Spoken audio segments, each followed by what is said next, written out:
If the system had the T-virus, what about the other things in the game? What about rocket launchers and magnum revolvers? And more? Did the system have those as well? The host does not have enough authority. Please continue to advance your authority. Quickly, Fang Qin's questions were answered. Authority? Does that even exist? Curious, Fang Qi asked, where can I see how much authority I have now and what I can do with it? You don't have enough authority to check. Forget it. I knew I couldn't rely on you, system, Fang Qi replied, feeling dejected. The T-virus with no side effects. Fang Qi was a little emotional as he looked at the light blue syringe in his hand. Then he slowly injected the liquid in the syringe into his body, feeling the ice-cold liquid entering his arm, circulating around with his blood and spreading to his limbs. Just then, he suddenly felt an unbearable pain coming from his body. An amazing power emerged from his body. The power was so strong that it was about to rip him into pieces. Fang Qi's heart sank. Didn't you say there weren't any side effects? It's the inevitable reaction to powering up, the system explained. No side effects means that you won't become a zombie. Fang Qi felt like his body was on fire, and the flames seemed to be engulfing all his cells, blood, and even bone marrow. The extreme pain made Fang Qi dizzy. He fell onto his bed, about to faint at any second. Suddenly, the system's voice sounded again. Host, I suggest that you don't faint, or else the effect of this virus will go to waste. Fang Qi clenched his teeth. He never sensed so much pain in his entire life. All the cells in his body were ripping apart. Moreover, he couldn't faint. In order for this valuable virus not go to waste, he had no choice but to keep holding on. A non-stop pain continued attacking his body, and he felt like a ship in the ocean during a storm, about to capsize at any time. He just wanted this pain to pass as quickly as possible. Yet time seemed to work against him by passing extremely slowly, like a snail, slowly edging forward. Time elapsed, bit by bit, and Fang Qi didn't even know how he survived. The pain disappeared on the morning of the next day. The crowd outside was going crazy. A big group of people were gathered outside already. Why isn't the owner opening the shop? Isn't the shop supposed to open at 8 a.m.? What time is it now? Wu Shan complained as he looked up at the sun that was shining brightly in the sky. It's almost noon, isn't it? Blackie paced back and forth. I was just about to solve the Book of Curses. Why isn't the owner opening his shop? Did he oversleep? If humans could choose their fates, no one would want to fall behind. Moreover, this was a world where the weak fell prey to the powerful, and strength wielded prestige. Playing games helped him train? Ever since Shui Ming found out about this, he immediately lost his cool. Therefore, he woke up early this morning, just so he could advance his game progress and find some clues that Zhu Zixin didn't know about. This way, she wouldn't be able to roll her eyes at him so often anymore. I can't believe this shop only allows me to play 6 hours a day. At this thought, he kicked away the rock on the road, obviously still angry about what happened yesterday. He suddenly remembered Fang Qi saying, those who do not abide by these rules will be asked to never return, and instinctively forced himself to stay still, fighting the urge to smash open the door.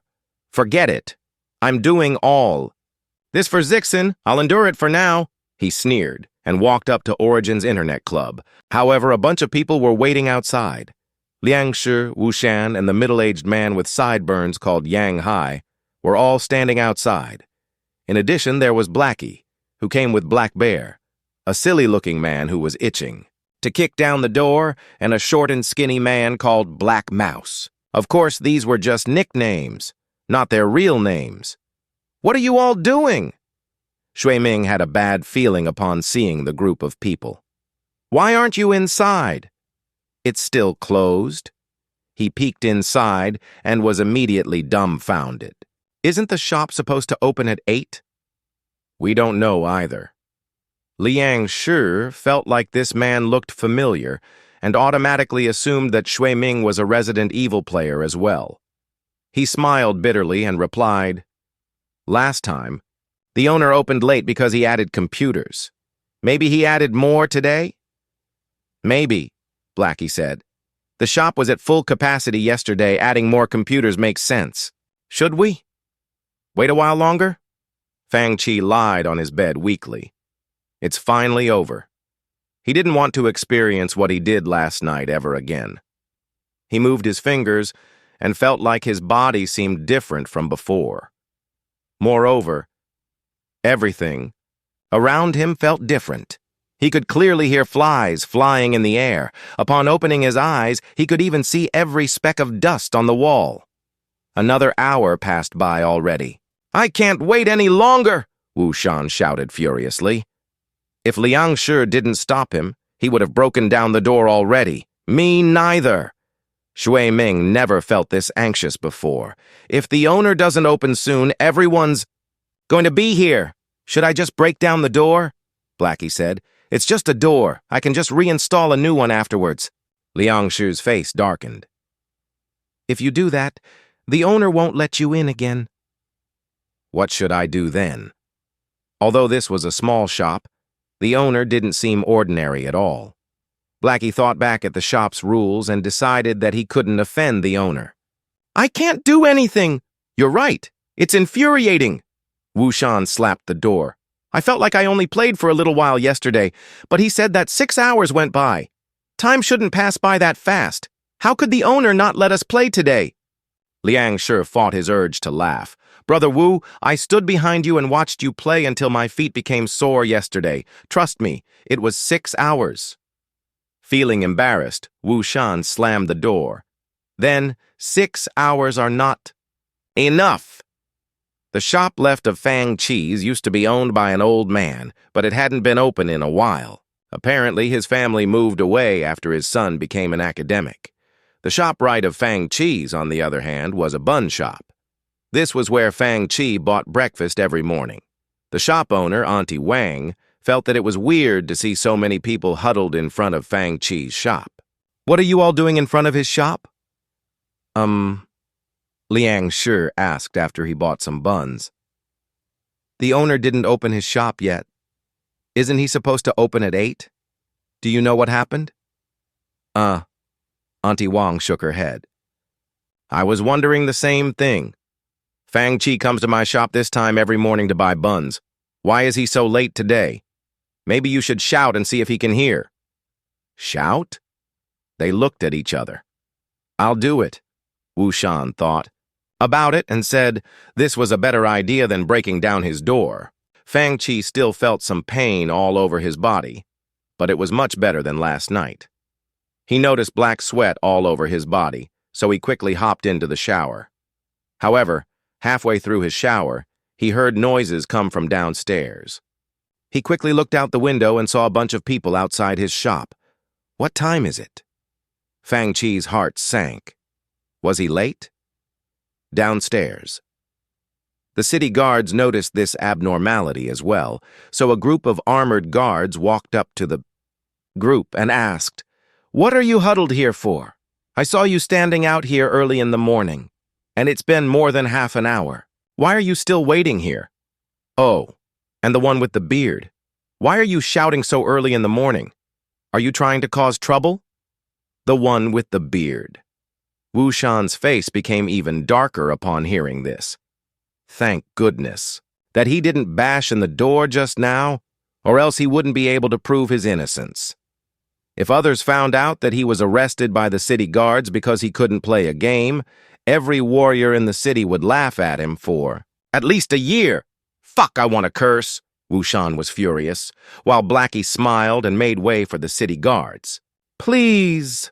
"Humph," Wu Shan sneered. Although he was powerful, he wasn't stupid enough to fight the city guards. I knew random warriors can't be relied on. Shui Ming looked around and stood out from the crowd. "I am Shui Ming from the Shui family."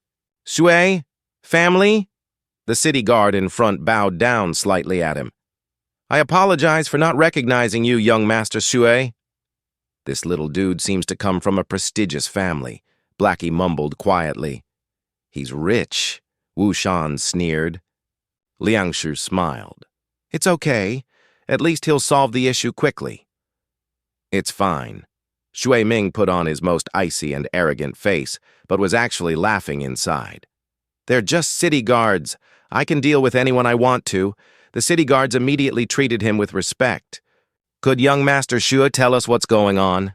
That way we'll be able to make a report to our superiors. After Shui Ming's explanations, the city guards became more confused than ever. Young Master Shui, are you saying that the owner won't open this shop and they've been waiting outside for an hour? So, what does this shop do? Virtual reality? Kill zombies? Play games? The more they listened to it, the more muddled they became. One of the city guards muttered quietly, Do you think we should check it out? I think we should. Over the past few days, I caught people leaving this shop every time during night patrol. They're all young masters that I can't do anything about.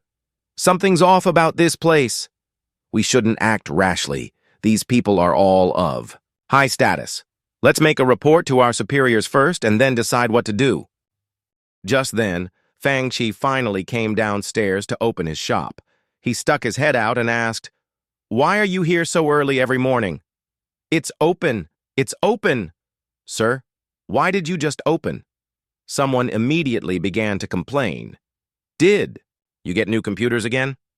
The group looked inside but didn't see any changes. Sir, did you oversleep? Fang Chi awkwardly touched his nose. Technically, he did oversleep. Forget it. The group poured into Fang Chi's shop. Sir, tell us the truth. Did you get anything new today? Anything new? Fang Chi nodded. Yes. What? More computers? New games? Did the movie you mentioned yesterday come out? They all looked at Fang Chi with anticipation. Fang Chi pointed at himself. Does accidentally breaking through this morning count as something new? Sir, you can't play us like that, Liang Shu said, looking dejected. Good job, sir. Congratulations. Can't you have picked another time to break, though? The group of people was speechless. They couldn't even complain anymore since they couldn't stop Fang Chi from breaking through. The owner killed the tyrant yesterday and he broke through today? Does that mean he is now even more powerful? They thought and couldn't help but be more respectful toward him. As soon as Liang Shu opened the game, he put away his handgun and switched to a dagger. Influenced by Fang Chi, Liang Shu, and a couple of other people, all began to use their daggers instead of handguns. Fang Chi glanced at the players. Do you all plan to pass the level with daggers? Ha ha ha ha ha ha ha. My hands are itchy for the dagger. Liang Shu chuckled as he scratched his head. You don't have to be in such a hurry, Fang Chi laughed. Later on in the game, you'll have a lot of chances to practice your knife skills during knife-only speed runs. Ever since, they began playing Resident Evil, Song Ching Fing, and the others had seen obvious improvements in their strengths. Moreover, this game was much more fun than practicing martial arts, which was both boring and exhausting in comparison. Therefore, they had become daily customers to Fang Chi's internet cafe. Knife-only speedruns, Song Ching Feng, Lin Xiao, Shu Luo, Li Shi, and Ping ran over to Fang Chi's shop early in the morning. As soon as they heard a new term, Song Ching Feng immediately asked, What's that? It's a mode that forces the player to pass the level. With pure skills, Fang Chi explained. You'll understand when you pass the game. He remembers that in his previous world, the official Resident Evil 1 remake offered the player 2 modes after they passed the game: Real Survival Mode and Invisible Enemy Mode. Knife-only speed runs, on the other hand, was a suicidal challenge that players invented themselves. This required the main characters to play the entire game with just a dagger. No one would do anything like that in real life. But games were different. After passing the game, many advanced players were unsatisfied by its difficulty. Therefore, they came up with a more brutal challenge for themselves. That was how the knife-only speed runs came to exist. However, the system's Resident Evil 1 virtual reality remake would force the players to play under the knife-only speedruns mode right after he or she finished the game. Of course, those who could finish the game with just a dagger under virtual reality mode were unquestionably the best of the best. This was because fighting with just a dagger required immense combat skills, or else, with the hunter's incredible attack powers, the players would die almost immediately. I guess I have to practice using my dagger more. Song Ching Feng laughed out loud as he opened his game. Soon, a horrific-looking monster with scales on its body appeared on his screen. A hunter! Young Master Song, you finally encountered the hunter. Lin Xiao and the others immediately glanced over. A hunter! More and more people turned their attention to Song Ching Feng. Encountering the hunter meant that the player was more than halfway through the game. Does that mean he's going to pass the game soon? You guys enjoy. Fang Chi rubbed his empty belly and remembered that he hadn't eaten yet. The transformation by the T-virus could be seen as a type of evolution, evolving the human body to a state of perfection. That was what the T-virus did. In the history of Resident Evil, almost no one evolved perfectly. Almost everyone who was infected mutated into monsters. Fang Chi's evolution, however, didn't cause any mutation at all. It was a perfect evolution. However, this evolution consumed a lot of his energy. Therefore, he felt extremely hungry. Auntie Wang, I'd like a basket of pork buns. A basket? Warriors had bigger appetites. But this was a little over the top, no? Auntie Wang, the owner of the shop next door, stood there in surprise. These weren't Xiaolong Bao. TL note, small soup dumplings. Should I buy 2 baskets? It seems like the young men who went into your shop didn't have breakfast. Are you buying some for them as well? Auntie Wang finally came back to her senses and asked. 2 baskets coming right up. As soon as she opened the steamer, Fang Chi took 2 buns and began stuffing his face with them. Slow down, they're hot. Auntie Wang couldn't help but laugh. Chi, what have you been doing recently? Your business is much better than when your dad managed it. Then, she gossiped, the young master in purple is someone with a noble background. Even the city guards treat him with respect. Don't offend him. I won't.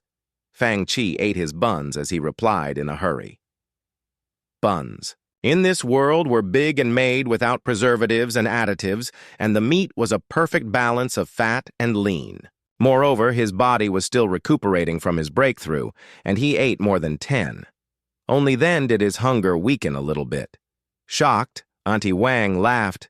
Do all people who practice martial arts eat this much? I'm glad my son went. To school? Or else I might become poor because of his appetite. Fang Chi laughed as well and asked casually, By the way, do you know where Grandpa Joe, whose shop used to be beside my shop, went? Did you need him for something? Nothing much, Fang Chi replied. If I can, I want to buy his shop. I see, Auntie Wang thought about it and said, I think Joe is trying to sell his shop. I'll ask around for you. Great. Thanks, Auntie Wang. By the time he finished breakfast, he saw Shu Ziqin and Shen Qingqing walk toward him from the intersection. Upon seeing Fang Chi, the beautiful girls waved happily at him. Sir, we're here so early today. Can we play a little while longer? Shen Qingqing was still craving more of that new game. However, not being able to play for as long as she wanted was quite annoying. No, each person only gets 6 hours. Fang Chi wasn't easily persuaded. He pointed at his shop and added, Plus it's not early. Not early? Confused, Shen Qingqing walked into the shop before suddenly shrieking. Why aren't there any seats left? There are no more seats left? Shu Ziqin immediately walked into the shop and noticed that all 11 spots were taken and more people were already standing around, watching. Sir, why are there so many people today? To their surprise, the shop was at full capacity already. Shu Ziqin was furious. She thought she was here early, but there weren't any seats left. I don't know either. Fang Chi was confused as well. Everyone came so early today. Even his own seat was taken while he was having breakfast. You don't know? Shuzichin was so angry that she laughed out loud. Sir, does anyone run their businesses like you? I'm sure there is. Fang Qi pointed at himself. Upon seeing his innocent expression, Shuzichin felt the urge to beat him up. After suppressing her anger, she snorted. I'll let you off this time. But was she and Shen Qingqing supposed to wait there? They glanced at each other and thought, 6 hours is a long time to wait. Shen Qingqing stomped her feet and asked, Sir, can't you change the time limit to 3 hours? Fang Qi replied, I thought you were just complaining that 6 hours were too short. Sir, I apologize, okay? Shen Qingqing felt like crying. Shu Zixin, on the other hand, sighed. No wonder you set the time to be 6 hours. You must have anticipated that something like this would happen. Fang Qi shrugged and replied, I told you that every rule in here makes sense. Should we come back later? This is infuriating. Shen Qingqing was so angry that she stomped her feet on the ground repeatedly. She glared around the shop and declared, I'm going to wake up at 6 a.m. tomorrow. I will be here earlier than anyone. After this sweeping declaration, Shen Qingqing finally compromised and said to Shu Zixin, Let's come back later. Your business is great, young man. Auntie Wang couldn't help but laugh. What do you sell? They're all people of high status. Aren't you afraid that they'll fight each other for the limited spots? There might not be a lot of people outside my shop right now, but sometimes people stand long lines waiting for the food. Auntie Wang droned on and on. I still remember that a few young men cut in line last year, and a fight broke out in front of my shop. Tsk, tsk. Even now, Auntie Wang was scared about what happened. Fang Qi was originally just listening to be a good sport, but he quickly understood that this was a potential problem for his shop as well. Sure, the players at his shop abided by his rules, but it was only because they could all play at one time during the day. When the seats were all taken up, those waiting could pass time by discussing the plot of the game with their friends. However, if more customers came to his shop, would the incident that happened in front of Auntie Wang's shop happen in front of his shop as well? Before coming to this world, he often went to internet cafes. People there looked for trouble and got into fights easily, ruining the mood of all customers. Therefore, he was determined not to let anyone cause trouble at his shop. Should I add another rule? Fang Qi rolled his eyes and thought as he walked back into his own shop. For the players in this world, Resident Evil 1 was on the same level as epic poetry. Its plot was simple, but it played on classic heroism, in which a player went in to save all his or her teammates. Popular novels weren't even brave enough to make their main characters so audacious, because the slightest writing mistake would make the entire novel seem unrealistic. However, Resident Evil 1 was different. Its progress depended on the players themselves, making it incredibly easy to believe. Moreover, the details were amazing, and each character was depicted perfectly. After Fang Qi passed the game, the others continued their paths toward the end. Every experience they encountered and every teammate they met were as real as it could be. Bravo Team's medic, Rebecca, was a typical example. This seemingly weak young woman was intelligent and extremely helpful throughout the game. She would provide medical assistance and could create any type of medicine. She even helped the main characters during the process of mystery solving. Barry, who came with Jill, was extremely strong as well. He had a powerful Magnum revolver and was an experienced middle-aged man who helped Jill out whenever she was in trouble. There was also Richard, who risked his life to save the player. His death brought tears to both the female and male players' eyes. During this time, game forums didn't exist. Nevertheless, it didn't stop the players in this world from discussing the plot of the game. To them, the world that Resident Evil was set in was bizarre and grotesque, making them more curious and more adventurous than ever. Moreover, the hard-to-achieve levels were highly topical. Wind and Moon Pavilion. Yunshin Tavern and the Wind and Moon Pavilion were both restaurants, but the latter was one of the best in Juhua City. This pavilion was located in the busiest part of the city.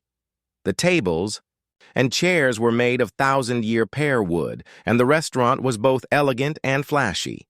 All customers were either rich or of prestigious backgrounds. Even a few cultivators could be seen in there. "Zixin, you don't usually come here? Why did you pick this restaurant today?" A young girl in a green dress sat down across from Shu Zixin. It was Shen Qing. She muttered quietly, "I'm so mad. I can't believe that they ran out of spots so early in the morning." "Don't mention it." Shu Zixin picked up her teacup and took a small sip. The Longjing tea leaves were extremely fresh and fragrant, and it somewhat ameliorated her depressed mood as she glanced out the window. "Then let's talk about Resident Evil." Shen Qing chuckled. "You never told me how those zombies came to be." "Oh, that."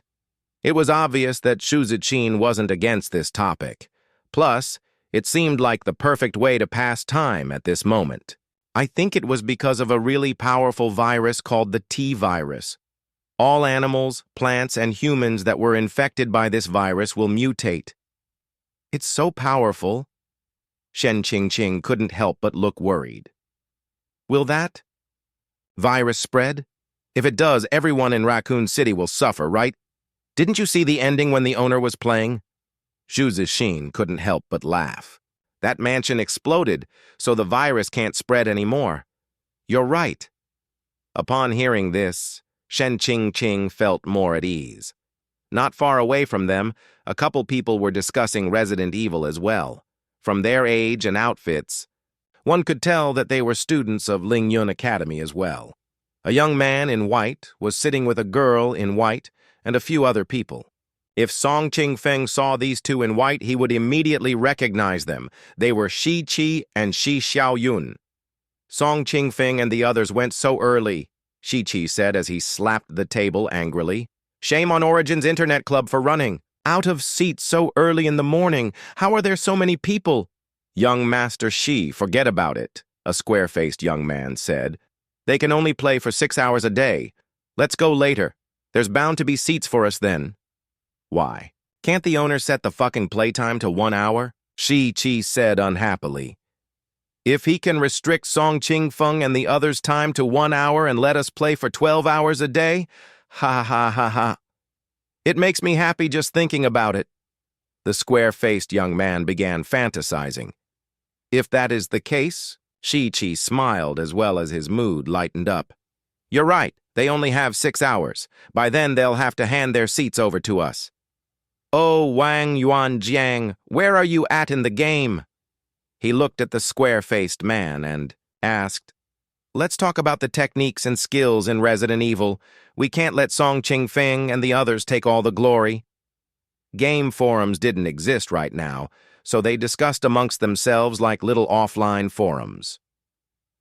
Resident Evil? Origins? A man around 30 years of age, sitting not far from the group of people, repeated in confusion, "What a weird name." He casually ate his dishes as he listened to them talk about something he never heard of. Nalan Mingsue, who was in Class A of the Huang House at Lingyun Academy, was known as an unprecedented talent who came by once in a century by all the teachers. At the Academy, TL note. As we mentioned before, there are 4 houses: Heaven House, Earth House, Xuan House, and Huang House. They are similar to grades in school. Huang House is the lowest grade, and Heaven House is the highest grade. Also, therefore, are 4 classes, A, B, C, D. Class A had the best students, and Class D had the worst students. People like Song Qingfeng, who had just broken through his body-forging realm and became a warrior, were already considered the pride of Lingyun Academy. Nalan Mingsue, however, was at the late stage of the warrior realm and was about to advance to the master warrior realm. None of the other students could compare to her horrific talent. She was bound to be promoted to the Xuan House sooner or later. Her eyes sparkled, and her teeth and skin were white and pearly. Unlike normal pretty girls whose lips were light pink, her lips were pale and snow white. However, she didn't look weak or sickly. Rather, her lips made her look cold and elegant. Her expression was as cold as the snow, and her entire body emitted an icy chill, stopping those who wanted to approach her. If the students of Class A were stars, then she would be the moon. Shaming. All the stars as it shone brightly in the sky. Students like her usually lived deep within the city and rarely showed themselves. Whenever she appeared in public, she would immediately become the center of attention. However, she noticed that things were different from her expectations today. Over the past few days, the students had only been talking about things like tyrant, rocket launcher, and zombies. She didn't understand what they were talking about. Now, a dozen or so students were gathered at Wind and Moon Pavilion, talking about these topics loudly, as if no one else was there. These people are blind. A girl in black sitting beside Nalan Mingshui snorted in disdain as she glared at these students. Ms. Nalan, let's go. No. Nalan Mingshui shook her head gently. She didn't want to leave because she thought what they were talking about was interesting. Usually, all the other students would suck up to a genius like her. They shouldn't be treating her as if she didn't exist. Although she only recently enrolled in Lingyun Academy, she was an ambitious woman. She thought that with her skills, all she needed to do was to exert some effort before all the so-called geniuses of Class A would listen to her. But now, let's go listen to what they're talking about. Curious, she stopped before the students. I think we need to marry a woman like Rebecca in the future. She's gentle, caring, smart, and cute. A square-faced young man blabbed on and on. Ha ha ha ha. Are you seriously lusting after Rebecca? I think the female zombie suits you best. A female hunter's not bad either. Screw you guys. The young man was immediately furious from embarrassment. Once I get the rocket, launcher! I'm going to blow you guys up into pieces. The owner said that we have to use Chris or Jill to get the tyrant into the second form before we can get the rocket launcher. Otherwise, even if you obtain it, you won't get the chance to use it. With your skills, you're going to need another 100 years of practice. Get the shotgun first before fantasizing about the rocket launcher. Oh, did you hear that? Song Ching-feng and his buddies figured out how to obtain the shotgun and magnum revolver? They figured that out so fast? It's not fast at all. I heard Song Ching-feng and the others used all sorts of methods to try to get the shotgun, including stopping the door. But they always fell into the trap and died. In the end, Wang Tai told them how to do it. I guess they gave him something in return. That's good enough for me. The magnum revolver is the ultimate weapon the owner used to fight the tyrant. Nalan. Mingsu's curved eyebrows furrowed upon hearing all this. I'm sorry. May I interrupt?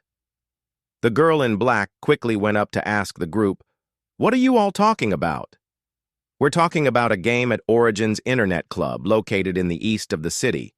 Upon seeing Nalan Mingsui, the square-faced young man immediately turned around in shock and replied politely, Game? Nalan Mingsui frowned. This answer was completely out of her expectations. They're paying excessive attention to games. The girl in black looked at the group of people in disdain before sneering, As talents of Lingyun Academy, I can't believe how much they're slacking off. Ms. Nalan, let's ignore them. No. Nalan Mingsui smiled. It's weird. Weird? The girl in black repeated. What's weird? Nalan Mingsu's eyes emitted the lights of wisdom.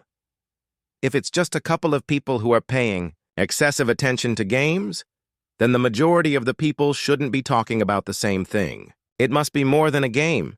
She would understand if only one or two people were obsessed with a game, but right now so many students were addicted to it, it was somewhat hard to believe. Let's go sometime. You want to go there? The girl in black immediately became anxious. You shouldn't go to a place that has already bewitched so many people. It's too risky. Let me go instead. What's there to worry about? It's in the city. Nalan Mingshui lightly smiled and said, Don't worry, let's go check it out tomorrow. Lanyan, Come with me, okay? Soon, it was the afternoon, and the earliest batch of players reached their playtime limit. Fang Chi was just wondering if he should play for a while himself when he heard a shriek, "Hey, Zixin! There are open spots!" Then two flashes, one green and one purple, charged past him. "Sir, we finally got seats!" Shen Qing chuckled. Fang Chi looked at his shop and found no seats. They took the only two open spots. Seriously?" Fang Chi froze for a second. "Sir, do you want to play?" Shen Qing laughed like a sly little fox. "Let us play for a few more hours today, and I'll let you play first, okay?" "You're threatening me?" Fang Chi replied angrily. "I can close the shop right now and play by myself the entire day." Shen Qing looked like a hen trying to protect its babies as she put her arms around the computer. "Don't you dare!" To protect her computer, she quickly clicked open the game and shouted, "I'm starting the game now. If you close the shop, you'll lose credibility." Fang Chi almost laughed aloud upon seeing her nervous expression. Good business meant rewards from the system. Therefore, he wasn't about to drain his own pond of fish. He was just trying to scare her a little. There was a giant armchair that his father left in the shop, so he brought it in, sat down, and closed his eyes to rest. Originally, Fang Chi thought that those here to play Resident Evil were all warriors. If he were lucky, he would bump into a couple of cultivators. At that moment, a short man around 30 years of age walked in. He was wearing a black robe and had a mustache on his face. From the way he was dressed, the young man looked neither like a warrior nor a cultivator. He was handsome and had distinct facial features, his upward brows giving him an aura of confidence. Two people followed him. Fang Chi could tell from the way they walked that these two people weren't commoners either. However, they intentionally walked behind the man with the mustache. "This is the magical shop the other warriors were talking about?" He frowned in disappointment. The shop looked clean and was nicely decorated, but it was a little too small. "Who's the owner?" His voice was deep and magnetic. "I am," Fang Chi said as he pointed at the blackboard. "Before you ask questions, read this first." The man with the mustache glanced at the blackboard before smiling. "Interesting." He picked the perfect time to come. Most of the players had reached their playtime limits and were leaving. Therefore, he found a spot and sat down. What next? Fang Chi clicked open Resident Evil and showed him the basics. After entering the game, the man with the mustache's eyes lit up. He was obviously curious about this new world. He seemed to know what to do when faced with zombies.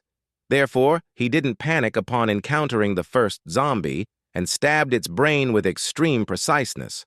Although he didn't look like a warrior or cultivator, his combat skills were still extremely sophisticated, even more so than Song Qingfeng and the others. When warriors couldn't use their ki, they had to rely on their combat skills. However, the warriors in this world paid attention to martial arts techniques rather than combat skills.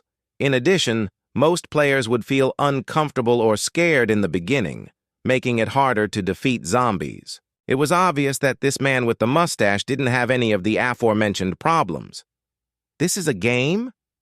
His voice was calm, only because he hid his shock well. However, Fang Chi could still tell that he was surprised.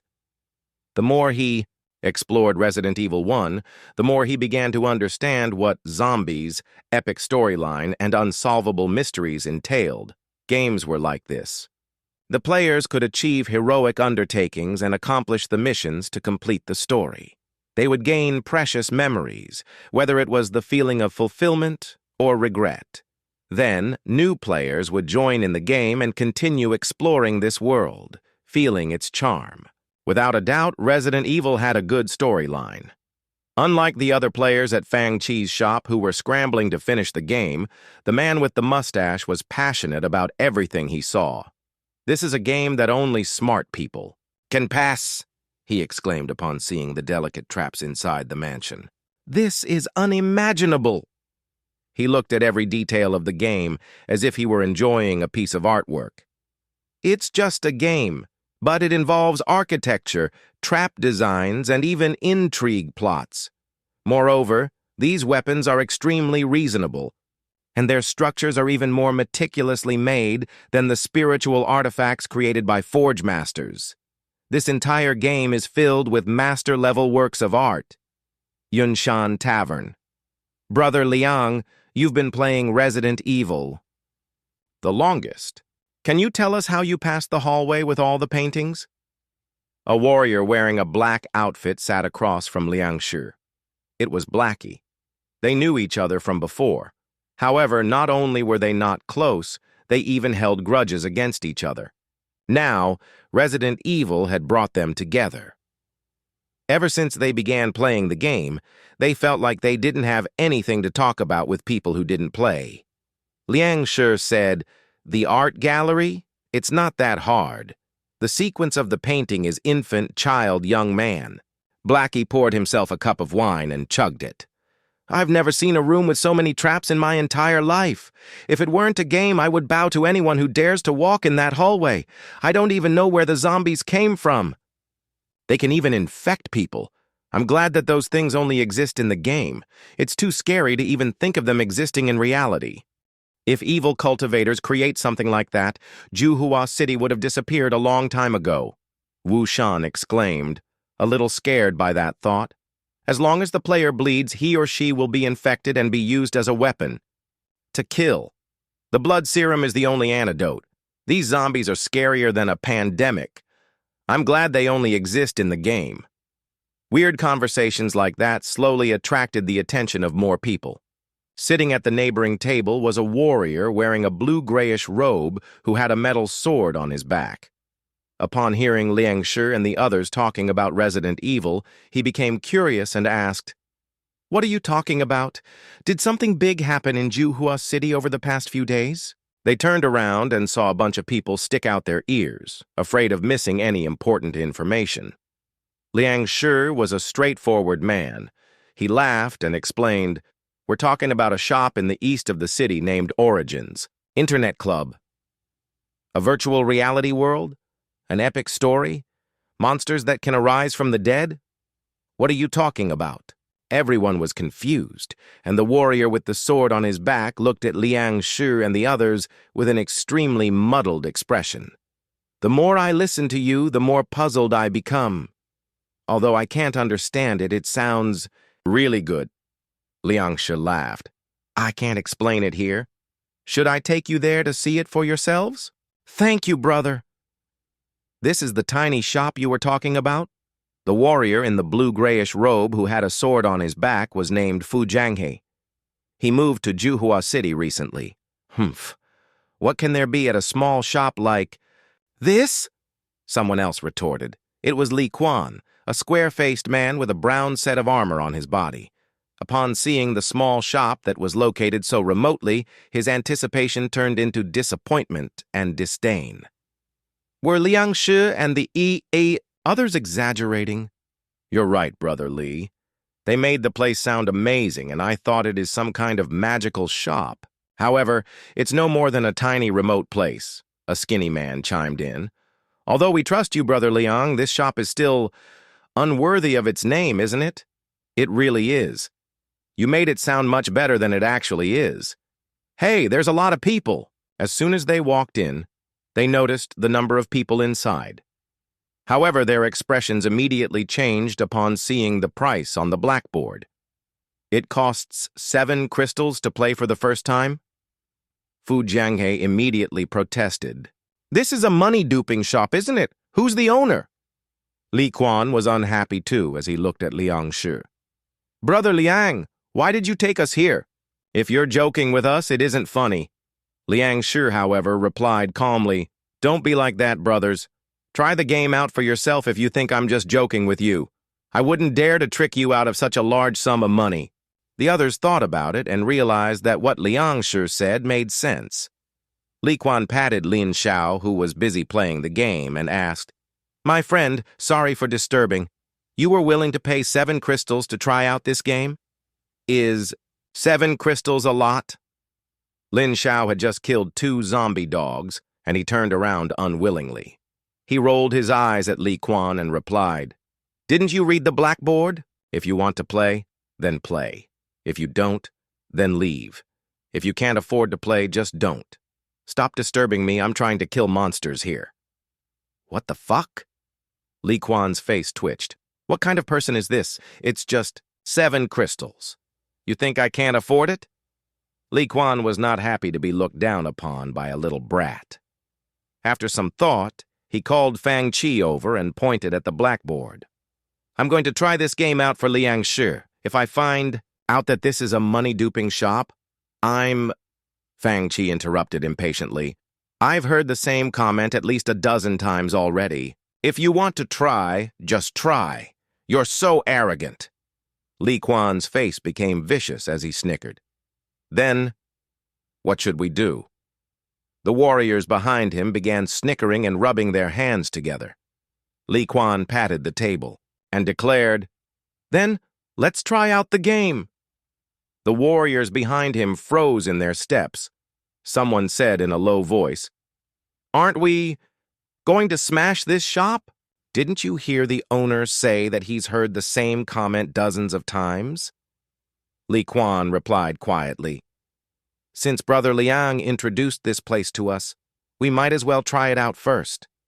If we're not happy with what we see, then we can do something about it. You're right, Song Qingfeng, Shulo, and Lin Shao's times were up. Therefore, Li Quan and the other warriors began playing.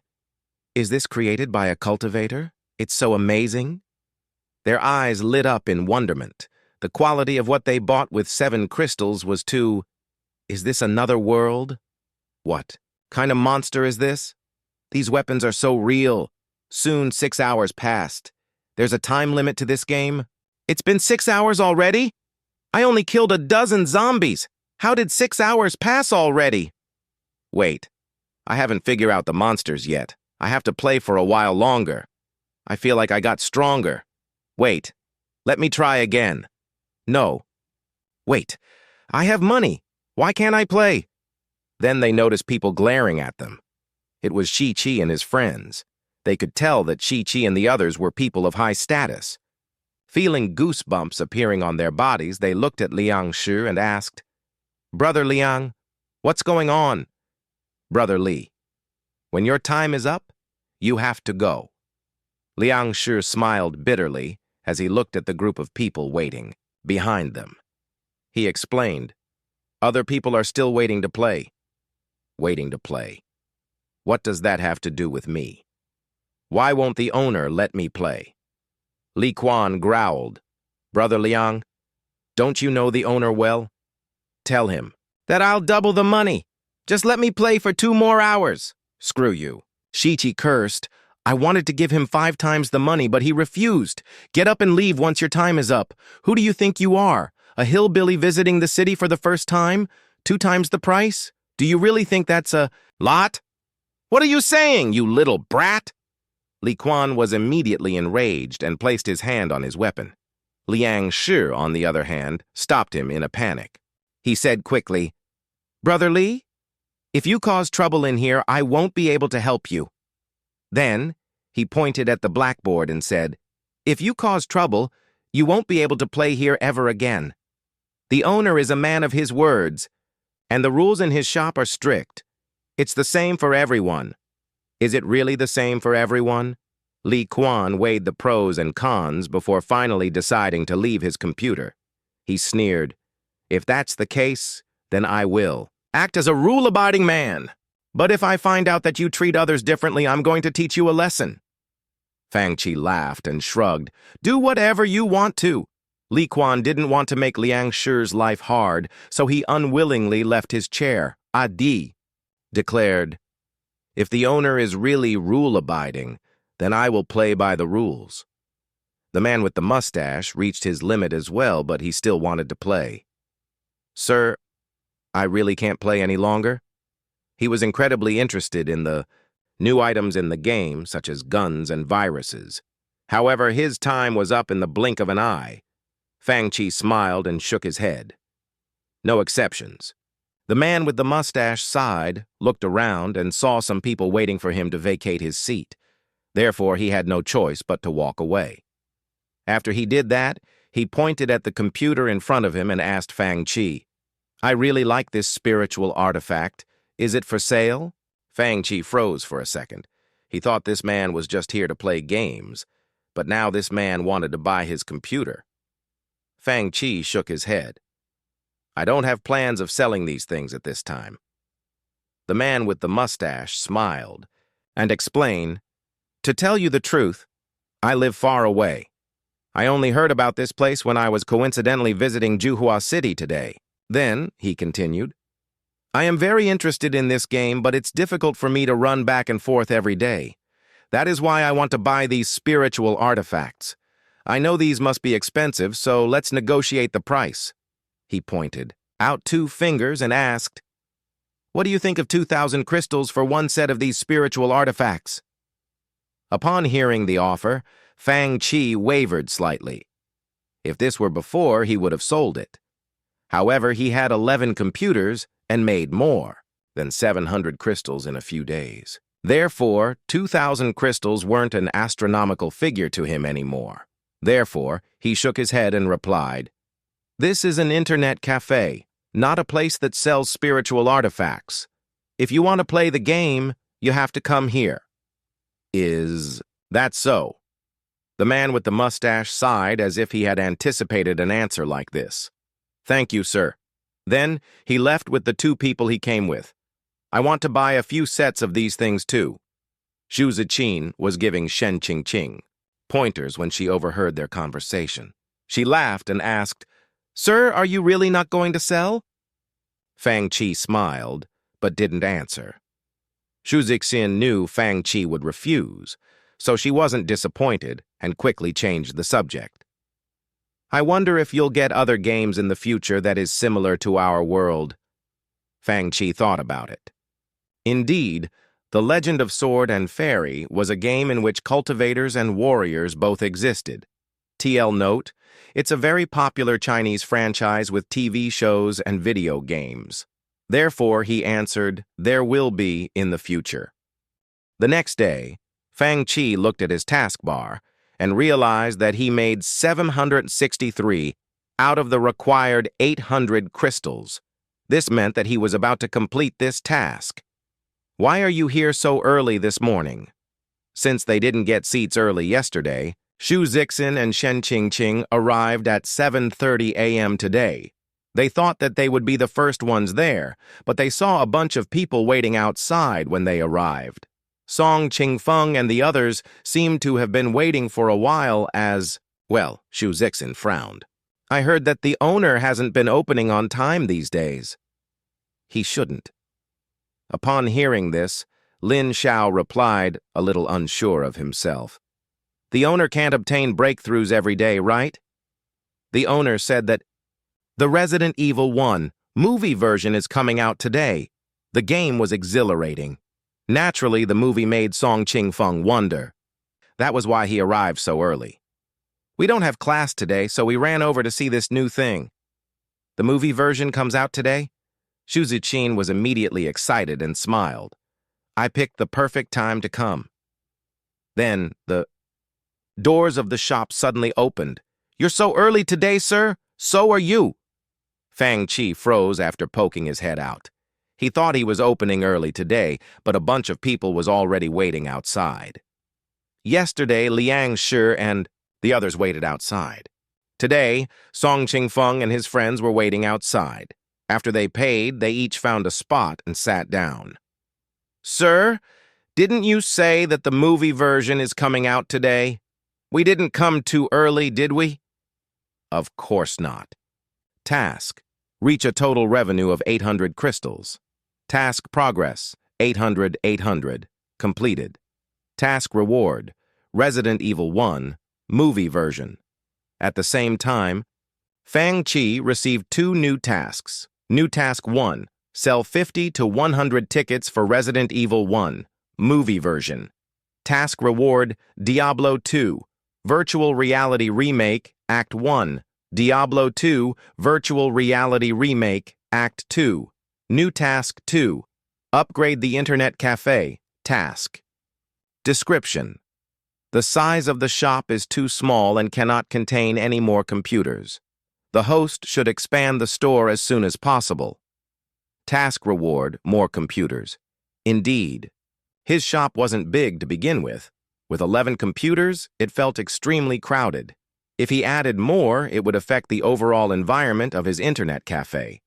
If he wanted to expand his shop, he would have to buy the neighboring shop first. The good news was, he was looking into this matter already, and all he needed to do was wait for Auntie Wang to get back to him. Although the system only provided the best of the best, Fang Chi was still worried about the movie. After all, he had never seen the movie himself, so how could he sell so many tickets? The sale of one movie ticket was equivalent to one customer. Right now, he only had 20 or so regulars. Would it work? Unlike the game, the players couldn't kill monsters and level up in the movie. Plus, it wasn't that much cheaper, so Fang Chi really didn't know how to sell movie tickets like this. The system always provides the best of the best and never scams people. Really? Fang Chi's lips twitched under suspicion. Soon, Song Qingfeng and the others saw an icon similar to the Resident Evil icon appearing on the computer screen. It was called Super Theater. Super Theater? They clicked into it and immediately saw a giant poster on the screen. The main character, Alice, was wearing a red dress and black boots. She looked cool, and the theme of the surroundings was blood red, bringing horror into the players' minds. But the problem was, although the woman on the poster was beautiful, no one knew who she was. The price of the movie was written below. 3 crystals. It was slightly cheaper than the game. Confused, Song Qingfeng asked, "Sir, is this another novel? Why did the main characters change?" Fang Chi explained, "You can consider Resident Evil 1 as a novel, but it has more than one main character. The movie could be watched through virtual reality." More than one main character? The guys were slightly disappointed. "We can only watch and can't play?" Fang Chi shook his head. "I can't even play."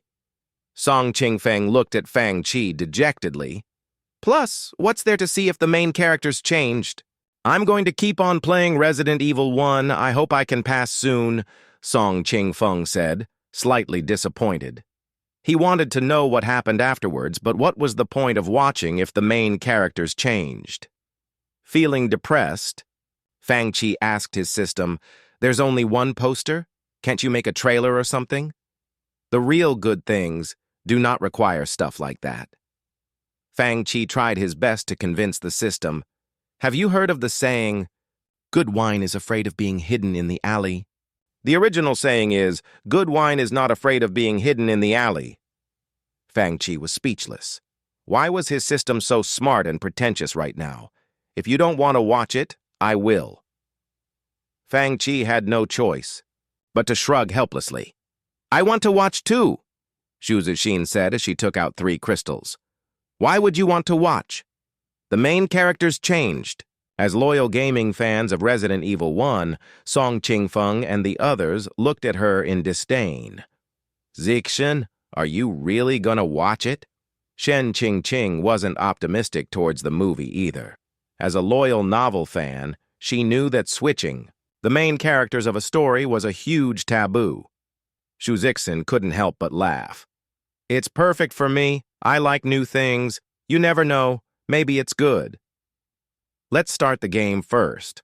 Song Qingfeng decided to ignore her and glanced over at Lin Xiao and Xu Luo. "Maybe we'll pass the game in the next few days." Xu Zixin, on the other hand, realized that Resident Evil 1 movie version was quickly unlocked in the Super Theater after she paid. She quickly clicked into the movie. Then she saw a red and white icon appear before her. This icon was often seen in the mansion of Resident Evil 1. It was the Umbrella Corporation's logo. However, all that showed on Xu Zixin's computer screen was a poster and nothing else. Fang Chi froze for a second. It's encrypted? He originally wanted to find out the difference between the system's version of the movie and the version he had seen before in his previous life. But it seemed like he had to watch it on the computer himself. The good news was, Although his system was stingy, as the owner of the internet cafe, everything was free for him. Therefore, he turned on one of the vacant computers. At the beginning of the 21st century, the Umbrella Corporation had become the largest for-profit corporation in the United States. The movie began. Xu Ziqin realized that not only could she see all this background information, this knowledge flowed into her brain and allowed her to understand every word that was being said. 9 out of 10 family used its products. Its political and financial influence is felt everywhere. In public, it is the world's leading supplier of computer technology and healthcare products. Unknown to a lot of its own employees, its massive profits were generated by military technology, genetic experimentation, and biochemical weaponry. I see now. After watching this background information, Xu Ziqin even understood what biochemical weaponry and genetic experimentation were. It was as if she learned this knowledge through reading a book, but it was clearly reflected in her mind. Soon, she realized that she was at a research base. A researcher wearing an exposure suit was at the control desk, taking out light blue and green test tubes, one by one. Although this person was wearing the uniform of a researcher, he didn't seem like one. Rather, he looked like a thief. After taking all the test tubes, that man threw out a blue test tube, which smashed into pieces upon contacting the metal platform. If Fang Qi were watching, he would immediately recognize that it was a test tube containing the T virus. The light. Blue liquid slowly vaporized and flowed into each of the labs through the vents. Quickly realizing that something was wrong, all the tunnels were closed, trapping all possible people who were infected inside the underground lab in an attempt to stop the virus from spreading. When the search and rescue team sent by the Umbrella Corporation arrived, Resident Evil began. Xu Ziqin felt like she had traveled into another space, and everything was happening right in front of her. It was such a surreal feeling. Aside from the fact that she couldn't touch anyone or anything, she felt like she was inside a new world. She could clearly see everything that was happening between the main characters. She had to admit that the movie version of Resident Evil made her more nervous. Xu Ziqin stood before the researchers. They couldn't see her, but she could see all of them. She saw them slowly turn into zombies. She saw the entire process. She felt a despair seeing them transform but not being able to do anything about it. The thought of these humans in here all changing into zombies brought goosebumps onto her skin. It was scary enough to see zombies in the game. But all these people here would soon turn into zombies. This was a zombie horde. A few zombies were hard enough to defeat. What were they going to do about a zombie horde? She couldn't help but let out a sigh of relief. Thank goodness that I don't have to experience this for myself. This isn't somewhere a human should be. It was hell. Although she knew that the zombies couldn't hurt her, it was still horrifying to see them. When she saw the main characters barge into this hell of a laboratory, she couldn't help but worry about them. When she saw that the African-American team member get dismembered in the laser hallway, she shrieked in fear. What kind of weapon is this? Everything in the movie was magical. A few streaks of light could dismember a human being. These weapons aren't guns. What kind of spiritual artifacts are they? Then, the Red Queen who controlled everything was turned off by a little black box? Her understanding of this entire world changed. At the same time, Fang Qi was watching the movie as well. He noticed that although the movie looked like the original version, it was actually quite different. For example, the combat looked too realistic and too terrifying. Even though Fang Qi learned most of Chris's combat skills, he could still learn a lot from watching the movie. Yes, he could learn them. Fang Qi noticed that combat experiences and skills flowed into his mind like invisible knowledge streams. Their shooting skills, their movements, and their steps were meticulous and accurate as well. It was so meticulous that Fang Qi thought this wasn't a movie. Rather, it was a real battle that was happening somewhere on Earth. The system never disappoints. Fang Qi couldn't help but exclaim. At this moment, Xu Ziqin saw countless zombies being released. As the flood of zombies appeared and dismembered the skilled teammates, the movie reached its climax. Soon the lickers were released as well. These monsters weren't as powerful as hunters, but their speed was much faster. So fast that humans couldn't even react to it. Therefore, they could easily dodge bullets.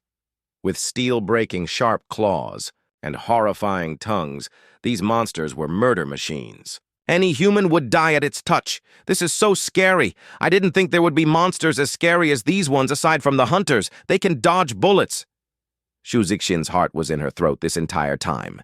When she saw the main character run away with the last remaining team member, Mark, she let out a sigh of relief. However, the final scene appeared. The entire city became a land of zombies.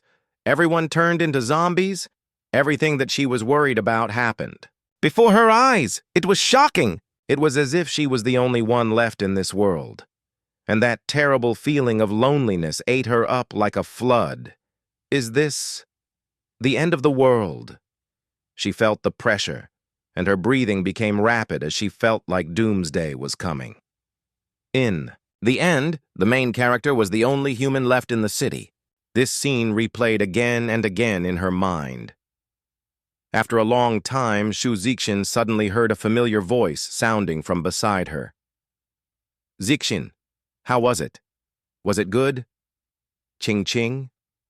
She turned around and grabbed Shen Ching Ching's hand emotionally. The movie version of Resident Evil 1 is so shocking. I never thought that the plot would be like this. Is it really that good? Shen Ching Ching was confused. Didn't the main character change? How can it still be good? It's good, Shu Zixin said. Did you know what we were worried about really happened? It was shocking. The entire city was infected. Everyone turned into zombies. I really want to know what would happen to the main character in the next movie. The last scene of the movie left Shu Zixin somewhat emotional. Fang Qi's internet cafe wasn't as noisy as the ones he went to on Earth, and everyone was quietly playing their games. Therefore, what Shu Zixin said caught people's attention. You witnessed what happened to the main character with your own eyes? The T-virus was leaked? Everyone was infected by the zombie virus? Zombie horde? End of the world? Although they only heard snippets of what she said, they were all still dumbstruck. The sheer number of zombies in the game gave them a headache, but there was a zombie horde in the movie version? How much scarier did it have to be? Song Qingfeng and the others, who didn't care for the movie version and were unhappy about the change in main characters, became curious at this. What are you talking about? A zombie horde? After seeing what happened the last 2 mornings, Liang Shu and his friends came slightly later. However, out of the 6 of them, 2 didn't have spots to sit because they came too late. The new Resident Evil 1 movie, Lin Xiao explained. He was hesitating as he asked his friends, should we watch it as well? Maybe we should watch it. Lin Xiao had already encountered the hunter, but it was too strong for a young man like him, who had just reached the warrior stage. Even Liang Shi, a top-tier master warrior, didn't know what to do with the hunters since he couldn't use his warrior key in the game. Lin Xiao was somewhat exhausted by the high-intensity combat, so he replied, "Plus, we only need to watch during the movie. We can consider it as taking a break. Are you really going to watch it?" Song Qingfeng was a little curious as well, but he pretended that he didn't waver since he was a loyal gaming fan. It's not the same story. What's so good about it? I'm a little tired from playing the game anyways. Lin Xiao and the others made little progress in the game. Therefore, they wanted to watch the movie and find out what the difference was. It's not the same story as. Soon as Liang Shi and the others heard this, they shook their heads. They were waiting for a continuation of the game. What was so good about something that wasn't even a part of the original game plot? The movie cost 3 crystals on its own. Incorporating that to the crystals they had to pay to use the computers, the total number of crystals needed for the movie was high and not worth the money for Liang Shi and his friends. Although what Shu Zixin said sparked the interest of many, people had different opinions. Shu Zixin might like it, but that didn't mean everyone would as well. Moreover, Everyone present were avid gaming fans of Resident Evil 1. As soon as they heard that the main character changed, they lost interest, and most people decided to observe first. Therefore, only Lin Xiao, Xu Luo, Shen Qingqing, and a couple others watched the movie. The equipment in here is so high-end. Did they research the T-virus here? This is so inhumane.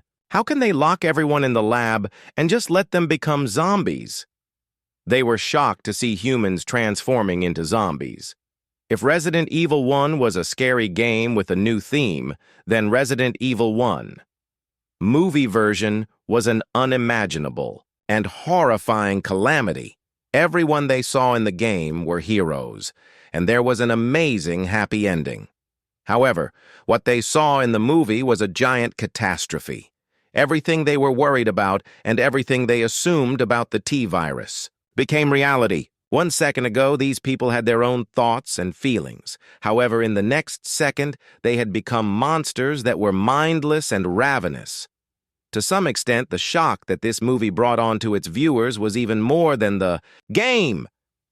However, they noticed that although the humans in this world didn't practice warrior ki, their combat skills were still as amazing as could be. Aside from knowing their enemies, the main characters were also aware of their surrounding environments. More often than not, victory was determined by the tiny details.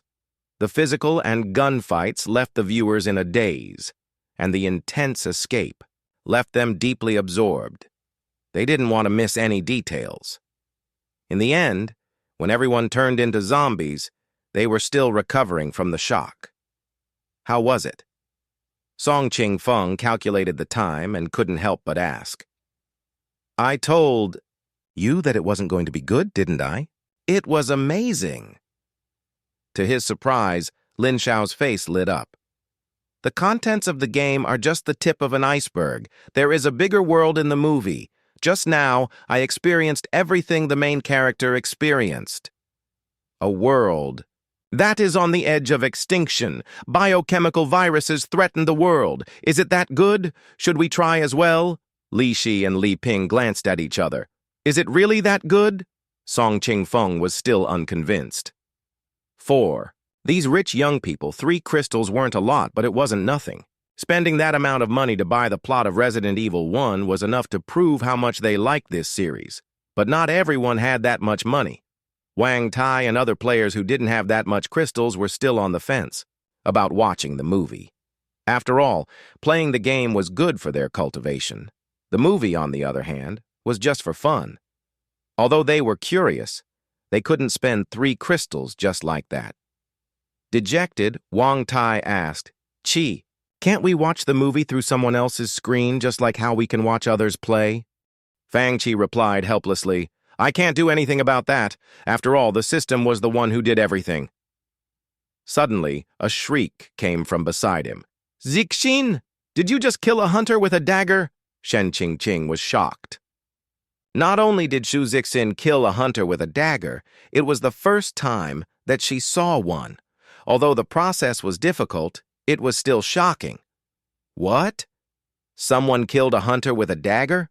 Aside from the owner, who else could kill a hunter with a dagger without using their warrior ki? Upon hearing this shriek, everyone turned their attention to Xu Zixin's screen. Although Jill in the screen wasn't in a good condition, the hunter did die in front of her. They could see that aside from knife cuts, there weren't any other injuries on the hunter. Is it really Xu Zixin? As a veteran player, a lot of people recognized her. How can she be so fast? Song Qingfeng couldn't help but feel shocked and unwilling. He practiced for so long already, but still couldn't kill the hunter with his dagger. No matter how much warrior Xu Zixin had, she still couldn't use it in the game. He used to be the player with the fastest progress right after Fang Chi. However, he had been stuck with the hunters and wasted a lot of time, enabling others to catch up to him. However, he wasn't worried because everyone had to pass the hunters with only daggers, or else they would run out of powerful bullets when fighting the tyrant and wouldn't be able to beat the game. But now, someone killed a hunter with a dagger, surpassing him. He couldn't accept this no matter what, Shen Qingqing exclaimed. How did you do that?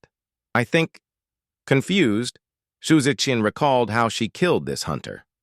I think after I watched the entire movie, the main character's combat skills seem to have been imprinted in my head. I feel like I can control my character more flexibly and diligently. Upon hearing this, they all thought about how their skills improved after playing the Resident Evil 1 virtual reality remake. Did the movie have the same effects? This is cheating! At this thought, Song Qingfeng shouted righteously, "Sir, you're forcing me to watch the movie!" Fang Qi shrugged. "I'm not. Every transaction at my shop is voluntary." Song Qingfeng's face darkened. Lin, Xiao, and Shulo laughed loudly. "Young Master Song, just give in. The movie is really good." Young Master Song. Li Shi smiled. "Let's watch the movie together. If you're not happy afterward, we can teach these people a lesson." Fine. Fine. Finally, Song Qingfeng succumbed to peer pressure and took out 3 crystals. I'd like to say that I'm watching to improve my skills, and I'm not at all interested in the contents of the movie. Half an hour later, oh my God, there are so many zombies. Look at her shooting skills. The main character is so cool. What the hell is this? It's even stronger than the hunters? Look how she dodged the bullet. It's so cool. After the movie, Lin, Xiao, and Shuluo immediately asked him, "Young Master Song, what do you think?" Song Qingfeng's face darkened. As he replied, a little embarrassed, "It's not too bad." "Really? It's just a little interesting?" Lin Xiao and Shu Luo burst into laughter. "Screw you! I'm going to kill hunters now!" Song Qingfeng looked even more gloomy. Soon, in the screen, Song Qingfeng held a dagger in his hand. Although there was blood all over his body, a hunter fell dead under his feet. He had been waiting for this for a long time, although he couldn't kill hunters as swiftly as Fang Qi did. One of these powerful monsters was killed by him. He had to admit that it was a giant improvement. He was doing even better than Xu Zixin. "I did it!" Song Qingfeng let out a sigh of relief. "Watching the main character's battle is really helpful." Song Qingfeng was left speechless. "I feel like I'm a lot stronger when it comes to combat." "Really?" Upon seeing that players were starting to kill hunters with daggers one after another, Liang Shi couldn't sit still any longer. "Sir, I want to watch Resident Evil 1, movie version as well." Liang Shi felt like crying. If he kept spending crystals like this, he was going to run out of his savings. "Me too." Wang Tai finally couldn't take it anymore and clenched his teeth. "Me first." The loyal gaming fans finally began to give in. Oh my God, the quality of this movie is just as good as the game. There's also a lot more background information. I finally know what the biochemical crisis is. Look at this. Scene. Is it just a novel? How did the author think of this? Although the main character changed, it's still amazing. I almost fell asleep reading the most popular novel, Celestial Warrior, but this, I'm getting more excited the more I watch. This laboratory is much more dangerous than the mansion. Wait, I'm falling for this cool foreign girl. Her movements are so swift and crisp. Right now, there were quite a few people in Fang Qi's internet cafe. He was relieved that he added the new rule about waiting in line. Moreover, everyone was aware of the 6-hour rule and the midnight closing time. Fang Qi was glad that they were all abiding by the rules. Therefore, although the internet cafe was busy, the players who were waiting discussed amongst themselves and didn't cause any chaos. During this time, the internet cafe became the most packed. However, players who arrived afterward were depressed upon seeing how many people were waiting to play. That was when Shi Qi and his friends came. After seeing the internet cafe at full capacity, his expression froze. It's still full? However, the players who were waiting were different from usual. Today, they each stood behind a computer, waiting to play as if everything was planned out. What was going on? He glanced over at the small blackboard and saw the following. Recently, the internet cafe has been popular. When there aren't any seats, please stand in line. Dejected, he pointed at the blackboard and asked, "Sir, we have to stand in line now?" Fang Chi laughed. "Sorry, there are too many people. It didn't seem like he had a choice." Shi Chi looked depressed. He couldn't do anything but to wait in line. "Sir, you're out of seats already?" The man with the mustache froze as soon as he entered. Not only were the seats all full, there weren't a lot of spots left for watching. He smiled bitterly and suggested, "Sir, I think you need to expand your shop." Fang Chi nodded in agreement. "I think so too. There is nowhere for me to play right now either. Sir, when can you add a few more computers?" Frequent customers like Liang Shi began worrying as well. The good news was, although there were a lot of people in the shop, they all abided by the rules. Therefore, the atmosphere in the internet cafe wasn't bad, allowing Fang Chi to run the place with peace of mind, probably in the next couple of days. That's good. Liang Shi looked around at the people standing behind him and felt a headache as well. Quickly, Shi-Chi noticed that the people here were talking about new things and heard new vocabulary like movie version and Alice. Therefore, he immediately asked, "Sir, there's a new game?" Fang Chi shook his head and smiled as he pointed at the second line on his blackboard. 1 hour costs 2 crystals. Activating Resident Evil 1 costs 5 crystals. Purchasing. Resident Evil 1, movie version costs 3 crystals. Each person can only play for 6 hours per day. Is that clear enough? Movie version? Confused, Shi-Chi looked over at Fang Chi, seemingly interested. "What's that?" "The game took place in the outskirts of Raccoon City, right?" Fang Chi explained. "The movie talks about what happened inside the Raccoon City, but you can only watch and not play." "I can only watch what the main characters experience?" Shi-Chi asked. "What's the fun in that? Isn't it more fun if I can play by myself?" Shi-Chi lost interest in the movie version, so he stopped asking questions. Just then, the square-faced young man standing beside him exclaimed, "Song Ching Feng just killed a giant snake. Oh my God, it was so big." Song Ching Feng used to be hindered by the difficult-to-defeat hunters. However, as his combat skills improved, he picked up his pace and began to kill all the hunters that he couldn't kill before. "I think I'll be able to pass the level soon." Song Ching Feng felt a little excited as he mumbled to himself. Song Ching Feng's character was faced with a gigantic snake. Its mouth was wider than an adult man's shoulders, and it was capable of swallowing an entire human with one bite. Song Ching Feng calmly dodged the snake's attacks with great agility. "No one can be compared to his skills, right?"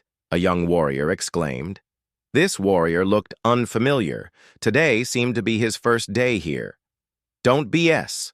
The owner killed the tyrant without getting hurt, but Song Ching Feng had already been struck by that snake. He's obviously not as good as the owner," Blackie said. "He saw the way Fang Chi killed the tyrant the other day. Is the owner that good?" The warrior was unconvinced since he was shocked by Song Ching Feng's skills. Song Ching Feng was able to dodge the snake perfectly after learning his lesson.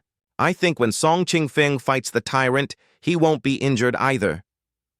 Another newbie who started playing Resident Evil 1 just yesterday said, "They were obviously classmates. Ching Feng is considered a genius in the Lingyun Academy. He's one of the top 5 students. A game like this won't easily defeat him." "Exactly.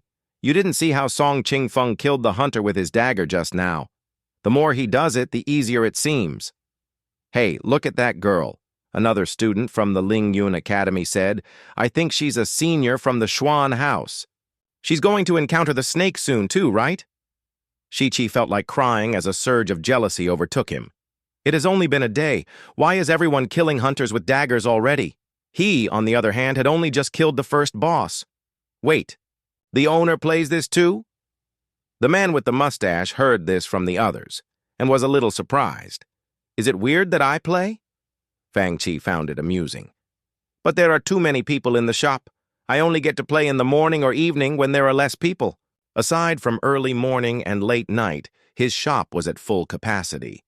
Of course, he didn't tell the others that he often played after the shop closed. Unwilling to give up, the man with the mustache asked, "Are you really not going to consider selling your computers?" Fang Chi smiled and shook his head. "I don't want to leave Juhua City anymore." The man with the mustache smiled bitterly. "Is there Resident Evil 2? Fang Chi replied. "Of course there is. When will you get it?" Upon hearing Fang Chi's response, Liang Shu, Shi Chi, and the others all surrounded him. Fang Chi pointed at the ceiling. "Ask him." Ask the heavens? Liang Shu didn't know whether to laugh or cry. Originally, a group of people stood behind and watched as Song Qingfeng played. Now that the people who were playing were reaching their time limits, everyone found their seats and stopped watching him. "Song Qingfeng and the others' time limits are almost up, right?" Shi Chi came here at this time because he was waiting for Song Qingfeng and the others to finish. He pointed at Song Qingfeng and asked Fang Chi, "Sir, how much time do they have left?" Fang Chi looked at the time. 1 minute. Fuck, why did you have to ask? Upon hearing that his time was about to be up, Lin Xiao almost went crazy. "You don't want your time to be up?"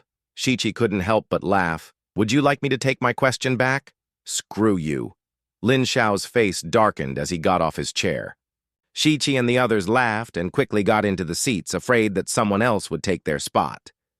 Then, they turned around and smiled at Song Qingfeng and the others. "Bye! Go away!" Shi Chi came with at least a dozen others. Of course, half of them were just curious as to what this shop did and didn't have the urge to play. Therefore, they surrounded Shi Chi and his other friends. As soon as Shi Chi got onto the computer, he quickly opened the game and began lecturing the young men behind him. "Look at this. This is a handgun. It's as powerful as a warrior-level martial arts technique and can shoot through a person's head. Most importantly, it's extremely fast. I already have a Magnum revolver. How can you flaunt your samurai edge handgun in front of these people?" Lin Xiao, who didn't leave yet, immediately mumbled upon hearing what Shi Chi said. Shi Chi almost spat out blood. He replied coldly, "I thought your time was up. Shouldn't you be going now?" Shulo laughed. "Our time may be up, but we're allowed to watch, right? The owner didn't say we couldn't." Shi Chi replied angrily, Fine. Good for you. I bet you were just like this when you first played as well. There's so many people here." Lan Yan and Nalan Mingshui were shocked by what they saw upon walking into this little shop. Most importantly, no one came to greet them when they came in. Customers were huddled in circles doing God knows what, and the owner was chit-chatting with them. Weirdly enough, this place didn't seem to be in a mess at all. It was just popular. Nalan Mingshui's calm gaze landed on the blackboard by the door. "This place is interesting. Don't you think it's weird?" Lan Yan didn't understand what was happening. She followed Nalan Mingshui's gaze and saw the writing on the blackboard as well. "It costs so many crystals to just try the game out. What a rip-off. How did the owner have the audacity to write, 'If you want to play, play. If you don't, leave'? What is more outrageous is there are so many customers scrambling to play. Look, are those students from Lingyun Academy?" Lan Yan's eyes widened in disbelief. "Do you think that they were talking about this place this entire time? Why is this shop so popular? Aside from using demonic magic to enchant people, she couldn't think of any other reason. However, everything and everyone in this shop was so well ordered, it really didn't seem capable of creating anything evil." She sneered. "This small shop is so tasteless." Fang Chi noticed the people who walked in. A tall, skinny woman walked in front. She was extremely beautiful, but emitted an icy chill that made it hard for others to approach her. As soon as he saw her, Fang Chi had a feeling that she had a high status. However, she gave off a feeling that was different from Song Qingfeng and the rich young men. Perhaps that was similar to the difference between the moon and the stars. When she walked in, she didn't set her eyes at one place. Instead, she observed everything around her. Song Qingfeng and the others who were sucking up to Fang Chi, Shi Chi who was intently playing the game, and Fang Chi who was lying in his giant armchair with a calm expression on his face. This girl, isn't simple, the men with the mustache advised Fang Chi quietly. She might not be here with good intentions. Fang Chi, on the other hand, shrugged and laughed. In my shop, aside from me, there are only customers. Are you here to play the game or watch the movie? Fang Chi said calmly. I'm sorry, we're out of seats right now. If you want to try, you'll have to wait. Lan Yan's expression darkened. She had never seen an owner like Fang Chi. Moreover, how could a game cost so much? Did he just ask them to wait? Did he just ask them, the people of the Nalan family? To wait? This shop is for playing games? Lan Yan's expression was filled with contempt. If this shop sold valuable items, then its seclusion suited it. It was also fine if this shop was the entrance to some sort of black market. That way, she would understand why this place was so popular as well. But the owner said that this place was for games. So people play games in this shop? Lan Yan didn't understand. Shi Xiaoyun sat down beside Xu Zixin and watched her kill multiple hunters with her dagger. Finally, she couldn't help but ask, Senior sister, why is everyone a lot stronger today than they were before? Because of the new movie, Xu Zixin replied casually. There's a great deal of combat techniques in the movie. We were stuck at the hunters, but after watching the movie, we all learned how to kill hunters with our daggers. That's amazing. Isn't that like the legendary warrior inheritance? Shi Xiaoyun exclaimed. A little similar, but the movie version is really good. There's also a zombie horde and a new type of monster type called lickers. Xu Zixin played her game as she introduced the movie to Shi Xiaoyun. It was rare for a girl to come to the internet cafe, so she naturally wanted to talk to this cute, clever girl. Would you like to try? Is the movie version really that good? Shi Qi, who was fully immersed in his game, suddenly asked. No wonder Song Qingfeng and the others became so much better today. Could it be because of the movie? Sir, how do I watch the movie? They immediately asked Fang Qi. Lin Shao and his friends, who were laughing at Shi Qi just now, suddenly felt speechless. They found out. Everyone who came early knows about it. How much longer did you think you could keep it a secret? Song Qingfeng rolled his eyes at Lin Shao and Xu Luo. The crowd occasionally discussed amongst themselves. It wasn't loud, but others could hear them clearly. Warrior inheritance? Lan Yan was shocked. How could this little shop be involved with a warrior inheritance? What warrior inheritance? She came back to her senses. Then, her expression darkened as she said to Nalan Mingshui, This shop sure put in work to confuse and bewitch people. It's just a small shop. How can it be involved with a warrior inheritance? She thought. If you don't know how to talk, just don't talk. Fang Chi walked up just in time to hear their conversation. His face twitched as he pointed at the blackboard. The rules are clearly written here. If you want to play, play. If you don't, you can leave. First, you make others curious. Then you pretend to be almighty and ask the customer to leave, Lan Yan said as she looked Fang Chi up and down. You're young, but you sure are manipulative. Fang Chi was speechless. Autistic? What did you say? Although Lan Yan didn't know what autistic means, she knew Fang Chi wasn't praising her. Therefore, her hand immediately moved to her sword handle by her waist, Fang. Qi didn't care at all and pointed at the blackboard again, pretending not to see what she just did. The consequence of causing trouble here is written on this board.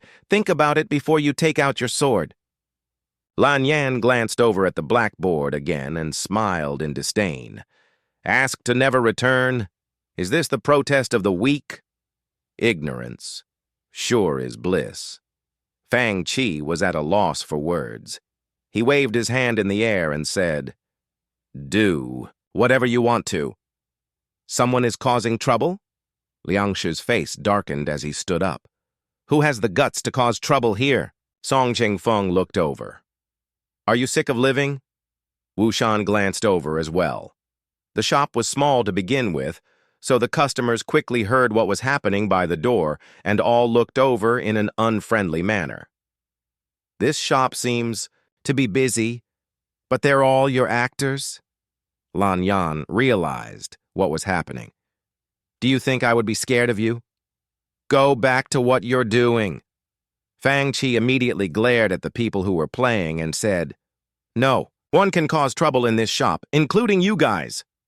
Liang Shi froze for a second before saying dejectedly, Sir, we're trying to help you here. Wu Shan complained. What kind of rule is this? Don't be rash.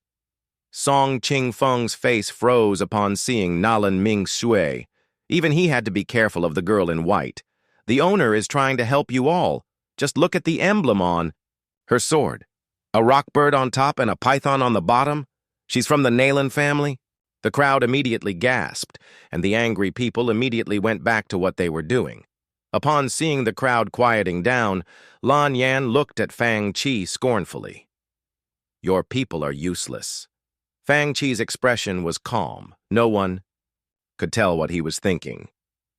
Everyone has to abide by the rules of my shop. What about you? Lan Yan smiled as she looked at Fang Qi. Do you have the abide by the rules as well? I'm sorry, Fang Qi laughed. If it's not absolutely necessary, I won't resort to force either. Are you looking down on me? Lan Yan tightened her hand around the hilt of the sword. She was prepared to draw her sword any time now. How dare he laugh at a time like this? She wanted to teach this arrogant shop owner a lesson. Once he learns how to respect someone above him, then we can talk. However, not only did Fang Qi not back down, the smile on his face became brighter than ever. Lan Yan. Suddenly, a beautiful female voice sounded quietly from behind them. Then, a hand as white as snow pressed on Lan Yan's sword, stopping the latter from taking it out. All of Lan Yan's warrior ki that was shooting toward Fang Qi was pushed into the air and transformed into a breeze, almost blowing Fang Qi's shirt up. All of the tension disappeared into thin air. Standing behind everyone, the warrior in the blue-grayish robe who had a sword on his back squinted his eyes and moved his hand away from the hilt of his sword. Did you see what happened? The owner didn't move. He didn't even blink. Blackie exclaimed quietly. The owner is a skilled warrior. We've known this for a long time, Liang Shi replied. Not just anyone can kill the tyrant and leave with no injuries. His face remained unchanged in front of a crisis, Wu Shan chimed in. He's skilled, all right. Truth be told, I've never seen the owner use his skills in real life. Blackie was a little disappointed that he didn't get to see a fight. I thought we were going to see it this time. Why did he stop?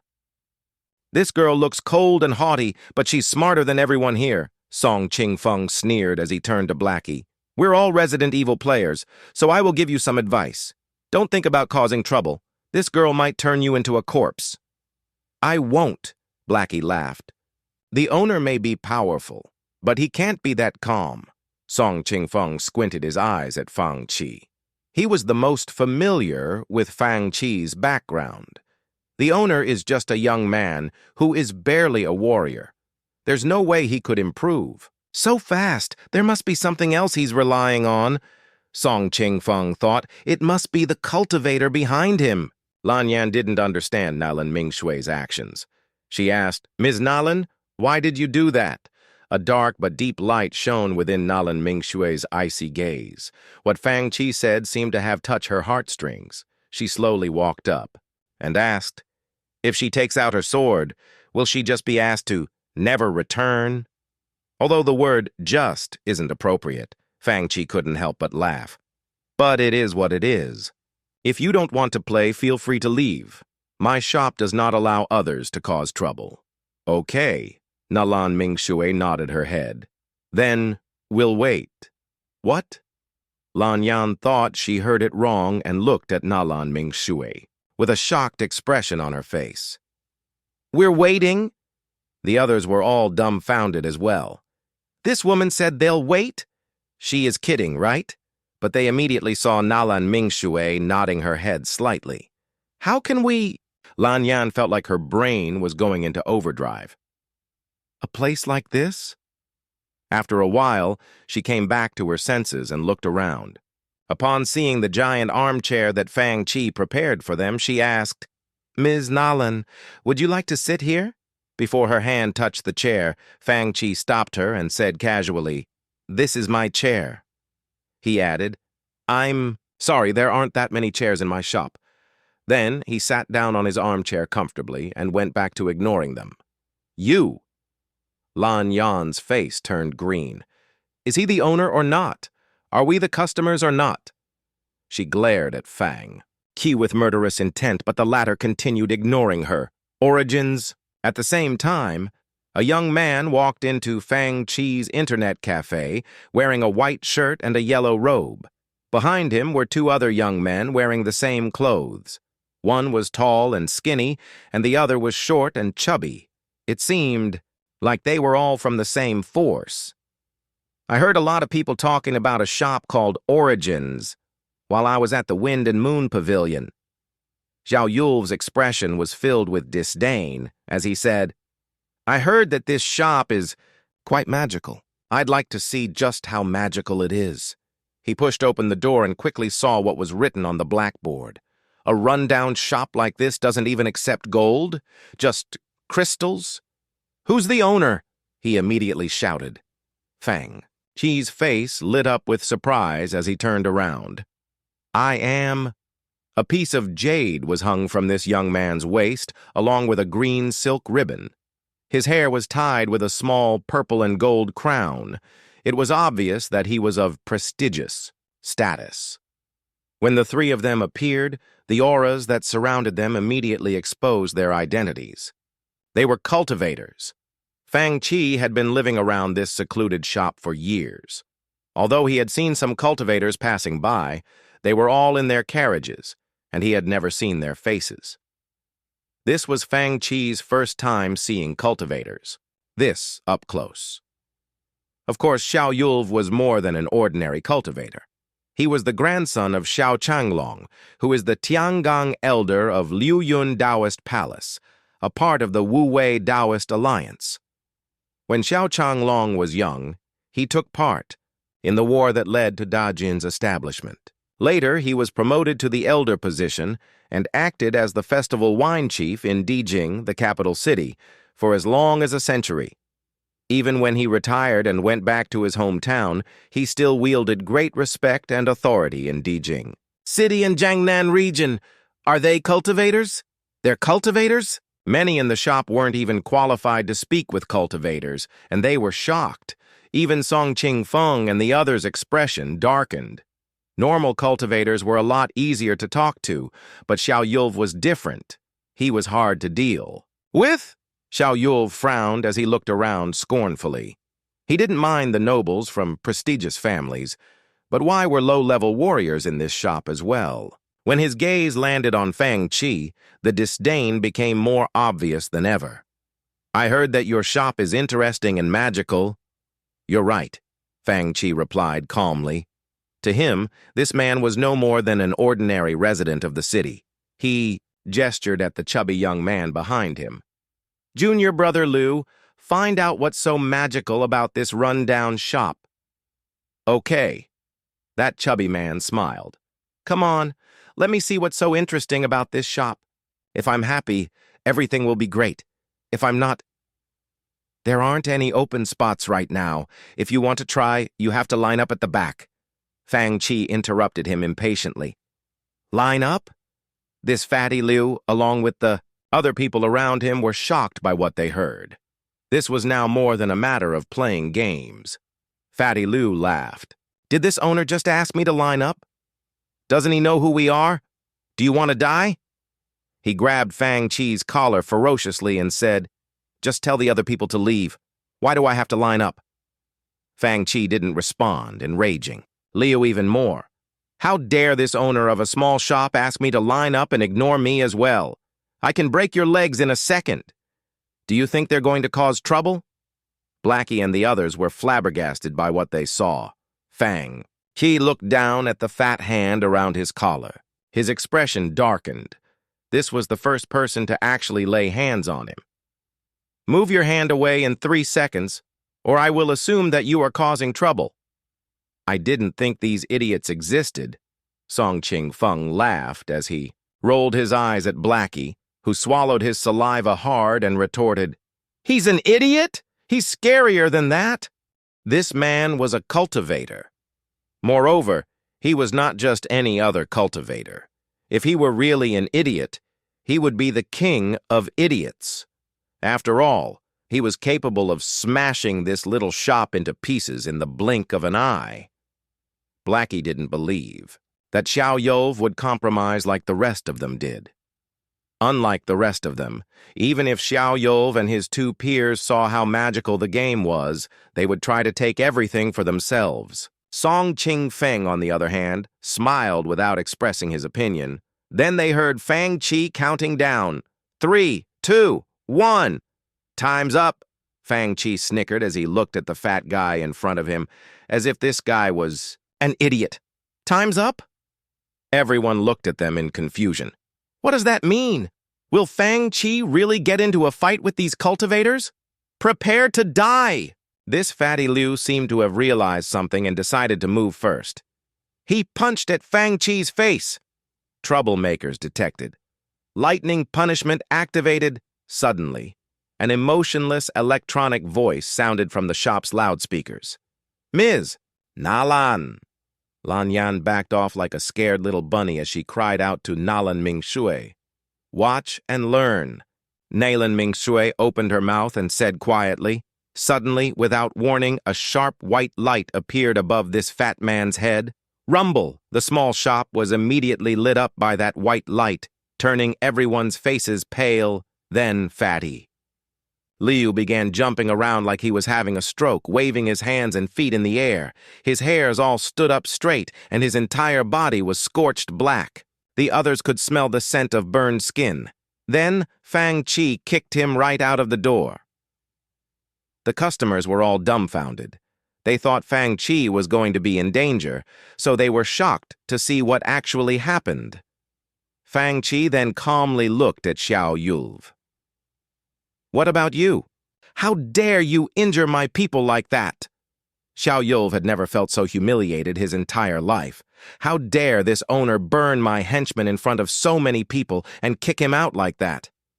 That was equivalent to slapping him on his face. "Beat her.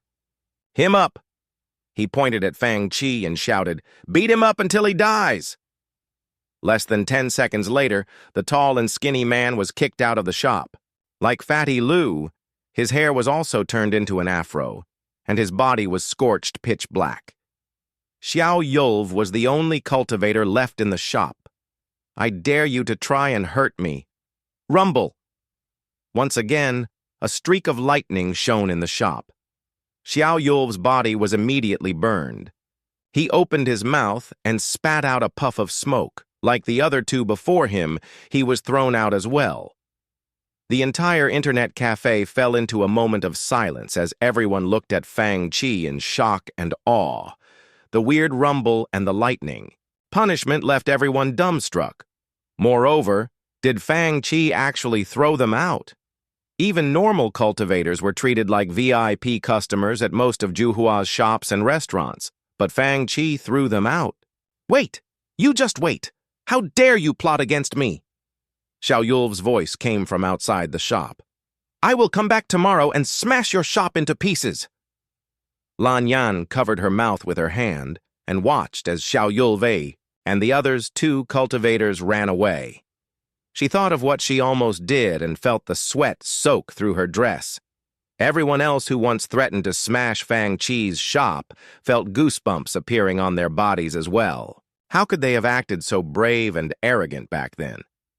Fang Chi clapped his hands as if he just did something not even worth mentioning. He sat back down on his armchair and looked at Lan Yan. "You should really be thanking that smart girl who you came in with. How bold of you." Finally, 2 customers reached their time limits and left, and Nalan Mingshui sat down calmly before that computer with an emotionless expression as if nothing happened. "Unlike them, we are really curious as to what makes your shop different from the rest." "Nalan Mingshui isn't usually like this," Lin Xiao muttered under his breath. "Huh? Why? Song Ching-feng replied quietly. She probably investigated as much as she could before coming. Unlike Xiao Yulv, she's not an idiot. So, would the two of you like to watch the movie or play the game first? Fang Qi asked.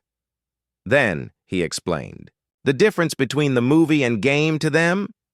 A novel? Lan Yan looked at Fang Qi, still a little scared. If Nalan Ming Sue didn't stop her, she would have ended up like those 3 cultivators. The good thing was that she had been stopped. Lan Yan looked at the weird, spiritual artifacts before her. Are these all created by cultivators? Although she had seen quite a few spiritual artifacts made by cultivators, she wasn't sure if these were. She would have to use them first. You should watch the movie. I recommend it. It's absolutely amazing. Blackie smiled and said as he played the role of a nice bystander. I recommend the movie too. There's a lot of basic information in the movie that will help you in the game. Lin Xiao rubbed his hands together, looking forward to seeing their expressions after watching the movie. I think newbies should start with the movie. Playing. The game first was really hard, Shi Xiaoyun said in all honesty. The movie is for watching, and the game is for playing. Nalan Ming Shui's profile looked like a never-melting ice statue. Her eyes were filled with logic and reason, and she said, 90% of the players here recommended the movie because it's shocking. I can learn something, and it's good for newbies. Plus, I wanted to start by watching. I guess I'll pick the movie. Nalan Ming Shui made her decision. Upon hearing Nalan Ming Shu's choice, Lan Yan naturally picked the same one. However, she wasn't convinced by this shop. If Nalan Ming Shu didn't insist on coming, she would never have even laid eyes. Here, a novel? What a joke! The owner of the shop might be strong, but creating games is a waste of his talent, she thought. Soon they were taken into the world of Resident Evil. Virtual reality? Nalan Ming Shui heard students talk about it at the Ling Yun Academy. Therefore, when she noticed that she was in a lifelike world, she immediately thought of these words. This is virtual reality? Lan Yan, who was sitting beside her, was completely dumbfounded. Is this an illusion? How could this be? How could it be so real? At the same time, information began going into her brain. At the beginning of the 21st century, the Umbrella Corporation, 21st century? What a weird era name. The Red Queen. Are these artifact spirits? Do they work inside a giant spiritual artifact? The more Lan Yan watched, the more shocked she became. Some things were completely beyond her understanding and imagination. However, for some reason, she understood what every word meant. It was as if she could obtain new knowledge and skills while watching the movie. Is this really a warrior inheritance? Although she didn't want to admit it, this movie was really similar to a warrior inheritance. No wonder those warriors drew this comparison. The plot of the movie was extremely intense. Moreover, it was an independent story, so it was fine even if they hadn't played the game yet. Therefore, Lan Yan was quickly immersed into the movie. Red Queen controlled everything. The zombie hordes were everywhere, and the lickers were horrifying. Everything on the screen was shocking. Moreover, this movie made the viewers feel like they were personally in the scene, making them worry about getting hurt and subsequently becoming an ugly monster like the zombies.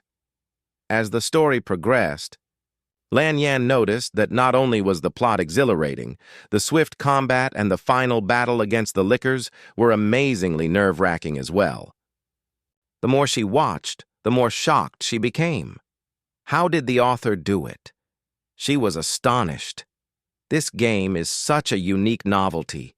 It amazed her. She never thought something like this existed in this world. It was beyond her wildest imagination. She finally believed that the customers weren't duped into coming here. What the shop offered was more than enough to attract all these people. Is what we saw real? Nalan Ming Shui finished the movie at the same time. Although her expression was much calmer than Lan Yan's, a hint of barely visible amazement could still be detected if people observed her closely. Who knows? Maybe it happened in a faraway land, or perhaps it's just a story. Fang Qi answered casually. Really? Nalan Mingshui could feel that her body was changing. For example, she felt like she could better control her body and even gained knowledge of combat techniques. Although her warrior ki didn't improve, if she were to engage in combat, she would be better than she was before. Fang Qi shook his head. It's called a movie. A movie? She carefully pondered the meaning behind this word. Is there anything else? Lan Yan couldn't help but ask, what is the game you were talking about before? I remember you accusing me of being manipulative. You said I tricked and bewitched my customers. You also said that I hired these people to act as customers in my shop. Fang Qi looked at her and said with a smile on his face. Song Qingfeng and the others also stared at her. Her ignorance was more obvious than ever. If there were a crack in the floor, she really wanted to crawl into it. Lan Yan felt extremely awkward and embarrassed. Did I say that this shop was tricking and bewitching its customers? Before, she was looking at these warriors and rich young men as if they were stupid. But now, she felt like the stupid one. I admit that I underestimated your shop. She looked at Fang Qi, feeling like she was going to burst into tears. She finally understood what Fang Qi meant by ignorance is bliss. Fang Qi laughed before standing up and teaching them how to play the game. 4 hours later. What? We can only play for 6 hours? Lan Yan immediately stood up from her seat and stared at Fang Qi with wide-open eyes. No. She screamed, I have to at least uncover the mystery behind the Book of Curses. The people around her couldn't help but laugh. The owner has never changed his rules for anyone.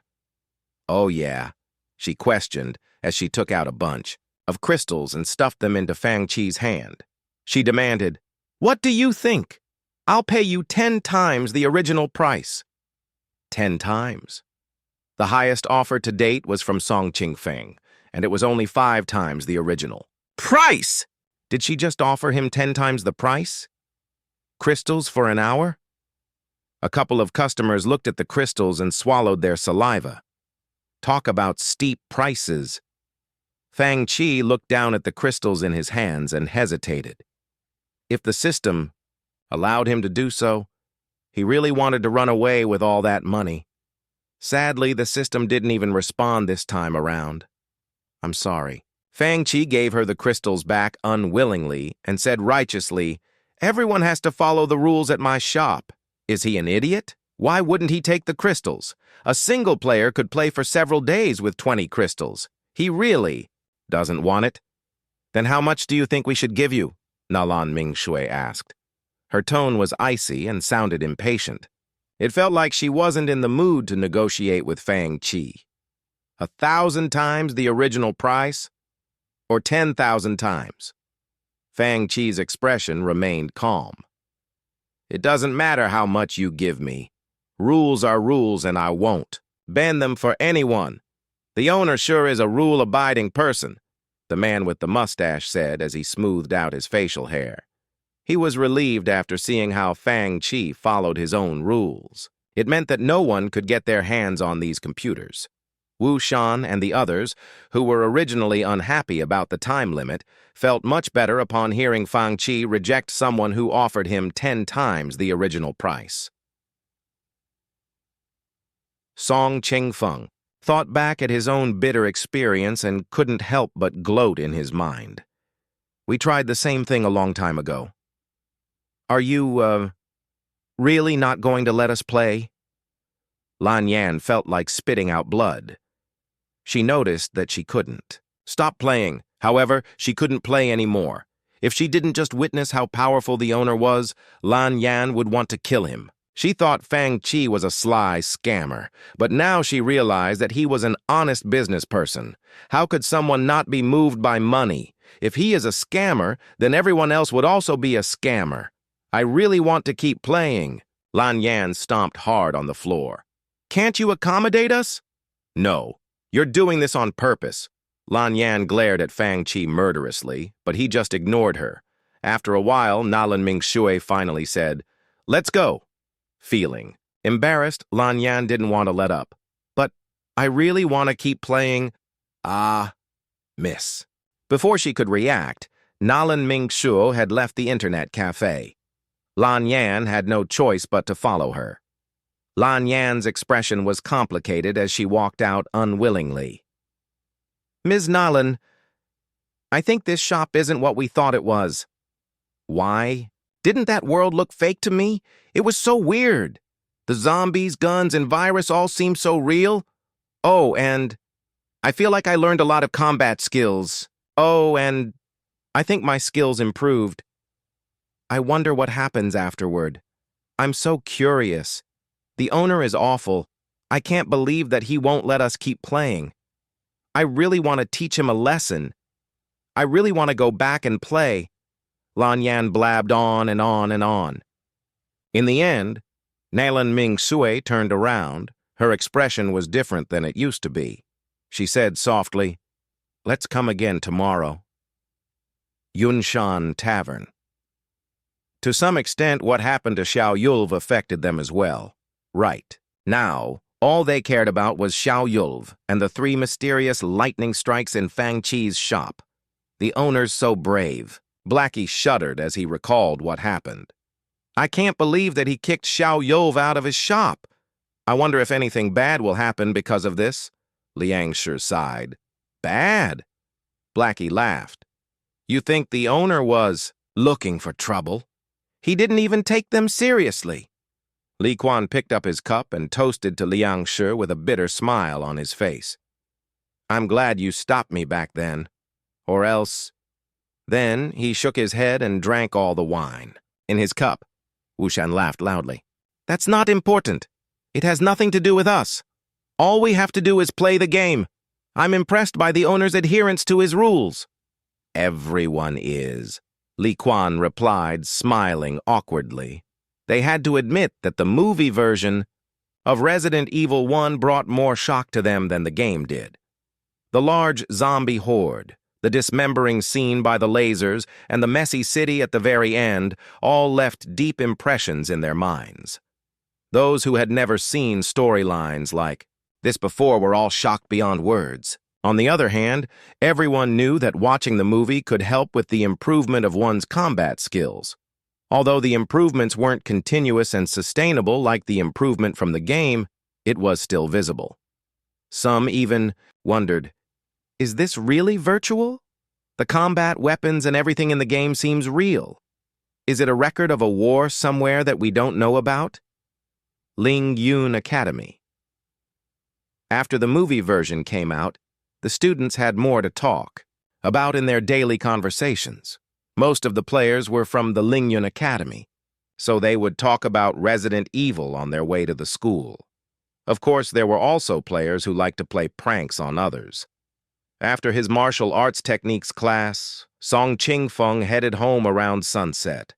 There was a secluded, tree-lined trail from the martial arts field to the gates of the academy. Because of its location, no one trimmed this area. Therefore, the branches and leaves of the tung trees intertwined and created a giant green-arched passage. The thick leaves stopped the sunlight from seeping through, so the trail was dark. Suddenly, Song Qingfeng noticed 2 people standing under a tree in front of him. The 2 people were wearing ragged clothes and headed towards him slowly. There wasn't enough light, and their heads were down, so Song Qingfeng couldn't see their faces clearly. He instinctively felt like something was wrong. He asked curiously, "What are you doing?" Suddenly, the 2 of them looked up and showed their rotten faces. Then they growled and charged at Song Qingfeng. Zombies! Song Qingfeng was immediately terrified. How could there be zombies? In the real world? By the time he came back to his senses, the 2 zombies had jumped before him. One of them even grabbed his arm. Song Qingfeng instinctively pulled back his arm but failed. He looked down and noticed that the way this zombie grabbed him was familiar. China 1? How could zombies know the China techniques? Song Qingfeng's expression froze upon realizing what was happening. Then, he quickly kicked forward, sending the two zombies into the air. The zombies immediately cried out in pain, "Ouch! Young Master Song, can't you be gentler?" "Thought we were friends," another voice sounded. The zombies were actually Lin Xiao and Shu Luo. "What the hell are you two up to?" Song Qingfeng glared at them.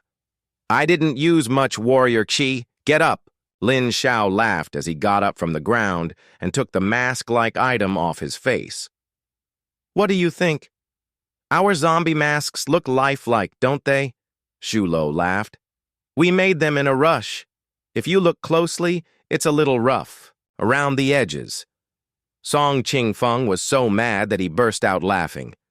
"You guys are hilarious. I can't believe that you would dress up as zombies. Don't tell others that I know you, okay?" "What do you think, young Master Song? Would you like to join our zombie army?" Shu Luo patted Song Qingfeng's shoulder and winked at him. Song Qingfeng glanced at them in disdain. "It doesn't suit my status. Did you think that I would stoop to your level?" "What's the problem?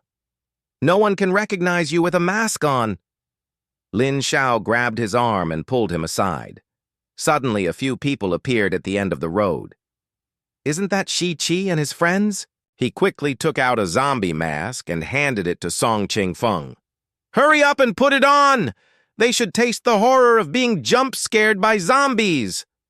Shi Qi, Shi Xiaoyun, Wang Guangyuan, and a few other students were walking down the path while discussing the lightning punishment that happened at the Origins Internet Club today, as well as Resident Evil. Suddenly, they saw a lifeless figure standing there with his back facing them. Under the big tree was another person, hunched on the ground. Then they noticed the third person lying down before them. "Is he hurt?"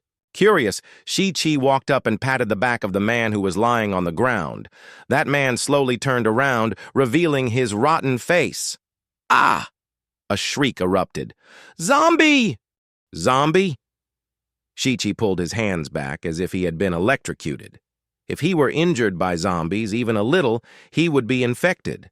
There weren't any blood serums in this world that he could use as antidotes. Then the dead body on the ground slowly got up. The man on the side of the road turned around as well. It was another rotten zombie. The three zombies growled before charging towards the people in front of them. Although they've killed quite a few zombies in the game, they've never seen anything like this in real life. Moreover, Shi Xiaoyun's scream scared them all, causing Shi Qi to grab his sister by the wrist and run off almost immediately. Wang Guangyuan and the others were blanking out when they noticed that Shi Qi had run away. Therefore, they turned around and dashed away without hesitation. Ha ha ha! The three zombies all laughed until their stomachs hurt. "Quiet down! More people are coming!" After Shi Qi ran away with his friends, a few others walked toward them. "Get ready! Get ready!" Song Qingfeng felt like crying. He realized that he had been roped into their shenanigans and couldn't get out. That night, a rumor spread at the Lingyun Academy. Apparently, there were zombies on the path between the martial arts field and the gates of the academy. Fang Qi finally heard news about the neighboring shop. But sadly, it wasn't good news. "Qi, are you in a hurry to use that shop?" Auntie Wang knew that a lot of people visited Fang Qi's shop. Although she asked that question, she already knew the answer to it. "I don't know why. No one wanted that shop for the longest time, but someone suddenly bought it." "It's okay," Fang Qi replied. "Thank you, Auntie Wang." "Don't thank me," Auntie Wang said apologetically. "I didn't help much." Fang Qi felt confused. Upon returning to his shop, something was definitely up. Who in the world bought that shop at a time like this? As he racked his brain for an answer, a man wearing a black robe came into his shop. "You are?" Fang Qi was just about to ask if this man was a new customer, introduced by someone when he took out a letter from his inner pocket. "Are you Mr. Fang Qi?" The man in black handed him the letter. "My master asked me to give this to you." "Your master?" Fang Qi was confused as he took the letter. Then he suddenly thought of the correlation between this letter and the neighboring shop. "Thank your master for me, will you?" Fang Chi opened the letter and read it. "I would like to treat Mr. Fang to tea tomorrow morning at 7 a.m. See you on the third floor of the Wind and Moon Pavilion." He stood outside his shop and looked into the sky without a speck of emotion on his face. I guess some people just don't know when to give up. Fang Chi only got to play for 2 to 3 hours yesterday before closing. Today, he was busy the entire day and didn't get the chance to even touch a computer. He used to have 20-ish customers, but now he had more than 30. Fang Chi looked at the number of movie tickets sold, 32 tickets. These tickets couldn't be rebought. This meant that he needed 18 or more new customers at his internet cafe to sell 50 tickets. Only then would he complete his task. Yet the only thing he cared about was the size of his shop. The internet cafe was extremely busy and full all the time. He really needed more space. The next morning at the Wind and Moon Pavilion, only those with enough status could go up to the third floor. Those who came here were either dignified cultivators, elegant aristocrats, or highly respected warriors with spiritual artifacts on their backs. Fang Chi had seen people like that before. Even if they limited their warrior chi, others could still feel the great extent of their powers. When Fang Chi headed upstairs, 2 young men in blue passed by him. The young men weren't as well-built as warriors, but their eyes emitted an icy and powerful light. Their bodies gave off a unique sense of freedom and special auras. Without a doubt, they were both cultivators who were powerful. I heard Xiao Yulv was beaten up yesterday? I think so, at a shop called Origins. His grandfather used to hold such high power, but Xiao Yulv sure is useless. He couldn't even win against an ordinary civilian. I can't believe he still calls himself a cultivator. Exactly. He even contacted Shu Fuwei. Shu Fuwei, the Yuan River realm. Cultivator? It's just a small shop. Why is he making it into such a big deal? The 2 cultivators discussed amongst themselves as they walked upstairs. Fang Chi heard them and furrowed his eyebrows. "Are you Mr. Fang Chi?" As soon as he arrived upstairs, a pretty woman in red walked up and greeted him. This woman also seemed to have abundant qi. Clearly, anyone who was on the 3rd level was not a commoner, including the waiters and waitresses. Fang Chi nodded his head slightly. "Please come with me." Then Fang Chi followed her to a private room, located at the northern end of the restaurant. Its location was obviously separated from the other rooms, clearly depicting the high status and prestige of whoever invited Fang Chi. The hallway of the private room was guarded by 4 people, and they looked at Fang Chi indifferently with a slight hint of arrogance. The truth was, no one understood why the person in the private room would invite such an ordinary-looking young man over for tea. The private room was spacious and could fit at least 8 tables. However, there was only 1 table beside the window, from where one could see the countless carriages on the roads of Juhua City. The utensils on the table, as well as the cups, plates, and bowls, were all meticulously made of silver and extremely valuable. Steam rose from the table as all sorts of delicate dishes were placed on it. The person who invited Fang Chi seemed sure that he would arrive on time. A girl wearing white sat on the east side of the table. Her hair was neatly organized into a bun, and she was an elegant beauty. Fang Chi could only see her profile. She was beautiful and charming. She sat beside the window and looked out into the sky as if she were an alluring sculpture made of ice. Her gaze landed on the crowd of people outside. It felt like only by looking at them would her icy expression show a hint of warmth. Behind her stood a girl in black. She was beautiful and refined, but also emitted a valiant aura. "Your name is Lan Yan, right?" Fang Chi sat down and asked the girl in black, confirming the identity of the girl in white. "Ms. Nalan, I didn't think you would be interested in a tiny shop on a secluded street." "That depends on the shop." Nalan Mingshui finally turned her head and looked at the wine cups before her. Lan Yan slowly filled them up. This is pear blossom wine, a Juhua specialty. It's extremely smooth, and it can help you sleep better and calm your nerves. It's also good for your cultivation, Nalan Ming Sue said as Lan Yan handed a cup to Fang Qi. After seeing your shop yesterday, I've noticed that it really is a magical little place. Fang Qi looked at the amber-colored liquid in his cup and laughed. Ms. Nalan, I'm going to assume that you didn't invite me here to just drink, right? Lan Yan took out a stack of paper and placed them before Fang Qi. These are the deeds to all the shops on Street 103 East. Huh. What do you mean? Fang Qi froze upon realizing what they did. Don't tell me that you bought the entire street. It's just a little gift, Nalan Ming Shui said gently. It's for you, Mr. Fang. What do you want, Ms. Nalan? Fang Qi laughed. Her tone was emotionless. I've never seen a shop as magical as yours, Mr. Fang. You are a warrior, but you didn't have any fortuitous experiences in the last 16 years. Therefore, it doesn't seem possible for you to be the one that created the special items in your shop, let alone possess lightning techniques, the most difficult type of cultivation technique. However, not only did I see those special items, in your shop yesterday, I also saw the lightning technique 3 times in a row. Therefore, I guessed that the spiritual artifacts called the computers were created by one or even a group of cultivators. Mr. Fang, you're just their agent. Am I right? Fang Qi froze for a second. Your analysis is very thorough, but you need to be more imaginative, he added in his head. The difference between normal people and cultivators are like the heaven and the earth. That's how big. The difference is, she paused for a second before continuing. The cultivators behind you must be extremely confident to be able to show these items to the world. But they asked you, Mr. Fang, to be the owner of the shop that offers the items they created because their identities cannot be revealed to the rest of the world, right?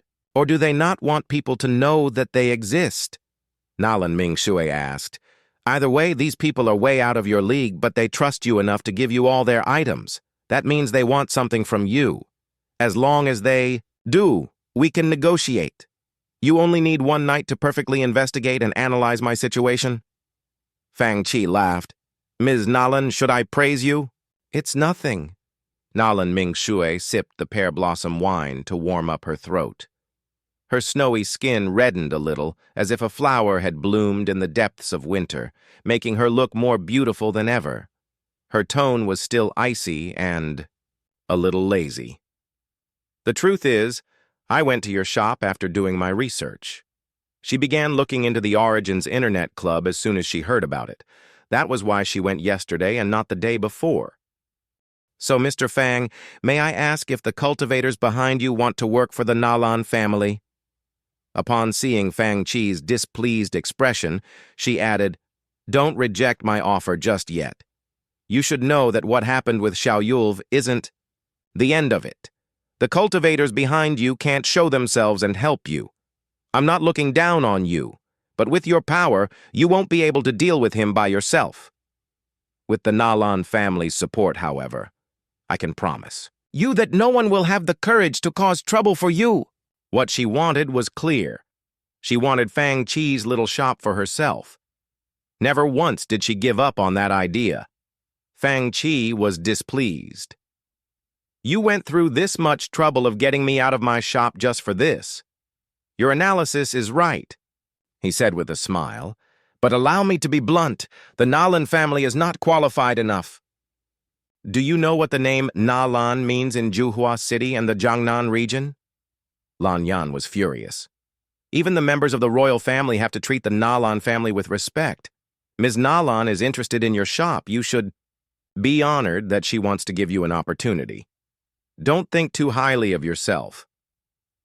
You're good at exploiting small openings. Fang Qi laughed. But you're imagining things if you think Xiao Yulv can threaten me. You're insane!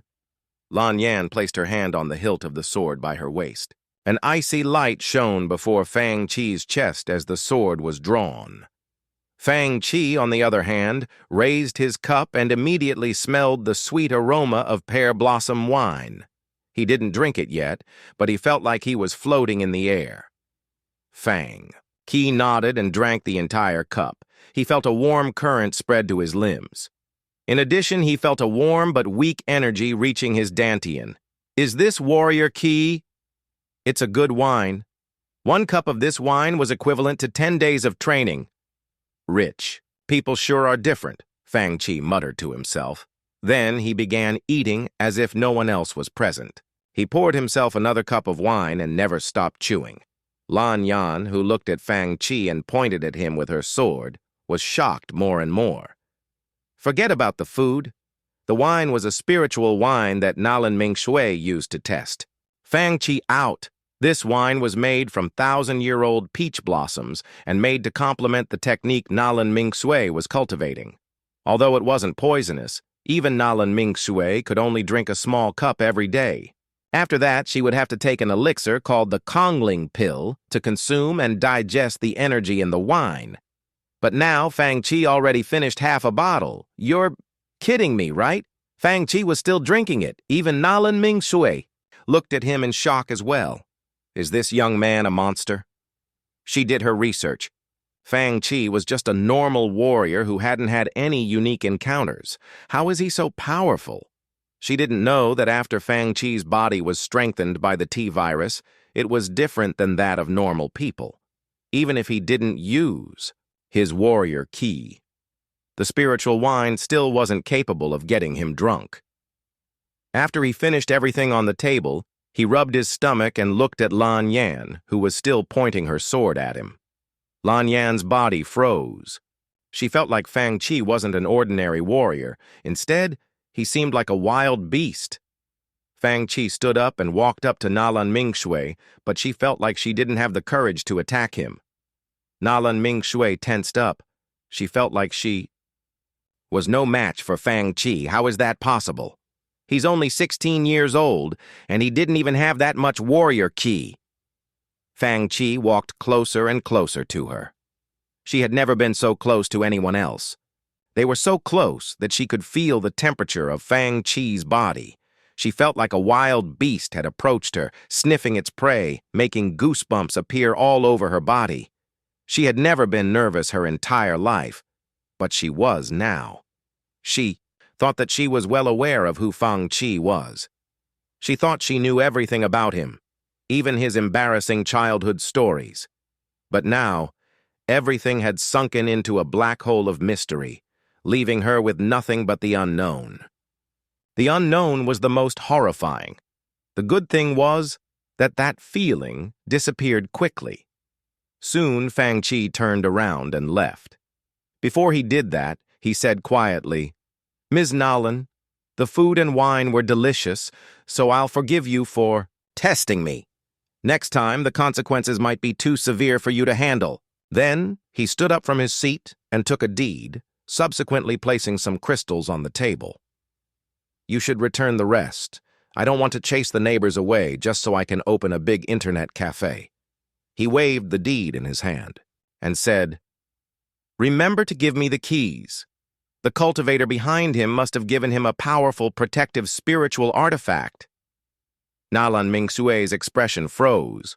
She was more logical than normal people. Therefore, she quickly calmed down because she didn't believe Fang Chi was that powerful. There was no way that a 16-year-old young man could become so powerful so fast. I think I underestimated how much that person values him. Wait, right. Before Fang Chi left, Nalan Ming Shui called out. Fang Chi paused by the door. He turned around to look at Nalan Ming Shui, who quickly hid the shock in her eyes. He sneered, "What? You want me to stay?" Nalan Ming Su slowly calmed down. "If I go with you right now, there will be seats, right, Mr. Fang?" Nalan Ming Su finished the pear blossom wine in her cup and said, "Even if we can't strike a deal, I can continue visiting your shop, right?" "Of course. Stop calling me Mr. Fang, though," Fang Chi added. "It sounds weird." "Okay, sir. I heard my friend at Lingyun Academy say that the Huang House has morning class today." Fang Qi suddenly remembered what Wang Tai told him yesterday. You're not going? Today, Nalan Ming Shui smiled. I'm going to skip class. Fang.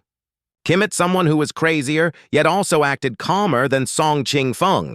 Song Ching Feng and the others had class, so they didn't come this morning. Although Fang Qi didn't open his shop early, there weren't a lot of people waiting outside his shop compared with before. However, when Liang Shi, Blackie, Wu Shan, and the others saw Fang Qi walk up with Nalan Mingshui and Lan Yan, their brains went into immediate overdrive. What's going on? It can't be. Sir, you've disappointed us. Sir, you... They glanced at each other before pointing at Fang Qi and Nalan Mingshui. The fact that Fang Qi and Nalan Mingshui came together in the morning left too much up for imagination. Screw you. Are you guys crazy? I just went out for breakfast. Why? Are you making it into such a big deal? Fang Qi glanced at them. You're too old to wait outside every morning waiting to play on the computer. Are you guys elementary school students? You went out for breakfast? Blackie laughed in relief. Sir, what's an elementary school student? Liang Shi rubbed his head in confusion. They are a giant and horrifying group. The others still looked confused. Are they scarier than zombies? Lan Yan asked innocently. To some extent, they're much scarier than zombies, Fang Qi said profoundly. I didn't know something like that existed. Just as she was wondering how scary the elementary school kids were, she suddenly realized something. Wait, there are no more seats?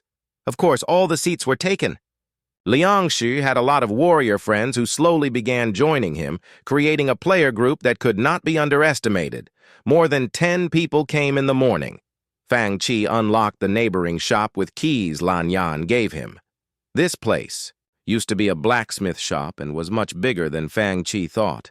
It had been empty for a long time, so there was dust everywhere.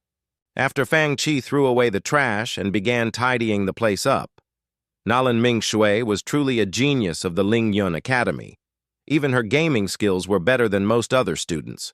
She had a dagger in her hand as she walked through the hallways. It was obvious that after yesterday she had gotten used to the game. She searched every corner of the mansion in an orderly fashion so she didn't miss any details or items. As the daughter of the Nalan family, she was used to her relatives fighting and manipulating each other. However, this was the first time.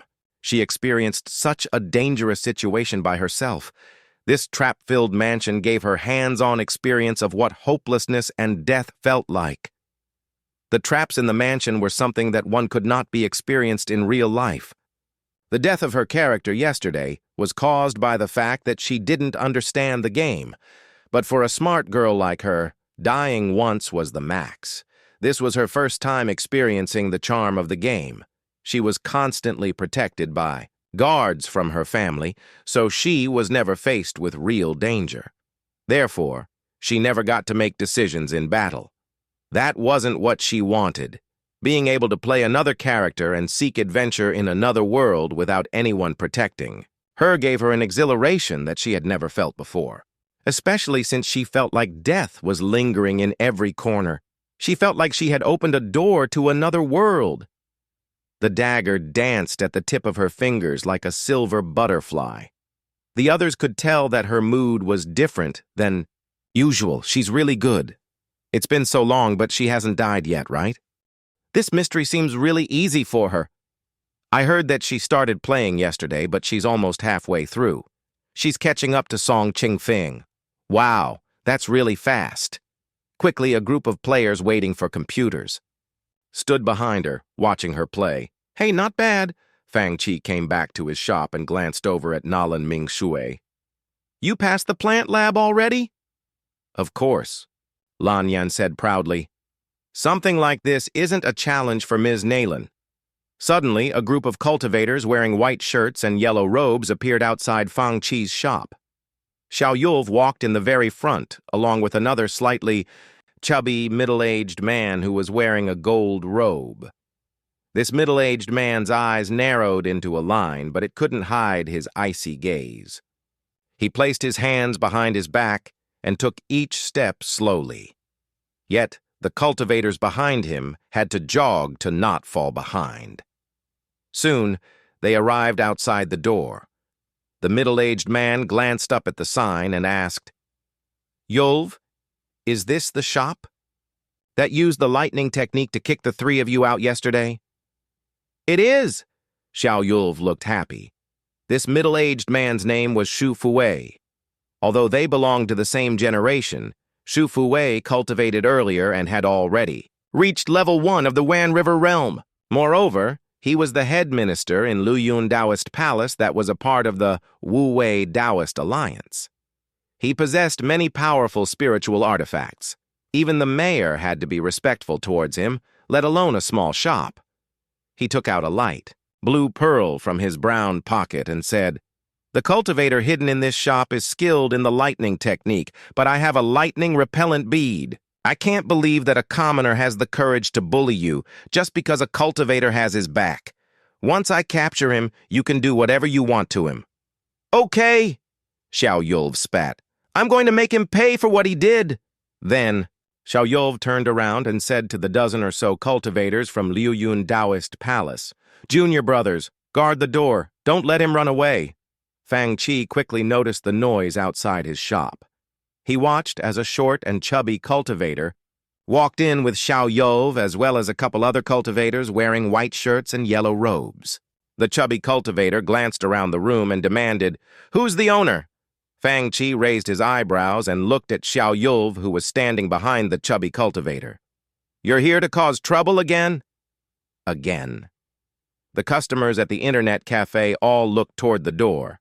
They were shocked to see so many cultivators inside and outside the shop. There are so many cultivators.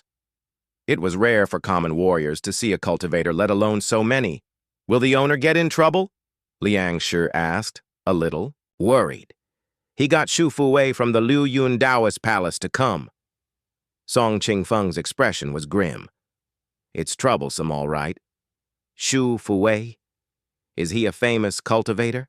Li Quan asked, confused. "He's the head minister of Luyun Taoist Palace and a Yuan River Realm cultivator." "What do you think? Yuan River Realm?" Upon hearing these words, everyone in the shop gasped. Cultivators in the Yuan River Realm were equivalent to master warriors on paper.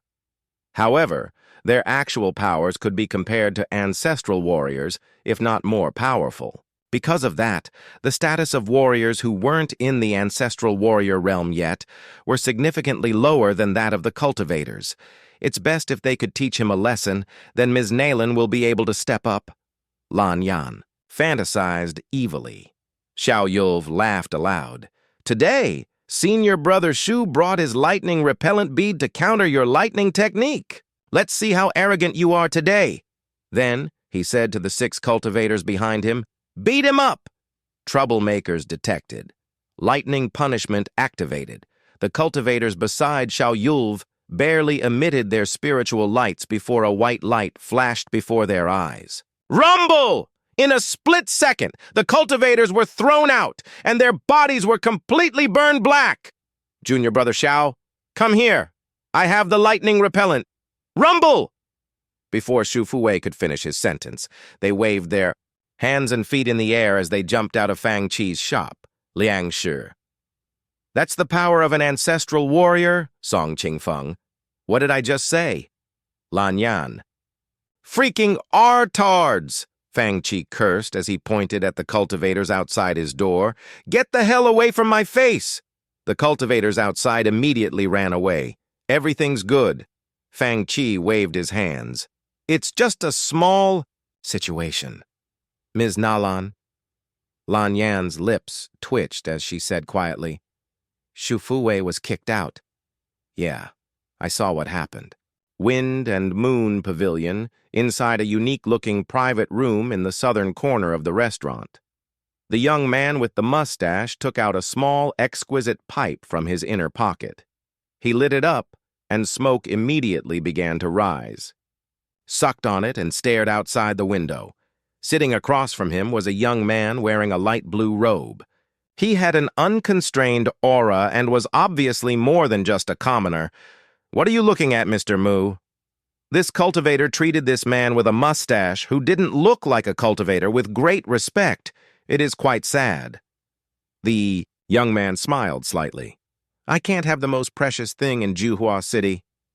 The most precious thing? The cultivator in blue was extremely surprised. Have you ever heard of Resident Evil? The young man smiled. What is that? The cultivator asked, more surprised than ever.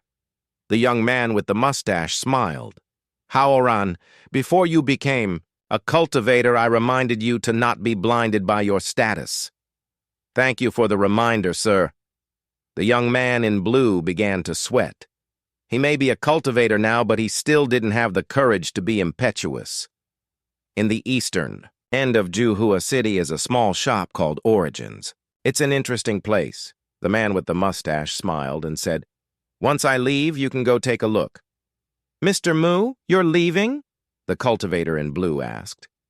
The man with the mustache took a big whiff of his pipe. Yes, I need to head back to Jingxi. The cultivator in blue nodded. Sir, is this shop the same shop that kicked Xiao Yulv out? The shop that kicked Xiao Yulv out? The man with the mustache smiled in amusement. Word got out already? Indeed. All the cultivators in Juhua City had heard about what happened yesterday. Apparently, Xiao Yulv led a bunch of people to cause trouble at that shop.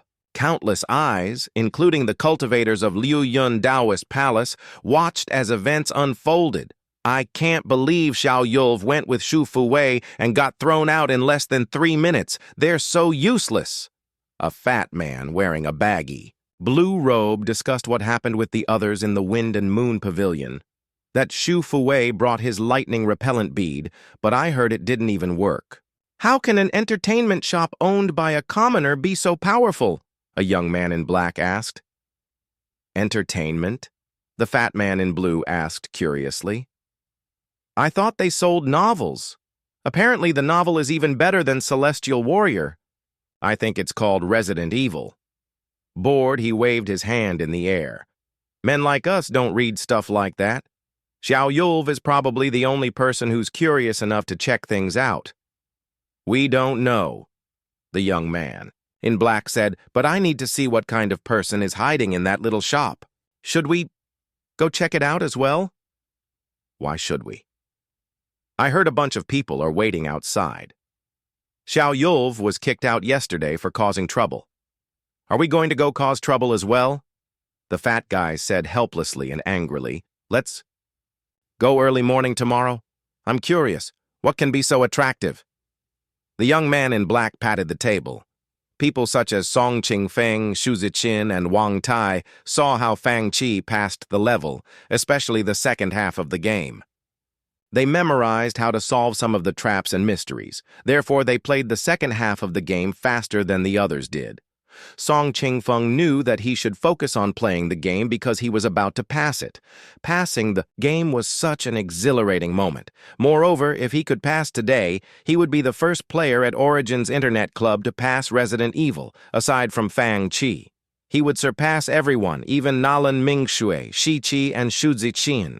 He became incredibly excited at the thought of this. Indeed, Song Qingfeng was good at the game. Whether it was killing hunters with a dagger or fighting against the boss, his movements had become much swifter. This proved just how much his combat skills had improved. As a warrior, he noticed how efficient his new combat skills were. If he could combine them with his martial arts skills in real life, his combat ability would improve drastically. Nalan Mingshui only just started. A light flashed in Song Qingfeng's eyes as he thought, this time, I might be able to surpass her. Song Qingfeng and Xu Ziqin encountered the hunters at the same time, but the latter was less experienced. Therefore, Xu Ziqin fell behind and was now trying her best to catch up. Song Qingfeng, filled with high spirits, kept advancing until he finally reached the room where the final boss resided. Is Song Qingfeng going to pass the game? Everyone in the internet cafe turned their attention to him. It had been so long, and they had experienced so much. There was finally a player at the internet cafe who was about to pass the game. Upon seeing the big and tall tyrant slowly advancing toward him, Song Qingfeng felt incredibly emotional. Is that the tyrant? Aside from Shu Zixin, who was going to pass the game soon as well, people like Liang Shi, Shi Qi, and even Nalan Mingshui watched Song Qingfeng as he began his final battle. Song Qingfeng was imitating what Fang Qi did. First, he used his shotgun to lower the tyrant's HP in the first stage. Then, in the second stage, he dodged the tyrant's attacks while looking for opportunities to shoot it with his magnum revolver. Thanks to the movie version of Resident Evil 1, everyone's combat skills had improved significantly.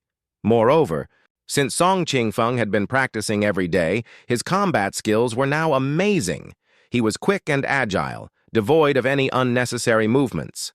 His attacks looked more skilled than that of Fang Qi's. He's so good! Upon seeing Song Qingfeng's swift attacks, forcing the tyrant's health bar to slowly go down, the people around him began breathing nervously and rapidly. His shooting skills and combat techniques are much better than the owner's, right? A warrior laughed loudly. What? The owner plays as well? I've never seen him play. Confused, Nalan Mingshui asked. After all, people rarely saw Fang Qi play. The owner is the best at playing this game. He passed it a few days ago. Other players began discussing amongst themselves. The owner is also the first one to kill hunters with a dagger. If we didn't see him do it, we wouldn't think it was possible. The owner is the first one to think of ways to kill the final boss. He plays as well? Nalan Mingshui glanced over at Fang Qi, who was lying comfortably in his armchair. She frowned slightly. Ever since she came, she had never seen him play this game. To her surprise, he was a legend to the players here. First person to kill hunters with a dagger, first person to pass the game, record setter. These words proved that Fang Qi really did finish the game before anyone else did. Nalan Mingshui was confused. How did he pass the game so fast? He's about to pass the game. The others saw that Song Qingfeng had seriously injured the tyrant and the helicopter had arrived. As soon as the rocket launcher was thrown down, everything would be over.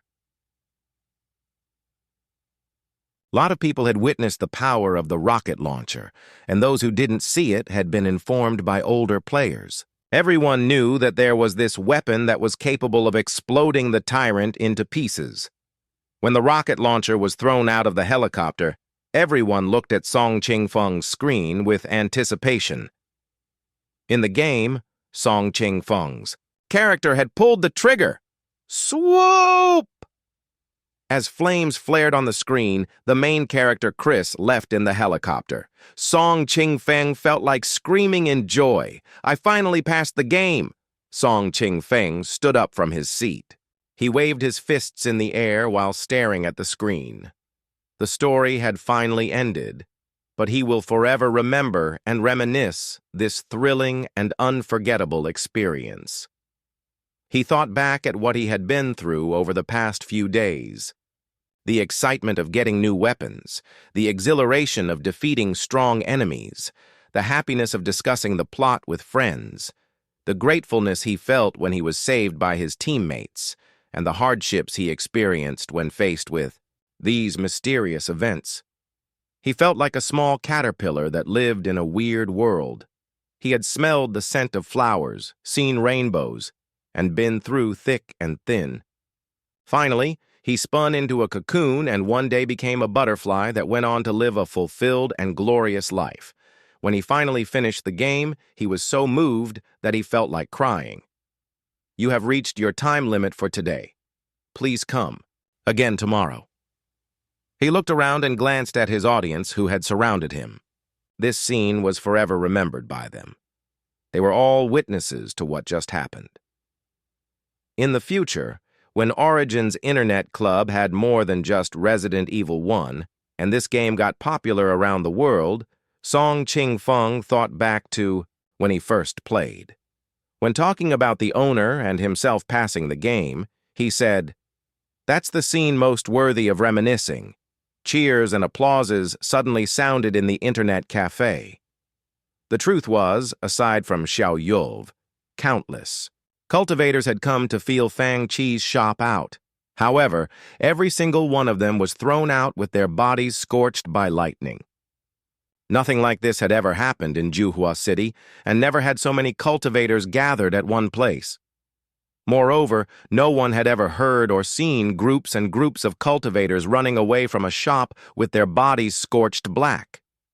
This scene became a marvelous spectacle in Juhua City.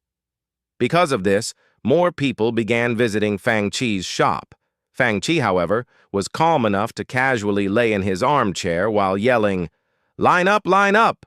Those who don't line up will be treated as troublemakers. People after that person should go home. You won't be able to play today." The blacksmith shop next door was different from Fang Qi's little shop. There were many equipment, appliances, and even random items such as ores and metals in the storage. All in all, the size of the shop was a couple times bigger than Fang Qi's shop. That was also why Fang Qi wanted this shop in the first place. After he closed his internet cafe, Fang Qi spent another hour cleaning up the blacksmith shop before heading upstairs for bed. It was late into the night, but the lights were still lit in a room somewhere in Juhua City. Neilan Mingshui looked at the stacks of documents in front of her.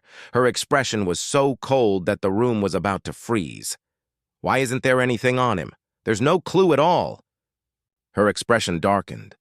I've never seen those weird lightning strikes from any cultivation sects.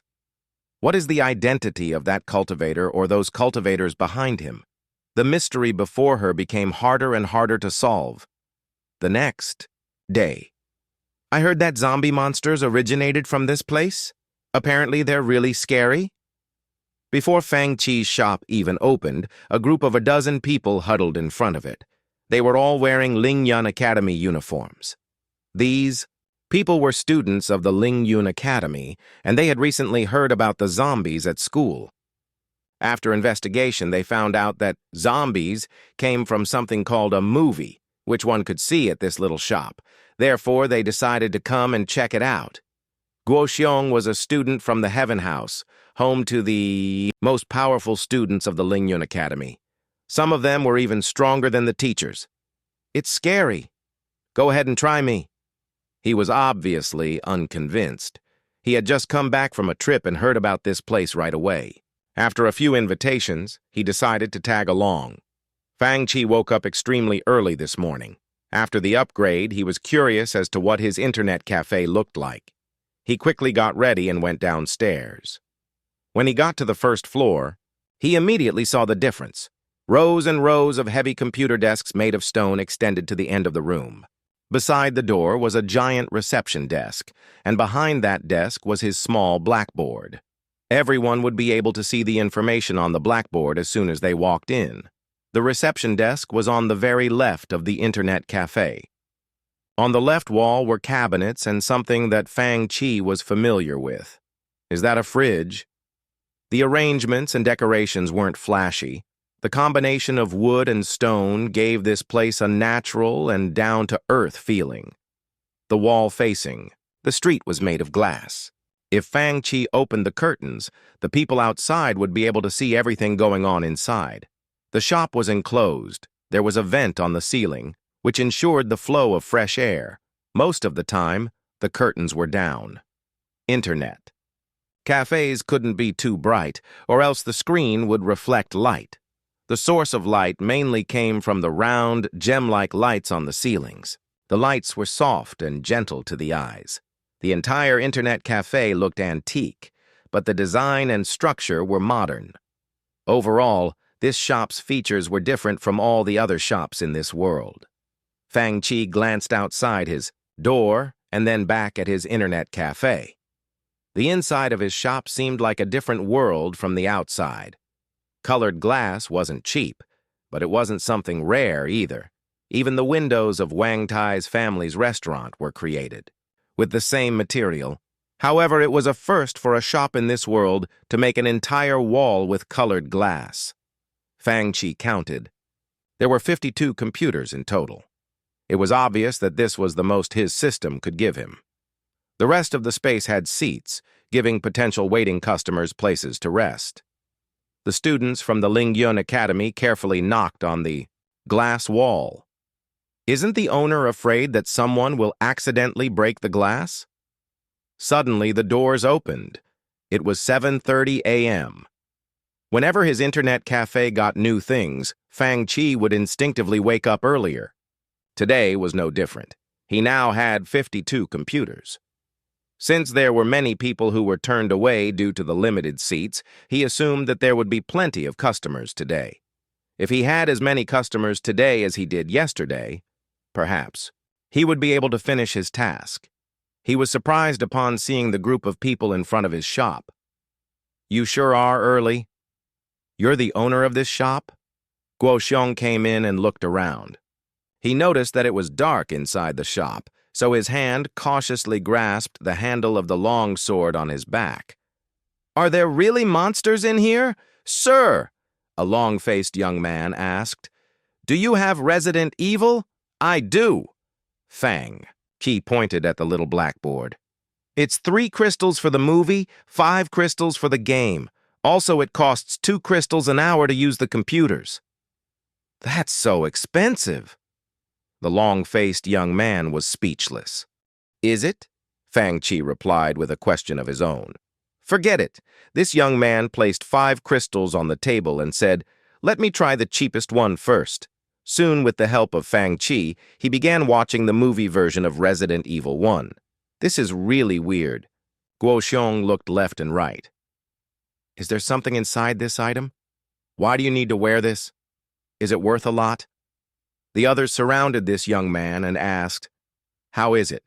Did you see that zombie thingy?" "What?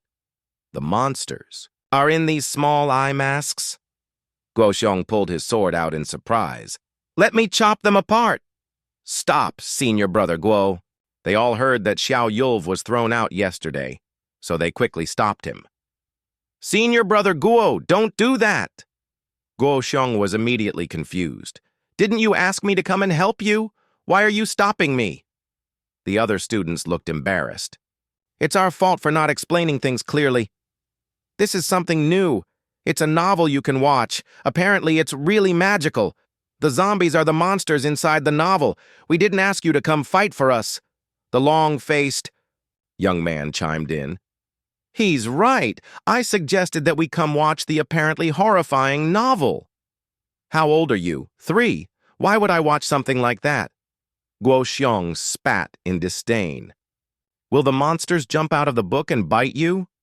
"Apparently they can," another young man said mysteriously. "Brother Yu, how's it going?" "It's amazing." Yu Kuai, who was watching the Resident Evil 1 movie version, exclaimed, "I feel like I'm in another world. I can't touch anything, but I can see exactly what they're doing. It really is a watchable novel." "It's called a movie." Fang Chi rolled his eyes. Right, movie. Is it that amazing?" Guo Xiong became even more confused. No matter how he observed it, it was just an eye mask. No matter how weird it looked, it was still an eye mask. Moreover, he had no idea what the screen in front of him did. "Come on, let's try it." The others couldn't wait any longer. Yu Kuai said, "Senior brother Guo, just try. It is on me today." Then he added, "This is amazing. I heard that the line was so long yesterday, and some people didn't even get to watch it." "I can't ask you to pay." Guo Xiong laughed. "If it's really that magical, then I'll go crazy with you brats for once and pay 5 crystals to try it out." After paying, the group began watching the movie. Soon they were at the opening scene. Quite a few people came to the shop today. They were all students of the Lingyun Academy, here to watch Resident Evil 1 movie version. Confused, Fang Chi muttered to himself, "Why are there so many people?" Just then, Fang Chi noticed that he had completed his task. Task: sell 50 tickets. For Resident Evil 1 movie version, completed. Task reward: Diablo 2 Virtual Reality Remake, Act 1 and Act 2. At the same time, he received a new task. New task: 1. Total Diablo 2 playtime reaches 1,000 hours. Task reward, The Legend of Sword and Fairy 1. System reward, The Internet Cafe meets the system's requirements. 200 bottles of Sprite will be provided as a special bonus. Note, each bottle costs 3 crystals, and each person can buy 1 bottle a day. It cannot be taken outside the shop, nor is it transferable between customers. Sprite? Fang Chi looked around in confusion. Where's the Sprite? Suddenly he saw the fridge in the corner. There is Sprite in the fridge? He quickly opened the fridge, and as expected, he saw many bottles of Sprite. The problem was, this world was filled with all sorts of spiritual items. The spiritual wine. Fang Chi drank last time could even improve his warrior ki, so what could Sprite do? Curious, Fang Chi asked. System, will my strength grow after drinking this? No, the system replied. Fang Chi became even more confused. Will it improve my skills? That's not Sprite you are talking about. Fang Chi was speechless. Then what can it do? It can't be regular Sprite, right? It costs 3 crystals a bottle. You should try, host. Try? Fang Chi had no choice but to pick up a bottle of Sprite. As soon as he did, the system said, "Please pay." Fang Chi was dumbfounded. Even I have to pay? To stop you, the host, from keeping the Sprite, you have to pay as well. Fuck, Fang Chi said in disdain. Before I came to this world, I drank all sorts of Sprite. What is this, well-aged Sprite from 1982? It's just Sprite.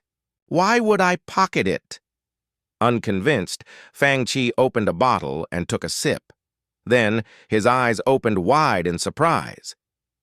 As soon as the Sprite entered his mouth, he felt the lemony sweetness stimulate his taste buds. At the same time, he felt countless bubbles dancing on the tip of his tongue, giving him ultimate pleasure. After he swallowed, he felt a nice and cool feeling shoot right to his organs. They were in the middle of summer, so even the mornings were hot and dry. However, this sip of Sprite instantly made him feel cooler than ever. This is awesome. The Sprite tastes so good. It was Sprite, but Fang Chi's never had anything as good as this. The system made this Sprite. What's so special with it? Isn't it the same? Fang Chi pouted.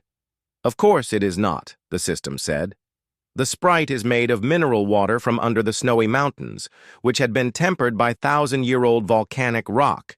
It circulated for hundreds of years and was eventually melted and filtered. It's cold spring water from volcanic rocks. Fang Chi was dumbfounded, but he replied, So, the water is better. The honey is produced by bees that collect pollen from a kind of spiritual flower called the ice heart flower. It can help with concentration and staying calm. Fang Chi's face was filled with shock. What about lemons? What could you have done with the lemons? The lemons are picked from the best lemon strains that had been through hundreds of years of cultivation. Through strict temperature and light control, the system created the best lemons. What about the carbonation? By using an advanced, future machine called high-efficiency silent compressor and radiator? Forget it! Fang Chi was at a loss for words. You make the Sprite sound so awesome, but how can you charge so much for Diablo 2? 8 crystals just to play the first act? The system replied calmly. Diablo 2. Virtual reality remake uses one of the most classic games in your previous life, Diablo 2, as a template. It combines virtual reality technology that is a century more advanced than the one in your previous life with the magic and combat skills of the Western fantasy world. At the same time, the system restored the rune technology and the unique items. Dumbstruck, Fang Chi stuck out his thumb and replied, You rule. Suddenly, a fatty in blue walked into the shop. His name was Ouyang Cheng, one of the most powerful men of the younger generation in Juhua City. Most of the people in his family were high-level officials. His older sister was even a high-ranking imperial concubine. Moreover, the Ouyang family's influence was deeply rooted in Jiangnan and was at its peak. Today, this high-status fatty came to an area in the eastern part of Juhua City where the ordinary people lived. In the past, something like this would be unimaginable. But now, he walked into the shop with an unhappy expression on his face. And Cheng and Bu Che said that we are meeting here this morning. I can't believe that they would fucking stand me up. At this time, Fong Chi was sitting in front of a computer by the door, ready to play Diablo 2. Sir, Ouyang Cheng shouted, I heard that you sell novels here? Let me see what you have. Novels? Fong Chi rolled his eyes. I don't sell novels. Then what are you selling? Ouyang Cheng waved his arm. I don't care what you're selling. Give me whatever is best. Fang Chi pointed at the blackboard. Take a look for yourself. Ouyang Cheng's gaze landed where Fang Chi was pointing. Game. Diablo 2.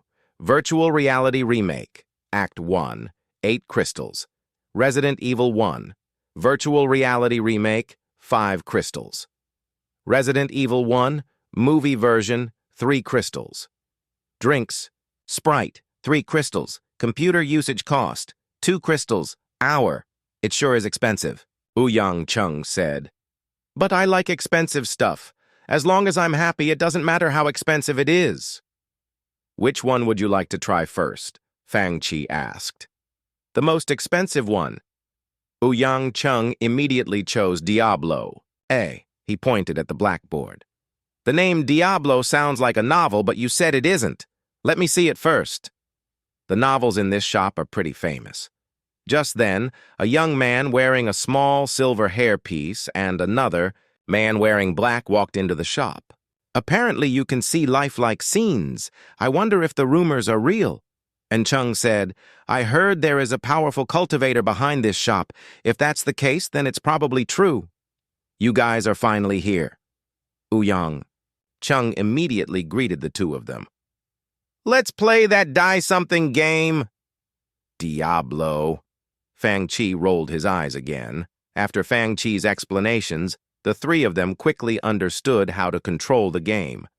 They could either control it through the virtual reality headset or with the keyboard and mouse while watching through the screen. It sure is something new. They quickly began playing. First, they saw the Origins Internet Club logo. This game was a remake of Diablo 2, developed by Blizzard North. Therefore, through careful observation, one could see the Blizzard North logo on the lower right corner of the screen. After the logo appeared, the game began. The first thing to pop out were two options, single-player mode and multiplayer mode. They looked at the screen curiously and asked, Sir, which one are we supposed to choose? Fang Chi replied, If you want to play on your own, then choose the single-player mode. If you want to go on the adventure together, then choose the multiplayer mode. Interesting, this shop is sure unique. Satisfied, An Chung laughed. He said to Bu Che, What do you think? Should we play together? Ask Fatty if he wants to play with us. Bu Che clicked multiplayer mode, and Fang Chi taught him how to open a room. Let's play together. Soon, Bu Che got to choose his character. Faced with the lifelike characters before him, Bu Che felt like he had discovered a new continent. It's true, this shop is magical, he scrolled, the mouse across the players, reading the character descriptions that popped out. Each description was written in great detail. The Amazon, female players only, female warriors who roamed the plains near the South Sea. The Assassin, martial arts based. Her body and determination are deadly weapons. The Paladin, a crusader from the Church of Zakarum fighting for the glory of the light. He is always prepared for battle and will fight for the faith he believes in. The Sorceress. She is good at elemental magic, fire, lightning, ice. The Druid. Controls the power of nature. He can summon wild animals and windstorms to fight alongside himself. I get to choose my character? Bu Che looked at the 7 characters, completely dumbfounded. We can choose what we want to? He grabbed An Cheng's shoulder and asked, What should we choose? An Cheng frowned. The sorceress looks like a cultivator. Since most of my own spiritual spells are fire-based, I'll choose the sorceress. Then I'll choose the druid, Buche said. Does he practice heavenly Tao? He can control the powers of nature, so he's obviously strong. I'll try. Him out! What about Brother Ouyang? And Chung asked. Who are you going to choose? I'll choose the sorceress too. Ouyang Chung laughed. I'll practice lightning spells, and you can practice fire spells. I bet only idiots would choose to play with these warrior-like characters. Low-level warriors will probably choose them. The three of them laughed before quickly entering the game. The game took a while to load, so while the screen displayed, "Please wait," the three looked around the internet cafe to combat their boredom. Look what the owner chose. To their surprise, Fang Chi was playing Diablo as well. He picked the paladin, who was holding a sword and shield. He looks like someone from the Special Forces. The three of them laughed. I can't believe that someone would actually choose that. At the end of the day, commoners are still commoners. Fang Chi's face twitched. Why do you laugh and comment on my choice of character? Shu Zixin felt like she was going to pass the game today, so she came especially early, arriving outside the shop by 7:50 a.m. It's open already? Surprised, Shu Zixin looked in. The shop had completely changed. Did I come to the wrong place? She looked inside and immediately saw Fang Chi, who was sipping on his bottle of Sprite. I didn't? Confused, Shu Zixin walked in through the doors and noticed new items written on the blackboard. There were new games and drinks? She didn't care for the new game since she was determined to pass Resident Evil 1 today. However, she was interested in this drink. She pointed at the little blackboard. Sir, what's a Sprite? Can I try a bottle? Fang Chi nodded his head and gave her one. However, upon touching the bottle, Shu Zixin instinctively took her hand back and asked, It's cold? It's just a little cold, it won't freeze you up. Fang Chi laughed. Then, I'll give it a try. Shu Zixin trusted Fang Chi now more than ever. Moreover, she was a girl who liked to try out new things, so she put playing aside for now and decided to give Fang Chi's drink a taste. An iced drink? And Chung and the others glanced at each other. It was pretty hot nowadays, so it was the perfect time for iced drinks. How amusing. Your shop sells drinks like other restaurants? You should really leave these matters to experts. And Chung laughed. Upon hearing his criticism, Fang Chi shrugged unhappily. If you don't want to buy it, just don't. Did he anger you? The young man in black had enough of Fang Chi's attitude. This is just a shop for playing games. It isn't the Wind and Moon Pavilion. The game is expensive, but it is fine since it is interesting. However, drinks aren't this shop's specialty. Why is it so expensive? Does this drink help with increasing warrior ki? By how much? Fang Chi shook his head. No. The young man in a silver hairpiece mocked. Can your drink enhance intelligence or cure diseases? Fang Chi shook his head. No. The same young man slammed the table as his face darkened. What courage! Your drink can't do anything. How can a bottle of horse pass be worth so many crystals? Fang Chi shook his head and replied emotionlessly, My drink tastes better. How good can it be? Is it better than the wind? And Moon Pavilion's Yulu wine? Buche asked with disdain. And Chung removed a jade-like wine calabash from his waist and asked, Exactly. Can it compare to my Yulu wine? Hey, Ouyang Cheng, the fatty in blue, licked his dry lips. Brother An, you still have Yulu wine with you? That's a specialty wine from the Wind and Moon Pavilion. Brother An, can I also have a sip? Buche asked. Of course. The young man with the small silver hairpiece glanced in Fang Chi's direction. Sure, this shop is interesting, but 3 crystals for a drink. This angered him, and he looked at Fang Chi as if Fang Chi was someone who had never seen anything good. Would you like to try this wine? You can then compare it with your own drink and see if you have the audacity to continue selling yours for 3 crystals a bottle. During this time, Xu Zixin had taken a sip of Sprite with a straw. As soon as the drink entered her mouth, her facial expression changed drastically. "How is it? I told you so." And Chung sneered. "You're from the Xu family, aren't you? The Xu family is full of brave warriors who defend our borders. You're from a famous family. Don't you think it's embarrassing to drink something like this?" "No." Xu Zixin's pretty eyes narrowed into slits. She had never had anything as good as this. The sweet sensation glided down her throat, and countless bubbles danced on her tongue as if the thousands of taste buds had opened at the same time and magnified the sensation. She could clearly taste how different this drink was compared to anything else she drank before.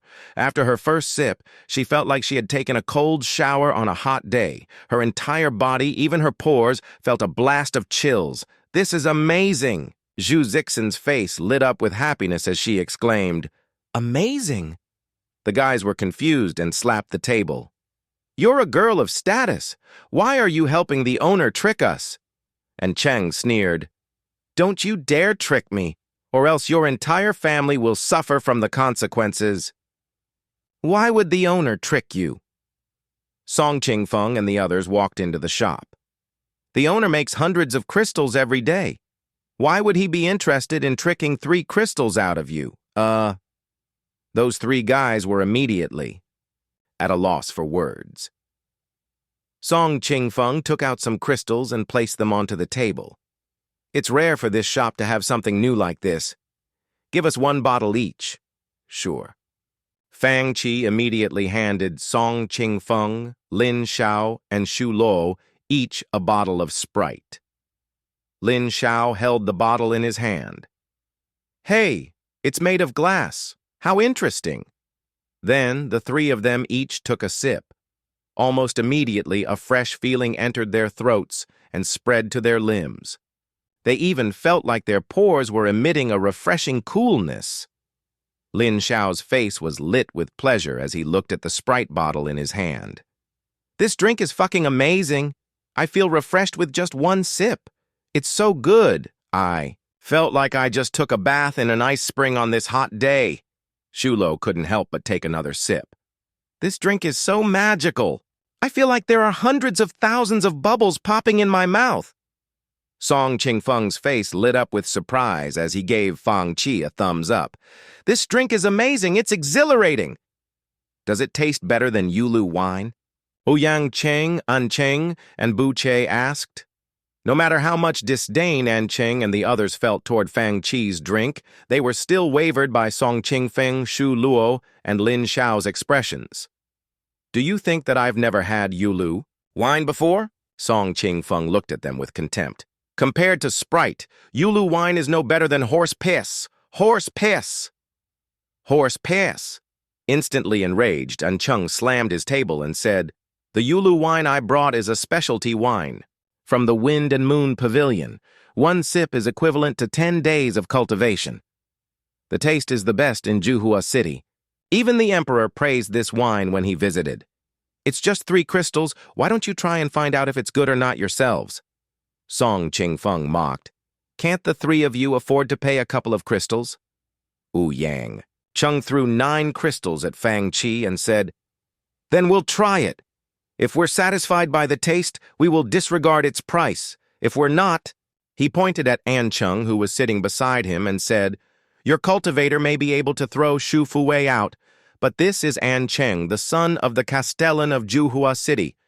You might want to think twice before challenging him." Fang Qi, on the other hand, handed 3 bottles of Sprite to them with no emotions on his face. As soon as An Cheng took a sip, he felt the refreshing sweetness combined with the scent of lemon bursting in his mouth. Numerous bubbles danced on his tongue, stimulating the taste buds in his mouth as well as every nerve in his body. He was completely dumbfounded. It's just a small shop by the side of the road. How can this drink taste so good? It feels magical. The Yulu wine's recipe was created by Master Yu after years of research. It was made with 1,000-year-old spiritual flowers and a dozen spiritual herbs. "I bet this drink is made from regular river water." Fang Qi looked at them in disdain. Sprite is made from mineral water from under the snowy mountains, which had been tempered by thousand-year-old volcanic rocks. It circulated for hundreds of years and was eventually melted and filtered. It's cold spring water from volcanic rocks. The sweetness, confused, Ouyang Cheng looked at the Sprite in his hand and said, "Is it honey? Aside from the thousand-year-old tea honey that the Wind and Moon Pavilion provides?" Fang Qi interrupted him.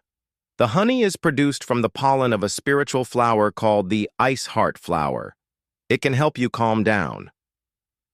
The non-stop bubbles in your mouths are created with an advanced future machine called the high-efficiency silent compressor. This spiritual artifact is especially made to compress and inject the drink with bubbles." Everyone was shocked, speechless from listening to how delicately the drinks at the internet cafe were made. Soon, the three of them finished their drinks. Ouyang Cheng took out 9 crystals and said, "Give us each another bottle."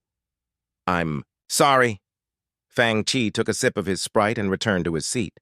"Each person can only buy 1 bottle a day." What? They wanted to enjoy the Sprite more, but he wasn't going to sell them any? The three of them were furious, and An Chung walked up, grabbing Fang Qi by the collar. "You'd better send a box of Sprite to the Castellan mansion every day, or else I'm going to make you pay." Fang Qi laughed. "I will give you 3 seconds. If you don't let go of me, I will assume that you are causing trouble." "Young Master An, young Master An." Ouyang Chung immediately stopped him and whispered, "We didn't bring anyone here today. A wise man knows when to back off." And Chung wasn't an idiot. He thought back at what happened with Xiao Yulv, and his expression wavered for a few seconds before he finally let go of Fang Qi's collar. However, they all looked dejected. "Should we have a couple sips of Yulu wine?" Bu Che suggested. "How can I drink that now?" And Chung cursed. "It's complete horse." "Peace!" Song Qingfeng and the others burst out laughing as they looked at the bottle in their hands, which were only half empty. "I knew the owner would set a weird rule like that," they thought. "Come on, let's play." After paying, Fang Qi reminded them with a smile. "It's hot outside. Games are better with Sprite." Song Qingfeng nodded and smiled back. "When I'm playing, I'm sure I'll feel calmer and more collected if I take a sip." A surprising amount of people came today again to watch Resident Evil 1, movie version. To well-informed individuals in Juhua City, Resident Evil was a term that was repeated way too many times around them. Have you seen Resident Evil? It's the most advanced and most popular spiritual artifact movie.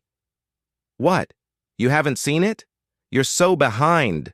For some reason, a trend began to grow in Juhua City. Today was important for the older players at the internet cafe.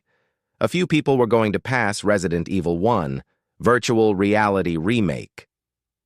A group of people huddled behind Xu Ziqin, Liang, Shi, and even Wang Tai.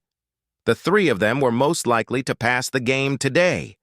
Waves of applause rang out from the internet cafe again and again. Thanks to the expansion, this place was packed with more people than ever. Li Haoran was a cultivator who specialized in creating spiritual items in the Blue Flame sect. He wasn't from a prestigious family, but ever since he was recruited into the Blue Flame sect, he was taken in as the disciple of Jun Yangzi, the highest-ranking forge grandmaster in the Wu-Wei Taoist Alliance, since his talent in forging was discovered. With that, his status quickly skyrocketed. Although he didn't have a great family background, he was still a cultivator who could forge. Therefore, he received special treatment no matter where he went in Dajin. Right now, he was the advanced Forge Master at the Blue Flame Pavilion, the best spiritual artifact shop in Juhua City. I can't believe that Mr. Mu would ask me to come and check out a shop in the commoner region of the city. Li Haran's status was so high that he had never been to this remote commoner region of the city. Aside from people like Song, Qingfeng, who were new to the city, the others who had relatively high statuses wouldn't set a foot into an area like this. But since this shop was capable of kicking Xiao Yulv and Shu Fuwei out, then it's probably more complicated than It seems... He rubbed his chin and walked up to Origin's internet club. He looked up. Wait, this shop isn't small at all. He could clearly see many people through the glass wall.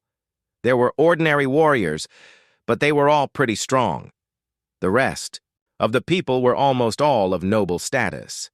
What surprised him the most was that even Ouyang Cheng, An Cheng, and Bu Che, the top-tier young masters of the city, were in there. That's a first. Li Haoran was completely speechless. After he entered, he was just about to go up to the three of them when he heard them shout, "Brothers, help me, or else I'm going to die! Use your inferno! Fire bolts are too weak. Why? Does your charged bolt keep missing? Stand closer, closer! The charged bolt keeps moving left and right.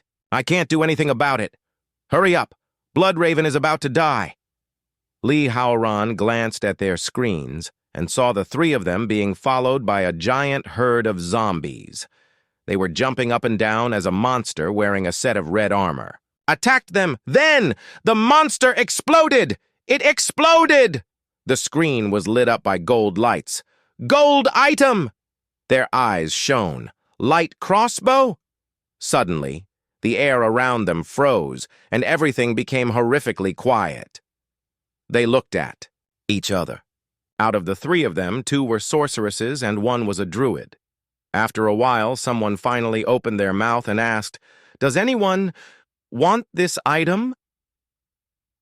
"I'm going to go hand in my quest." Ouyang Cheng immediately opened a portal and ran off. "I think my items are broken." And Chung said awkwardly, "Allow me to go back and fix it." Bu Chi, put away the rewards first and identify them. Maybe we can sell them for a lot of money. Bu Chi was left speechless. Confused, Li Haoran patted their seats and asked, "What are the three of you doing?" "Brother Li?" Upon hearing his voice, the three of them turned around and saw Li Haoran. Their eyes lit up. "Why are you here?" Li Haoran touched his chin. "I heard this place was interesting, so I came to check it out." "It's so much more than that," and Chung immediately pulled Li Haoran down. "Let's go. Let's kill monsters and get items together." "Get items?" Li Haoran questioned unhappily. "Are these items better than the ones at the Blue Flame Pavilion?" As an outstanding forge master whose master was the most famous forge grandmaster in the Wu-Wei Taoist Alliance, he despised using others' spiritual artifacts. It's just a spiritual artifact. Before he finished speaking, the others helped him enter the game and choose a class. Then he was dumbstruck. "This is a spiritual artifact?" And Cheng and the others quickly handed him a couple of blue items. "How are these items made?" He looked at the gear in his hands in shock. Short staff two-hand damage, 1-5 durability, 20-20 +2 to ice bolt, sorceress only, +2 to charged bolt, sorceress only, 50% damage to undead. As soon as he laid hands on the short staff, he had a feeling that he could use two unique spiritual spells even though he didn't know what they were specifically. He also received a pair of self-healing leather gloves. Self-healing. These special features could only be seen on super-powerful spiritual artifacts, but the three of them gave it to him just like that. How in the world were these spiritual artifacts made? Li Haoran observed the items in his hands. He felt like these items were created by a unique forging technology unknown to him. The system had used rune technology to create these items, so it was natural for him to be confused by them. Although Li Haoran was a little confused, he had a feeling that the items in his hands were extremely powerful. Aside from him, Song Qingfeng and other players who just began playing Diablo 2 felt the same way. Items appear after killing monsters. Skills can be learned by simply putting points into the skill tree. Items can give them powerful attributes. Surprises were around every corner, and all the players' eyes lit up upon realizing the magic of this world. In a corner of the internet cafe, Lan Yan casually took a sip of the Sprite, and her face was filled with satisfaction. "It's delicious! Ms. Naylan, how can there be something this tasty in this world?" Nalan Ming Shui took a giant swig of Sprite with no expression on her face. I tried everything I could over the past few days, but I still don't know who is behind this shop. Before we find out, we shouldn't drink these things, just in case they pose a threat to us. But it's really good. Lan Yan squinted her eyes as she sipped happily on her straw. Anyways, we have to be careful. Suddenly, Nalan Ming Shui felt like she was sucking in air.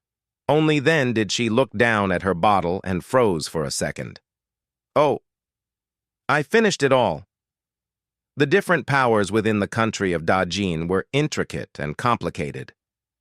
In order to establish a country in a region filled with powerful warriors and cultivators, the founding emperor, Emperor Wu, subdued countless warriors and cultivators while making promises to different forces. After the establishment of the country, these warriors, cultivators, and forces were awarded, subsequently becoming prestigious families.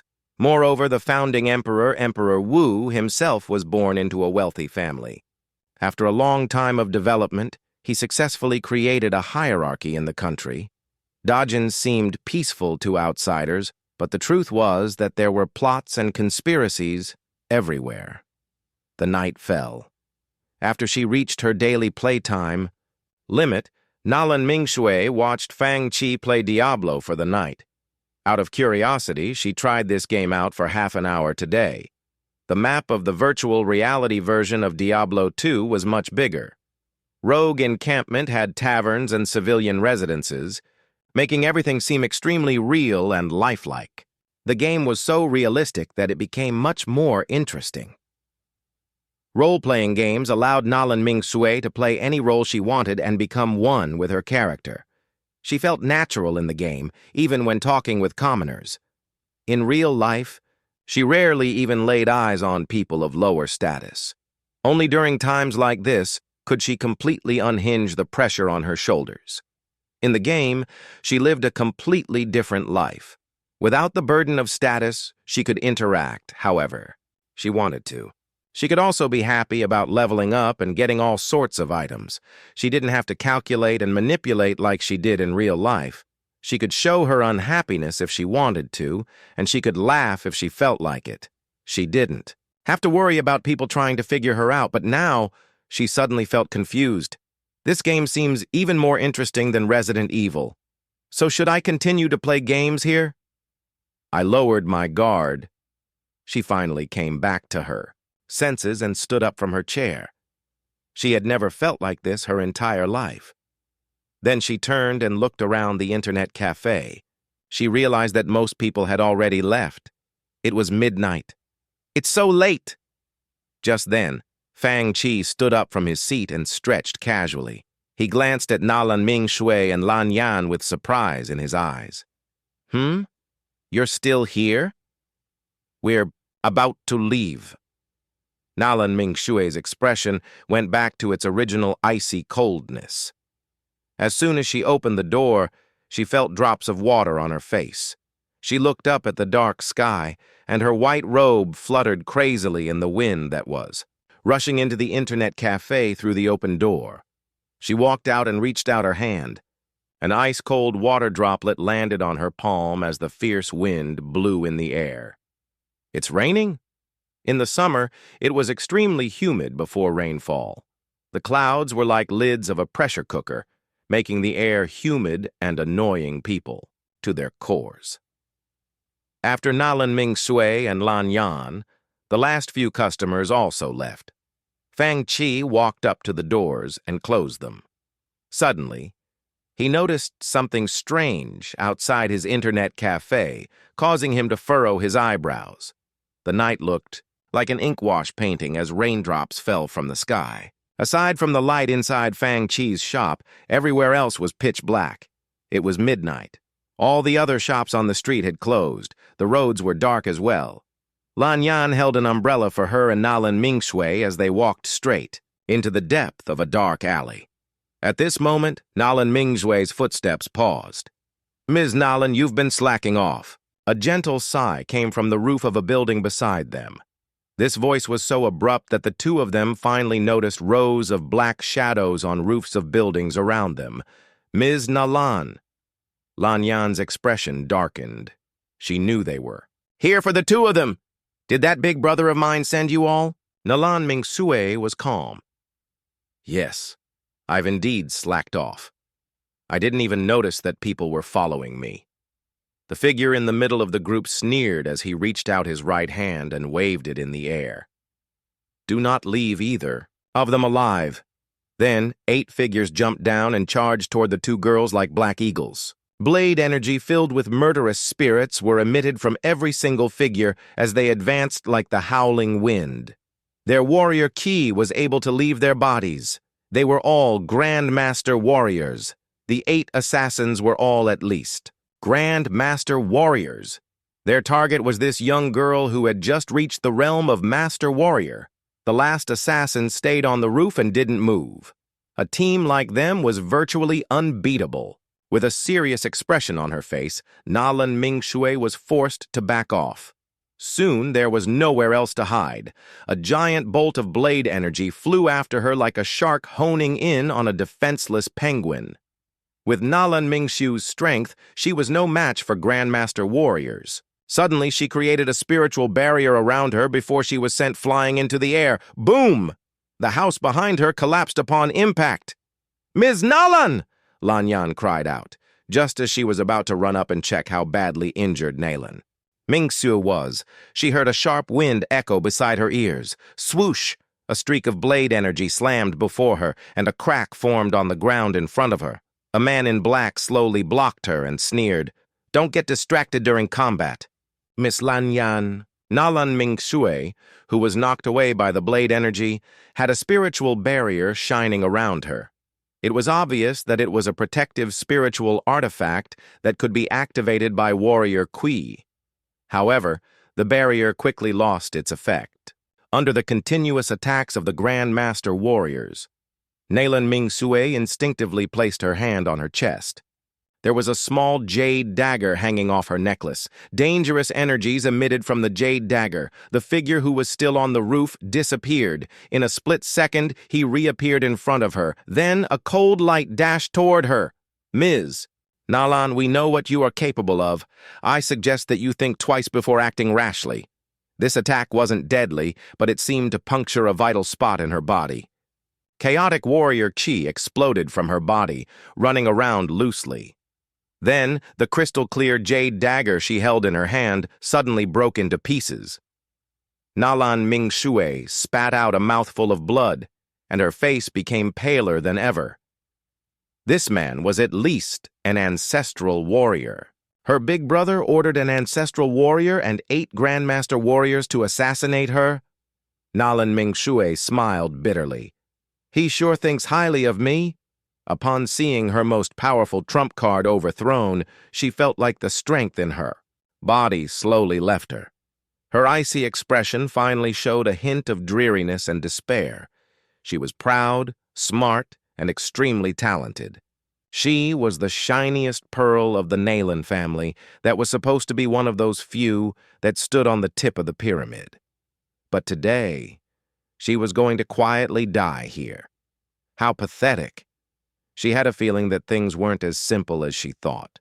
They were, but she had no strength left to figure it out. Something feels wrong. Fang Chi shook his head in confusion upon locking his doors. Forget it. I've been playing Diablo 2 all day, and it's time to rest.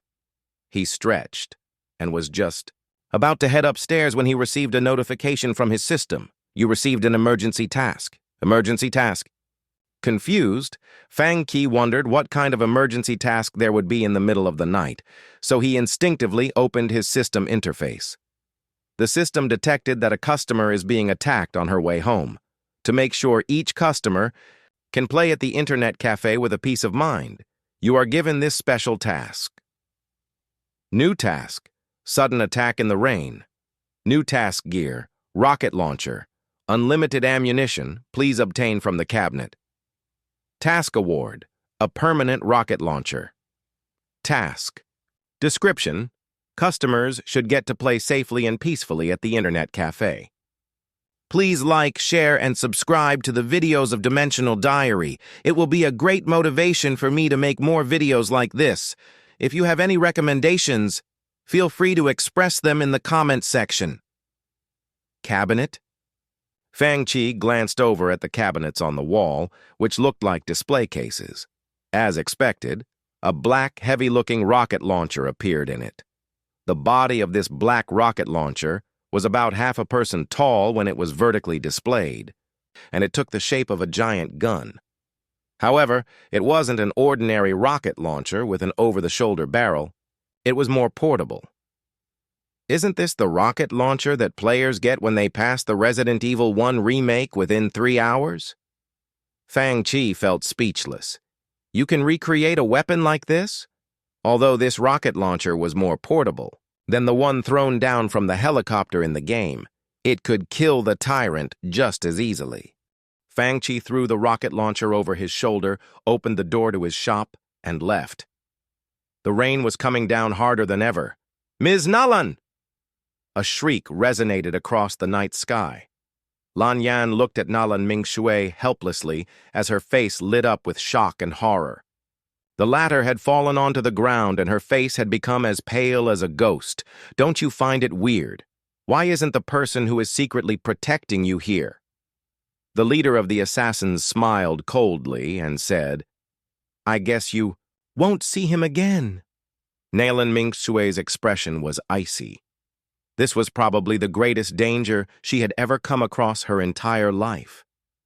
Even though life in the Nalan family felt like treading on thin ice, she had never been forced into a corner as tight as this one. Should I say that you are confident or stupid? Upon realizing that Nalan Mingshui no longer posed a threat, to him, the assassin in black finally took off the bamboo hat on his head, showing his thin face and hooked nose. "Your whereabouts have never been fixed. You always conduct a thorough investigation of wherever you go, and my young master never even got a chance to kill you, no matter how hard he tried. The young master asked me to thank the owner of that shop. Thanks to him, we found a loophole in your habits, my diligent little lady. Impressive." This assassin's expression became murderous as he slowly raised the dagger in his hand. "Too bad you'll never have the chance to hear me thanking him." Nalan Mingshui slowly closed her eyes. She blamed herself for being so reckless during a dangerous time like this. She sighed as she was now on the edge of a cliff. No matter how smart and calm she was, she couldn't find a way to save herself. How ironic, she thought. The tip of the dagger, mixed in with the fierce wind, came slamming down on her like a streak of white light, and it was so bright that she was almost blinded. She could feel a blast of icy energy approaching her. Perhaps in the next second, she would be torn up by that energy.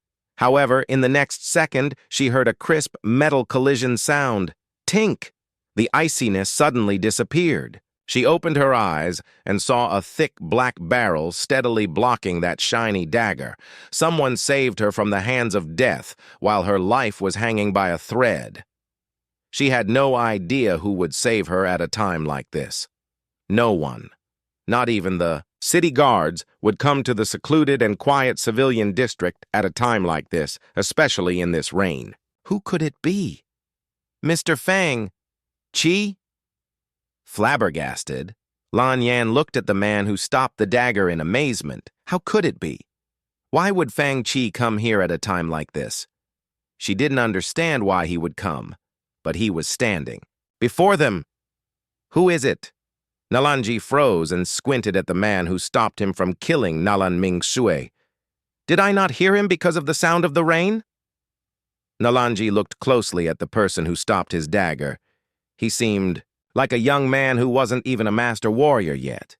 Perhaps he was outstanding compared to the other young men of his age, but he was no more than an ant in front of an ancestral warrior like him.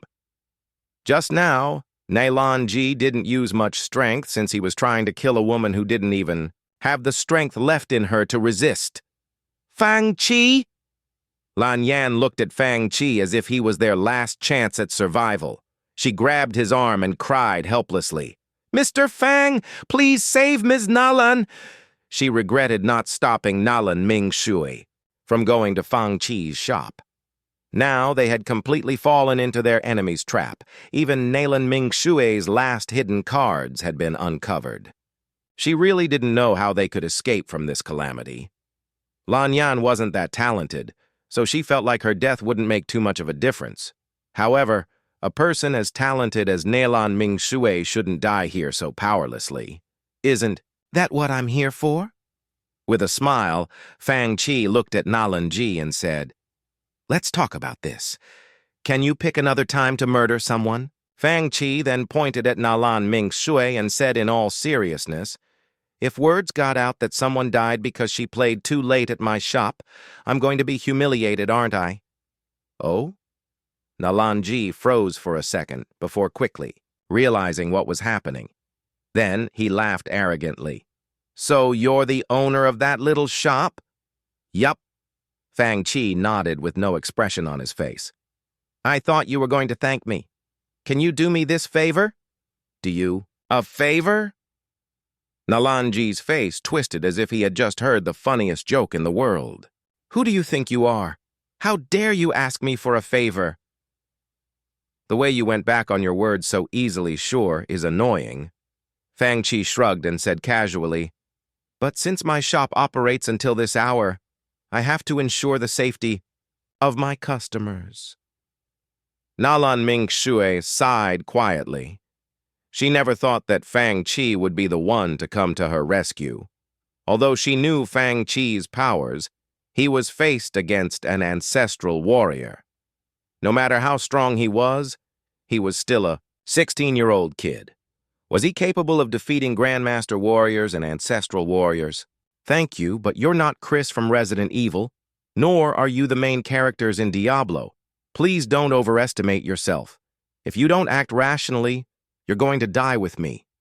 She sat on the ground weakly and said in calmness, "Ms. Expressionless, no one will marry you if you keep up that vicious tongue of yours," Fang Qi said in all earnestness. "Although this is my first time engaging in real-life combat, can you have some faith in me?" Ms. Expressionless?" Lan Yan's giant eyes blinked as she thought, "Did he just say that this is his first time engaging in real-life combat? If that is the case, who would have faith in you?" Lan Yan felt like crying. Nalan Mingshui froze as well. "Did he just call me Ms. Expressionless?"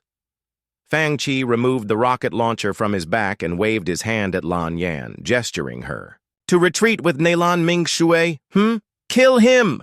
With Nalanji's command, the 8 assassins charged at Fang Qi all at once. These 8 assassins were of the same team and had been through strict training. Therefore, they were extremely well organized. Fang Qi pulled his trigger. Swoop!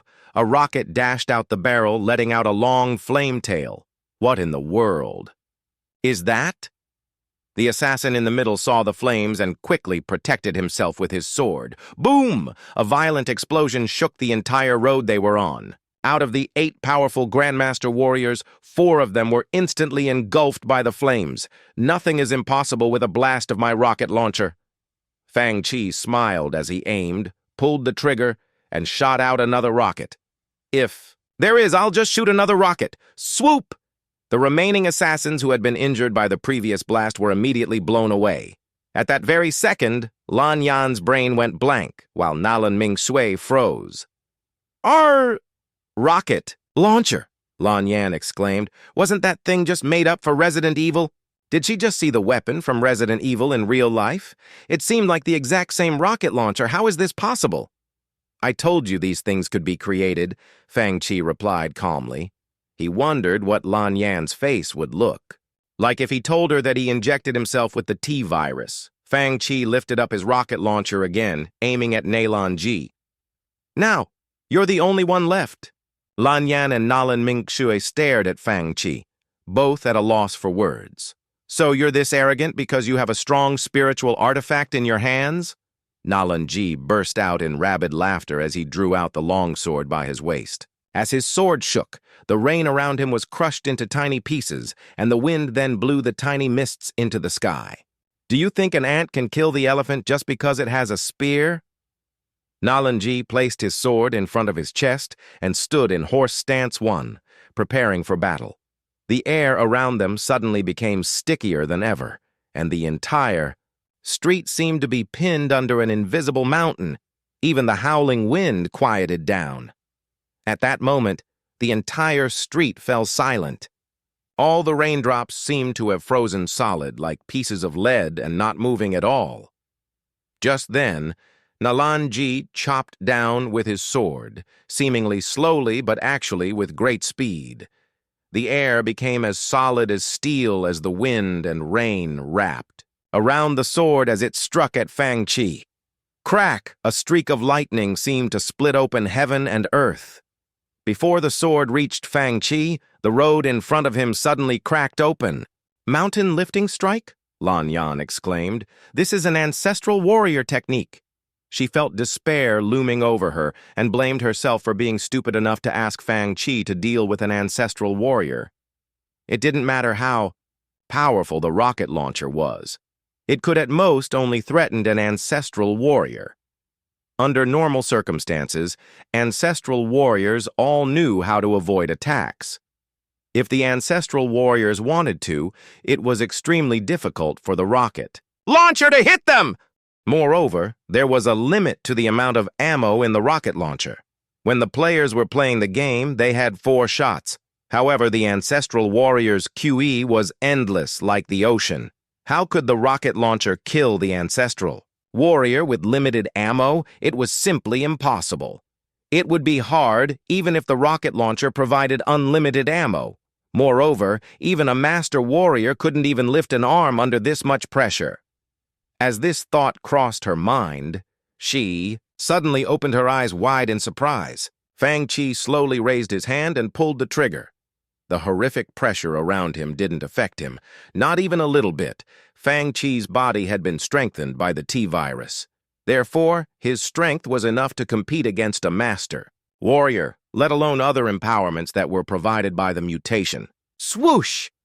After the rocket flew out a few meters, it seemed to have smashed onto an invisible wall and blasted into pieces.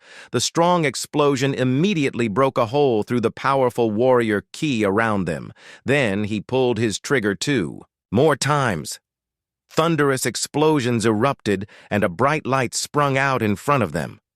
The powerful and incomparable explosion immediately destroyed a lot of his opponent's sword energy. Then, Fang Chi fired 2 more shots. The tremendous impact force pushed Nalanji back. As soon as he eliminated the aftershock, he heard a sharp breeze blow toward him. Without thinking, he quickly leaned back. A rocket barely missed his chest. Nalanji's expression was as icy as it could be. He finally realized that he didn't seem to be a match for this powerful weapon. However, even though its speed was fast enough for a regular man, he could easily dodge them as an ancestral warrior. As soon as he recovered, Fang Chi would be dead. Swoop. Fang. Chi fired the 6th shot. "He's attacking my feet." Nalanji immediately jumped up, and the rocket blew up under his feet. Giant air waves blasted up along with countless pieces of metals. The immense impact force of the explosion and countless sharp metal fragments made it hard for one to defend themselves. A regular master warrior would have died from it. However, Nalanji waved his sword in the air and concentrated all his warrior ki in front of him, creating a strong and solid invisible barrier. The thick barrier was capable of blocking out everything, from the metal fragments flying at him to the impact force of the explosion. After the air wave blew past either side of the barrier, with Nalanji sustaining 0 injuries, Fang Chi fired 5 shots, but Nalanji was left unscratched. Damn it! Lan Yan was filled with despair. She seemed to have overestimated the power of the rocket launcher. Ancestral warriors didn't even have to run away since they could block rockets as they wished. How could Fang Chi defeat him? Nalan Mingxue watched the battle with an icy expression on her face. Each technique used by the ancestral warriors could reach a godlike level, and even great spiritual artifacts could not defeat them easily. As soon as Fang Chi ran out of ammo, Nalanji would immediately defeat him. This was an unfair battle. He had to create a miracle to win. Rainwater landed on the barrel of Fang Chi's rocket launcher before evaporating into white mist. Although Fang Chi seemed to be on the offensive, he couldn't take advantage of the situation. A murderous expression appeared on Nalanji's face as he said, "You will soon die." However, he failed to notice that Fang Chi was smiling upon seeing that the impact of the explosion had sent him into midair. Flames suddenly rose in the night. "Skies!" Nalanji was sent flying into the air by the impact as if he was being thrown toward the flames. Nalanji's expression changed dramatically. Although ancestral warriors had the ability to fly for a short amount of time, the inertia, along with the fact that he was in the air, stopped him from changing directions.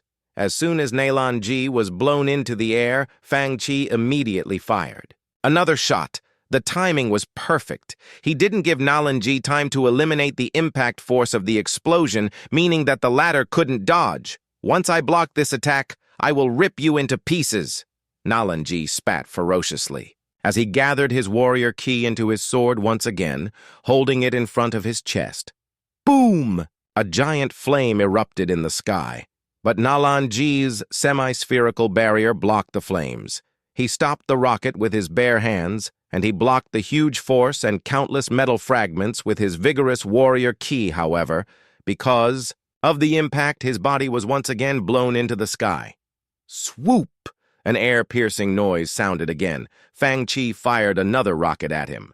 The power of the explosion pushed his body out to where this new rocket was targeting, and Nalanji had no choice but to block it again. In the end, flame after flame lit up the nightly sky, and Nalanji was pushed high into the air by the endless explosions. Fang Chi fired another shot, but it didn't hit its target. Fang Chi had no idea where Nalanji had been shot off to. Fang Chi froze for a second. I missed. Although the T-virus improved his overall abilities, and Resident Evil helped. His practice, his shooting skills. This was as far as his capabilities went. Fang Chi turned around, feeling awkward that he had made a mistake. He explained to Nalan Ming Shui and Lan Yan. Generally speaking, a good shooter would have been able to juggle him in the air. I think I need to practice a little more. Nalan Ming Shui was speechless, while Lan Yan, who felt like she had just survived a disaster, burst out laughing upon seeing Fang Chi's awkward expression. She wiped off her tears and pouted. "Mr. Fang, I think you were just trying to show off your skills, but you completely failed." "Can you cut me some slack and not expose the truth?" Fang Chi replied awkwardly. Nalan Ming Shui, on the other hand, was buried in her own thoughts.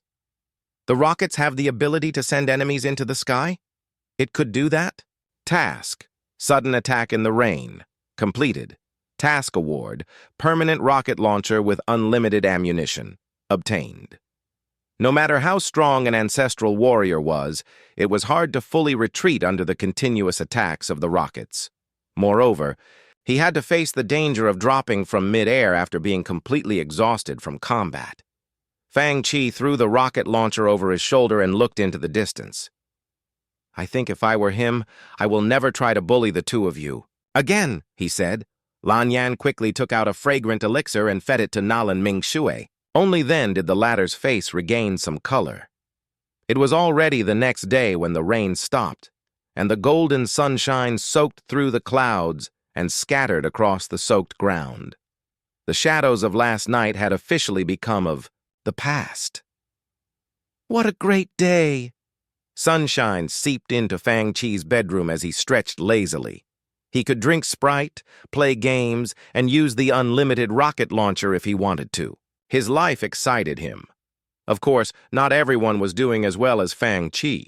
For example, An Cheng, Ouyang Cheng, and Bu Che came out from Crimson Jade Pavilion with dark circles under their eyes. As soon as they walked out, people began talking about them. "Do you think those young masters have sort of disease? They called over a dozen girls last night but didn't listen to them sing or watch them dance. They just drank and talked all night. They talked about how to obtain fire skills in some kind of skill tree, the possibility of dual elemental sorceresses, and how to choose and arrange gear. What in the world do you think they were talking about?" The three of them walked on the streets and looked up at the bright skies in surprise. "It's already daytime? Origins should be open by now. Come on, Let's go drink some Sprite. And Cheng's eyes lit up. Let's go. We can find out how to gain attribute points today. The three of them immediately shook off their exhaustion and headed toward the internet cafe excitedly. Li Haoran left Blue Flame Pavilion with the same exhausted look on his face. What's wrong with Master Li? I don't know. He locked himself up in the artifact making room as soon as he came back yesterday, trying to make all sorts of weird things. There were 3 weird spiritual artifacts on the spiritual artifacts display stand. Descriptions were even pasted beside them. Some cultivators walked into the shop and glanced over at the new spiritual artifacts on the display stand. Outstanding Frost Rhinoceros Horn. Attack, 4-21. Durability, 20/20ths. Required level, Spiritual Spring Realm. Plus 30% attack enhancement. Plus 7 ice damage. Cold resistance plus 10%. Huh. The cultivators glanced at each other in confusion. A female disciple who worked at Blue Flame Pavilion smiled awkwardly and tried to introduce the item. This is a new spiritual artifact Master Li Haoran created. Damn it, I don't know what else to say. The female disciple felt like crying. Working here was so hard. Thanks to the increased number of computers, customers realized that they didn't have to line up anymore. Therefore, the mornings at the internet cafe became considerably calmer. Sir, give us each a bottle of Sprite. And Cheng, Ouyang Cheng, and Bu Che walked into the shop. Can we drink another bottle today? Yeah. Fang Qi handed them each a bottle of Sprite with no emotions on his face, and the 3 of them quickly opened the bottles and took a giant swig. And Cheng felt the cool liquid flowing into his stomach, and his entire body felt refreshed. His exhaustion completely disappeared, and he couldn't help but moan in pleasure. This is delicious. This morning, Ouyang Cheng felt like a spiritual artifact that had lost its essence. However, after taking a sip of the Sprite, his energy came right back to him. His mind, originally filled with noise and annoyance, felt so refreshed as if it had been washed clean by spring water from the mountains. He was elated by what he felt. Sprite can do this?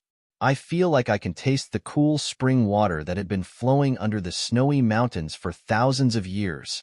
Boucher took tiny sips of his Sprite as he enjoyed the flavor. Upon seeing his friends glancing at him, he looked at their bottles and then back at his own. Then, he covered his bottle with his hands and said, "What are the 2 of you looking at?" The other 2 men froze for a second before looking down at their bottles. We finished ours again? Ouyang Cheng gave a friendly smile as he stuck out a finger and said, "We're all brothers, so let me take a sip." Just a tiny sip. A bottle of Sprite can't be shared. Just then, Fang Qi said casually, "Those who violate this rule will never be welcomed back here." Ha ha ha. Boucher laughed as he went back to sipping his Sprite happily. He said, "It's not that I don't want you guys to have any." And Cheng and Ouyang Cheng looked at each other dejectedly.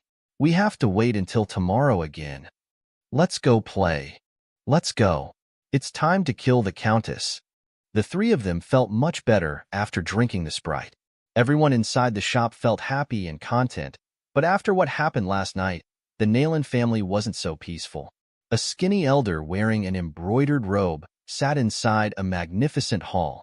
The elder, lying against the fur of a ferocious beast, slowly opened his eyes. His mouth opened and closed as if he was talking to himself.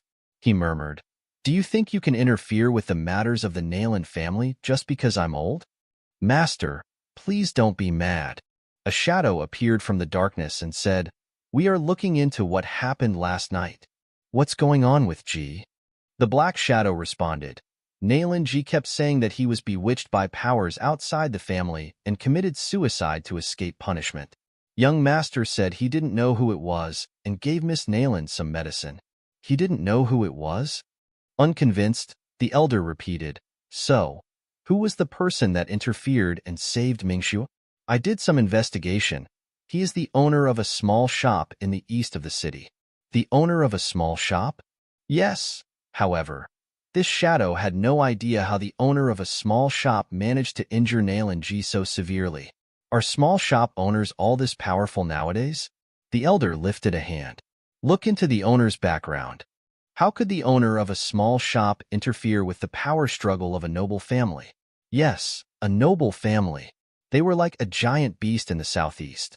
When the beast opened its eyes, even the cultivators and prestigious characters had to back off. Yes, they were right.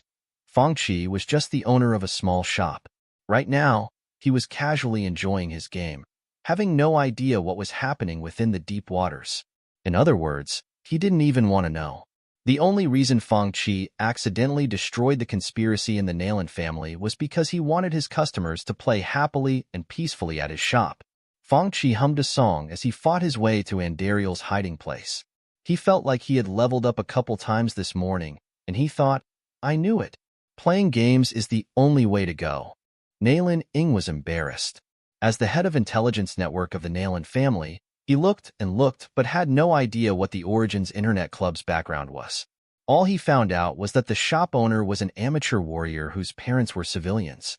This information confused him more than ever. How could a man like that injure Nailan G so severely?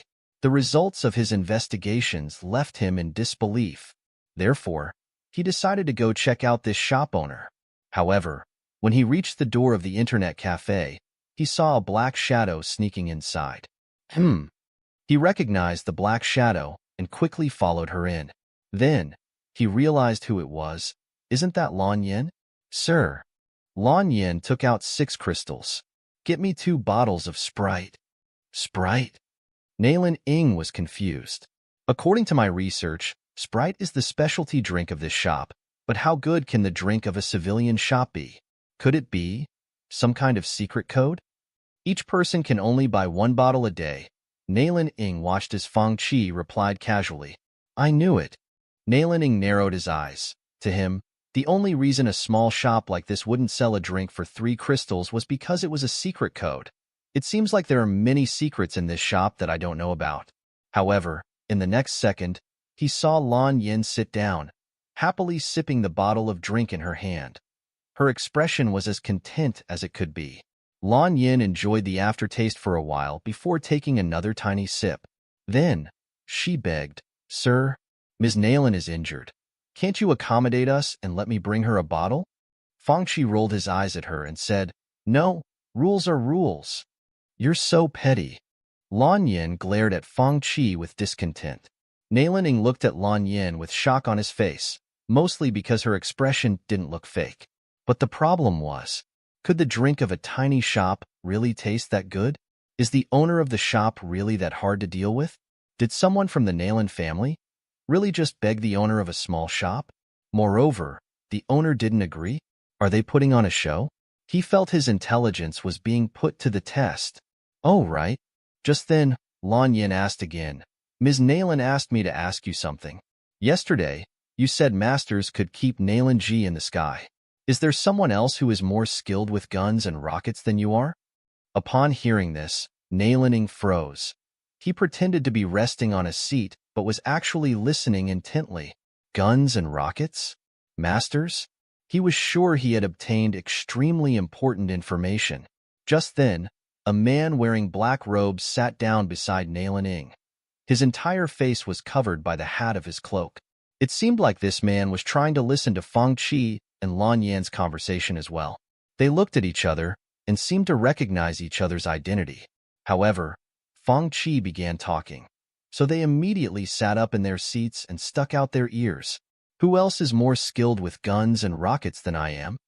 Fangchi rubbed his chin and said, I'm sure a lot of people are. Are you telling me that they all know how to use those weapons like you do? Lan Yin stared at Fangchi in disbelief. Is this an easy technique to learn? Does that mean any master warrior could learn this technique? And as long as they had a good gun or rocket, they could defeat ancestral warriors? Nailan Ing and the black-clothed man listened intently. There's a special weapon master warriors can use to defeat ancestral warriors? Are you talking about delivery gun? Fangchi asked. Not a lot of people know how to do that. Then, Fangchi began explaining to Lan Yin what delivery gun was. An hour later. So, the technique he used last night is called delivery gun? Inside a tastefully decorated courtyard was a wall with red bricks and white tiles. If one were to climb over the wall and follow the gravel path into the courtyard, they would see neatly mowed green grass and pear trees that were planted in an orderly fashion. The pear tree was lush and green. It was obvious that the owner had taken great care of it. That voice came from the room facing the north. Nalan Mingshue's face was still pale. She held a bowl of medicine in her hands and slowly sipped at it. She was injured badly last night and was still in recovery. Therefore, she had no choice but to stay in her room all day, listening to Lan Yin talk about the matters of the outside world. The owner said he couldn't completely put the rocket's powers into use either. The true strength of the rocket is that it can send the target anywhere through impact. That's why it's called delivery gun. Who else knows guns and rockets better than Fang Qi? Nalan Mingxue took a small sip of her medicine, furrowing her eyebrows at the bitter taste. I thought those weapons only existed in Resident Evil. He said they existed in real life. Lan Yin sat down by Nalan Mingshue's bedside and placed her hands on her rosy cheeks. He said that a master named Yishio invented the technique. Master Yishio? A master of guns and rockets? No. The owner said that master is skilled in martial arts and is an expert in all weapons, including daggers, spear, swords, and staffs. He is dubbed the battle god and created a magical weapon called the Myriad Manifestation Umbrella. Lan Yin looked at Nalan Mingxue as admiration filled her eyes. How can a person who is so highly attained in guns and rockets exist in this world? Moreover, he is an expert in daggers, spear, swords, and staffs? His title is Battle God? Nalan Mingxue froze as she repeated what Lan Yin just said. It's obvious that Fang Qi made up the title by himself. How can you believe something like that? No one like that has ever existed in Dajin. You think it's a lie? Lan Yan's eyes rolled around, not completely convinced. But the owner told me a story about that master. Could he have made that up? I'll know if it's fake once I hear the story, Nalan Mingxue said faintly as she sipped her medicine. Go ahead. Okay. Lan Yin looked up at the ceiling as she thought back at what Fang Qi told her. Then, she imitated the way he talked. Friend, have you ever heard of glory? At the same time, inside the main hall of the Nalan family, Master! Nalan Ing got down onto one knee. His voice was filled with respect. Master, my investigation is finished. The name of the shop is Origins Internet Club, and there are 2 games in the shop, Resident Evil 1 and Diablo 2. Ms. Nalan visits the shop every day to play games. I also found out that the shop owner used a weapon called the rocket launcher to severely injure Nalan G last night. It's very special and powerful, and he used a technique called delivery gun. Nalan Ing said in all seriousness. Apparently, a master named Yishio created this technique. It is a skill that can only be employed when using this weapon. Nalan Hongwu suddenly opened his eyes. He felt like his brain had become so rusty that it wasn't working anymore. What in the world? Have I been cooped up and living a secluded life for so long that I'm not aware of anything new that has been happening in the outside world? The owner also revealed some information about that master named Yishio, but I don't know if it's true or not. What information? Nalan Hongwu's expression changed. He had never heard of words like rocket launcher or delivery gun, so he found it hard to believe the validity of what he just heard. However, if solid information could back this up, this is what the shop owner said. Friend, have you ever heard of glory? Then, Nalan Ing began telling Nalan Hongwu Fang Qi's version of the king's avatar. Fang Qi only told Lan Yin a small section of the king's avatar. He began with Chapter 1, the banished battle god, and ended with Yishio getting the first kill, obtaining the material to enhance his myriad manifestation umbrella. Of course, Fang Qi somewhat changed the plot of the story. Nalan Mingshue's eyes blinked. The plot and setting of the story were extremely real, and she couldn't find any loopholes. It really sounded like a world that existed, but it wasn't the Dajin Empire. Putting its validity aside, the story itself was extremely fascinating. After all, they've never heard of a story that used gaming as its theme. A game like that was extremely new and unique to people like them. Right? Right? Yishio is strong, right? Lan Yin exhaled and exclaimed happily upon seeing that Nalan Mingxue had accepted the fact that the story was real. The latter gently nodded her head. I really wanted to keep listening, but that awful owner stopped and went back to playing his game. Lan Yin complained. I feel bad for a master like Yishio. He was betrayed by his own party and became a lone soul. I wonder if he went back in the end. Achoo. Fang Qi was playing his game when he sneezed. After innocently scanning the room, he muttered to himself, "Is someone talking about me?" I was in a good mood and told her a portion of the king's avatar. I wonder if that girl took the story seriously. The entire hall fell into silence after they heard Nalan Ing retell the story.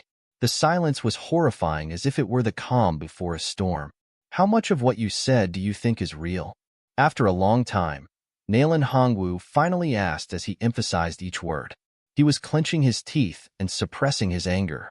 If Nalan Ing hadn't worked under him for so long, Nalan Hongwu would seriously suspect that this man was trying to humiliate his intelligence. That's what I thought as well. I thought most of the things that the owner said was made up. Nalan Ing began to sweat. He knew how scary the old man was when he was angry. Right now, the old man was on the verge of an anger explosion. He felt like if he said anything else carelessly, he would be thrown into the backyard and fed to the dogs tomorrow.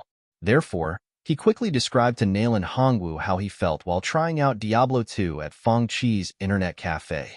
By the time he finished, Nalan Hongwu couldn't sit still in his seat anymore. He squinted his eyes and sank into deep thought. After a while, he slowly opened his mouth. His voice sounded hoarse, like pieces of old tree bark rubbing against each other. Do you think I'm too old and can't catch up with the world anymore? Nalan Ing lowered his head, not sure how to respond to this. After hearing Nalan Ying's description, Nalan Hongwu said, "Get me a computer, da." He sounded excited and was filled with anticipation as he said, "I've lived for a long time, but this is something I've never heard of. Go. Let me experience this magical spiritual artifact." Although he had seen all walks of life, he had never heard of a spiritual artifact as special as this. "Yes, sir. If it's necessary, you can summon and command the shadow guards," the old man slowly added. Nalan Ying's entire body shook. "I won't disappoint you, sir." At this moment, inside a luxurious courtyard with a lotus pond, there was a middle-aged man sitting in an elegant pavilion that was at the end of a row of carved pillars. The middle-aged man was wearing a golden robe, which accentuated his handsome looks. He was twirling a small, delicate glass cup in his hand, and the amber liquid inside swayed as it reflected colorful light. He looked into the cup and said casually, "You've really disappointed me this time." Standing at the edge of the pavilion was a man wearing a black robe. He had a short goatee on his chin and was about the same age as the other man. His back was facing the man in the golden robe, and his hands squeezed the railing so hard that the stone railing seemed to have sunk lower into the ground. "I've ordered my people to investigate into the owner of the shop who interfered with our business last night. That was just an accident." The man in the golden robe drank all the wine in his cup and said lightly, "Brother Nalan, you should know that's not what I want to hear. The only thing I care about is the result. How else can I explain things to my father?" Then, he stood up and patted Nalan Jia on the shoulder before leaving. After he left, Nalan Jia squeezed the railing so hard that it suddenly shattered into a million pieces. Then, he turned around, revealing his icy expression. Nalan Ing came to Fang Qi's internet cafe again, but this time, he was dressed differently. Before, he looked very much like a normal person. However, he now emitted confidence and prestige, his square face making him seem angular and decisive. Behind him was a middle-aged army officer. "Lord Ing." This officer treated Nalan Ing with respect. "What are we doing here?" "We're buying something," Nalan Ing replied. "Buying something?" The middle-aged army officer froze as he looked at the alley in front of him. "Here." Then, he saw the sign above the shop. "Origins Internet Club? You know this place?" Nalan Ing asked. "I don't." The army officer shook his head and smiled. "But my people reported that over the last few days, a couple of young masters in the city missed curfew because they were at this shop. I knew those people were all of high statuses, so I didn't look into it." Nalan Ing nodded and walked in. Fang Qi saw Nalan Ing and felt like he had seen this man before. However, he really couldn't remember where. Generally speaking, people with this kind of temperament were eye-catching no matter where they were. It was weird that Fong Chi couldn't remember who he was. Confused, he walked up to Nailin Ing and the officer as he asked, "Are the two of you here to play games?" Nailin Ing shook his head. "We're here for business." "Business?" Fong Chi repeated unhappily as he pointed at his blackboard. "I only do business that is written on the blackboard.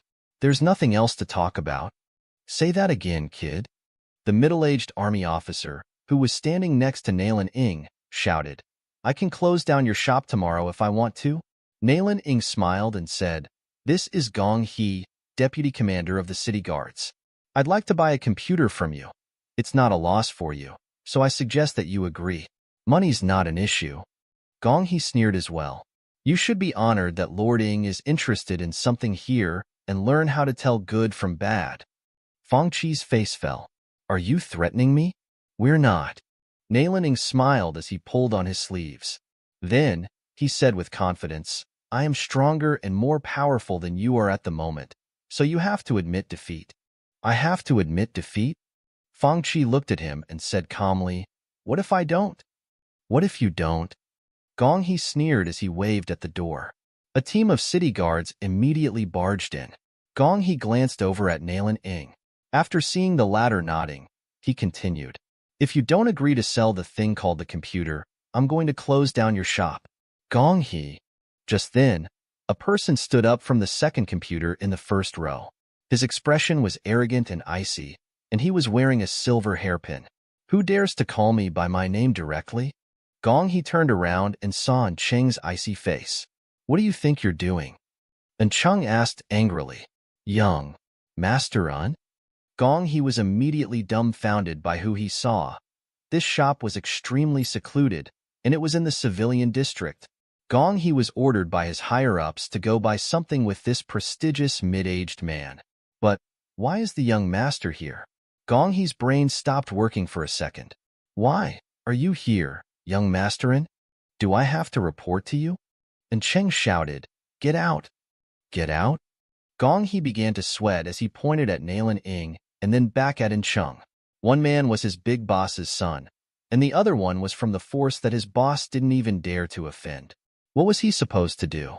"Deputy Commander Gong," Nailin Ing smiled. "Since young master and asked you to leave, you should leave." And Cheng, on the other hand, glanced at Nailin Ing and asked in a low voice, "Who are you? How dare you summon the city guards without permission?" The city guards were crucial to the defense of Jiuhua City. Normal people didn't have the authority to move them. Nailin Ing laughed as he removed the leather glove on his right hand. "Young masterin, you don't have to know who I am." "It seems like this shop isn't as simple as it looks," Nailin Ing murmured. His action of removing his glove seemed like a secret code. The city guards retreated immediately, and the doors of Fong Chi's shop suddenly blew wide open. A breeze blew into the internet cafe as the ambience inside became dreary. The temperature suddenly dropped. Black shadows shot into the shop one after another, and an icy and murderous sensation spread through the entire internet cafe. All the players exited the games and glanced over, wanting to know what was going on. Then, they saw 2 rows of guards, each wearing a set of black armor and standing by the door of the shop. These people were all wearing black ghost masks and holding giant crossbows. The first row of guards was squatting while the second row was standing. Their crossbows emitted a dangerous and vigorous aura, and the triangle-tipped arrows were extremely threatening. The guards aimed their crossbows at the shop, and An Cheng suddenly felt an icy chill shoot up his spine, all the way to his head. "These are..." An Cheng suddenly remembered reading a record of these giant crossbows and exclaimed, "Immortal slaying crossbows?" These were super weapons that were used during Dajin's founding war. It was one of the more horrific war weapons that ever existed. Apparently, each string of the crossbow was made of 1,000-year-old dragon veins, and the tip of the arrows were made of the sharp teeth of powerful demon beasts. The crossbows were designed by Lu Fuzi himself, the top artifact forger of Dajin. Self-protective spiritual artifacts used by cultivators were as weak as paper in front of these weapons. When the founding emperor was fighting the enemies, he was once surrounded by almost 10,000 cultivators.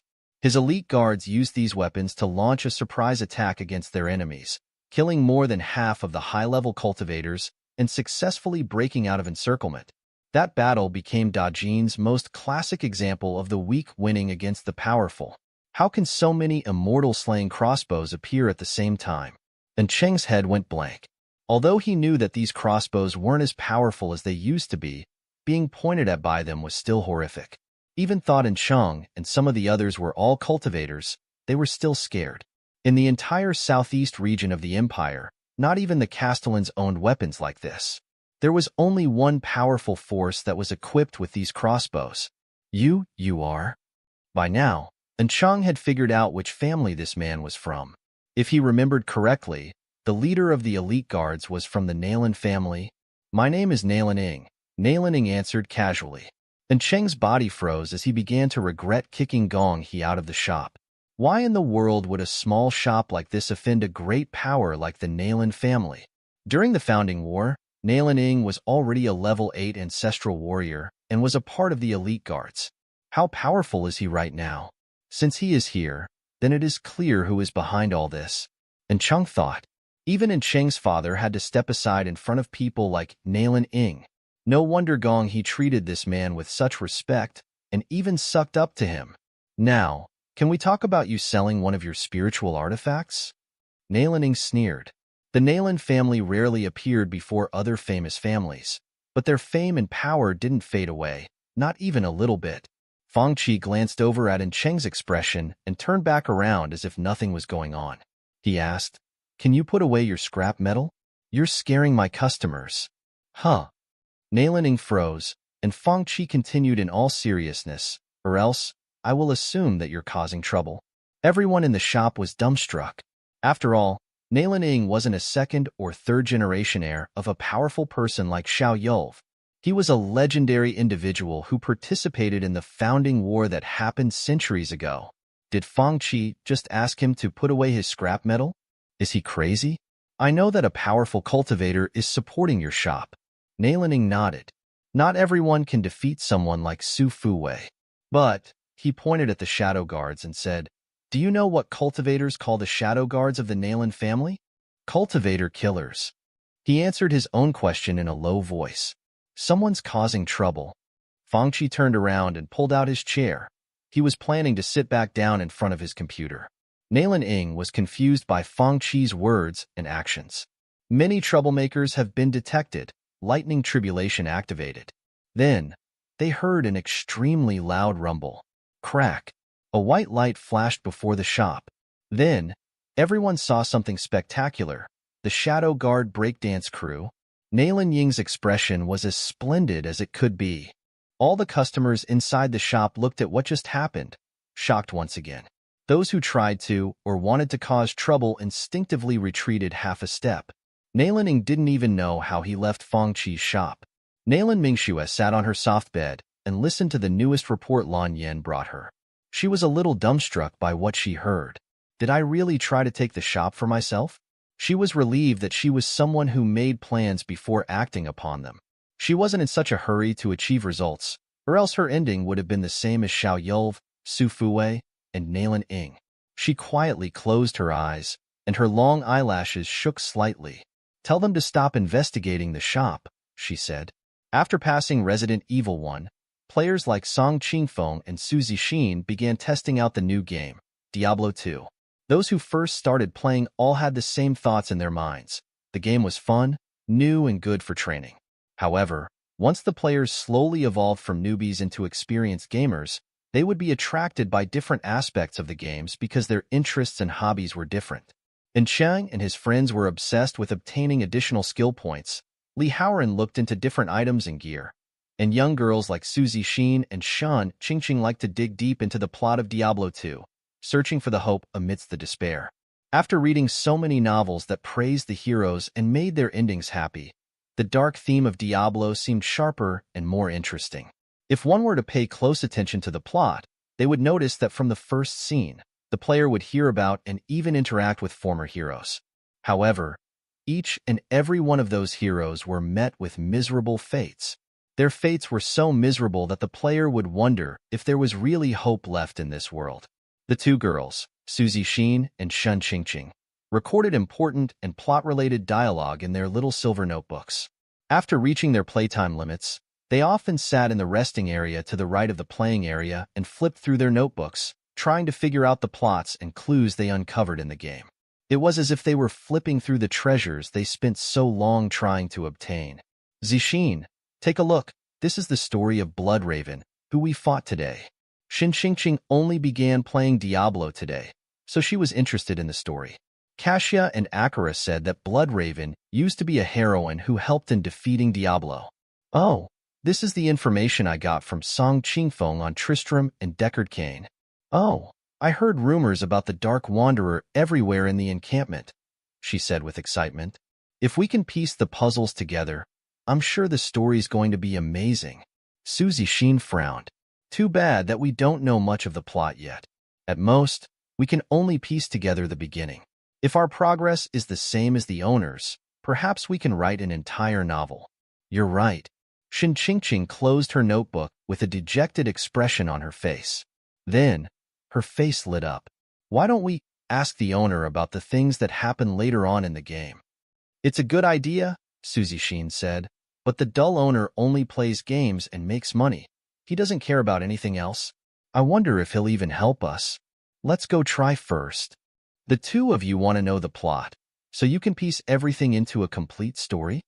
After Suzy Sheen and Shun Qingqing explained to Fangqi what they wanted, he looked at them with surprise and laughed in his head and thought, they sure are loyal fans of the plot. Are you writing an official novel? Fangqi came to a sudden realization. Isn't restoring the entire plot the same as writing an official novel for the game? Official novel? Confused, the two girls looked at Fangqi and asked, what's an official novel? Is it different from traditional novels? An official novel is one that tells the plot of the game, and it can be released by the creator of the game or done by other authors who gets the copyright. After Fangqi explained to them what official novels were, their expressions lit up. We can do that? They looked at Fangqi with surprised expressions. All they wanted to do was restore the plot, so they could read the stories.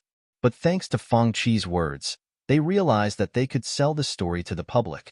Suzy Sheen used to only read novels during her spare time. Her favorite novel was Celestial Warrior. However, Celestial Warrior and all the other popular novels on the market were similar. They were of similar worlds, similar backgrounds, and similar martial arts techniques. They lacked novelty. All their plots followed the basic trend of a main character growing up to become an indomitable hero. The truth was, after reading the first chapter of Celestial Warrior, Suzy Sheen could basically guess its ending.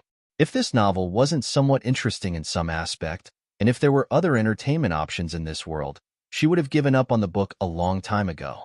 Diablo 2, however, was a story she had never heard of. From the setting of the world was based on sword and magic, and concepts like angels and demons were completely different from the current mythical system of this world. Moreover, the dark worldviews of the game kept the players guessing how this world was going to turn out to be, right until the very end. If a story like this could be written into a novel, I will be the first to buy and read it. Suzy Sheen couldn't control her excitement and exclaimed with anticipation. As the daughter of an influential family, she didn't need to make money. All she cared about was whether the novel was good or not. She only just began discussing this idea with Fangqi and Xingqing, but she was already excited to read the official novel. Therefore, they looked at Fangqi with anticipation. Fangqi believed that writing an official novel was a great opportunity to promote his internet cafe. After all, the system said that the shop owner couldn't go out and get customers since it was beneath him. Creating an official novel would be much better than sitting in front of the computer and playing games all day, even if they only sold the novel in Juhua City. Sir, what do you think about this? Xingqing, a loyal fan of the plot, was incredibly interested. Fangqi sank into deep thought. Indeed, an official novel was something he hadn't thought of before. If you don't have any plans yet, Xingqing asked with anticipation, can you hand this task over to me? You too.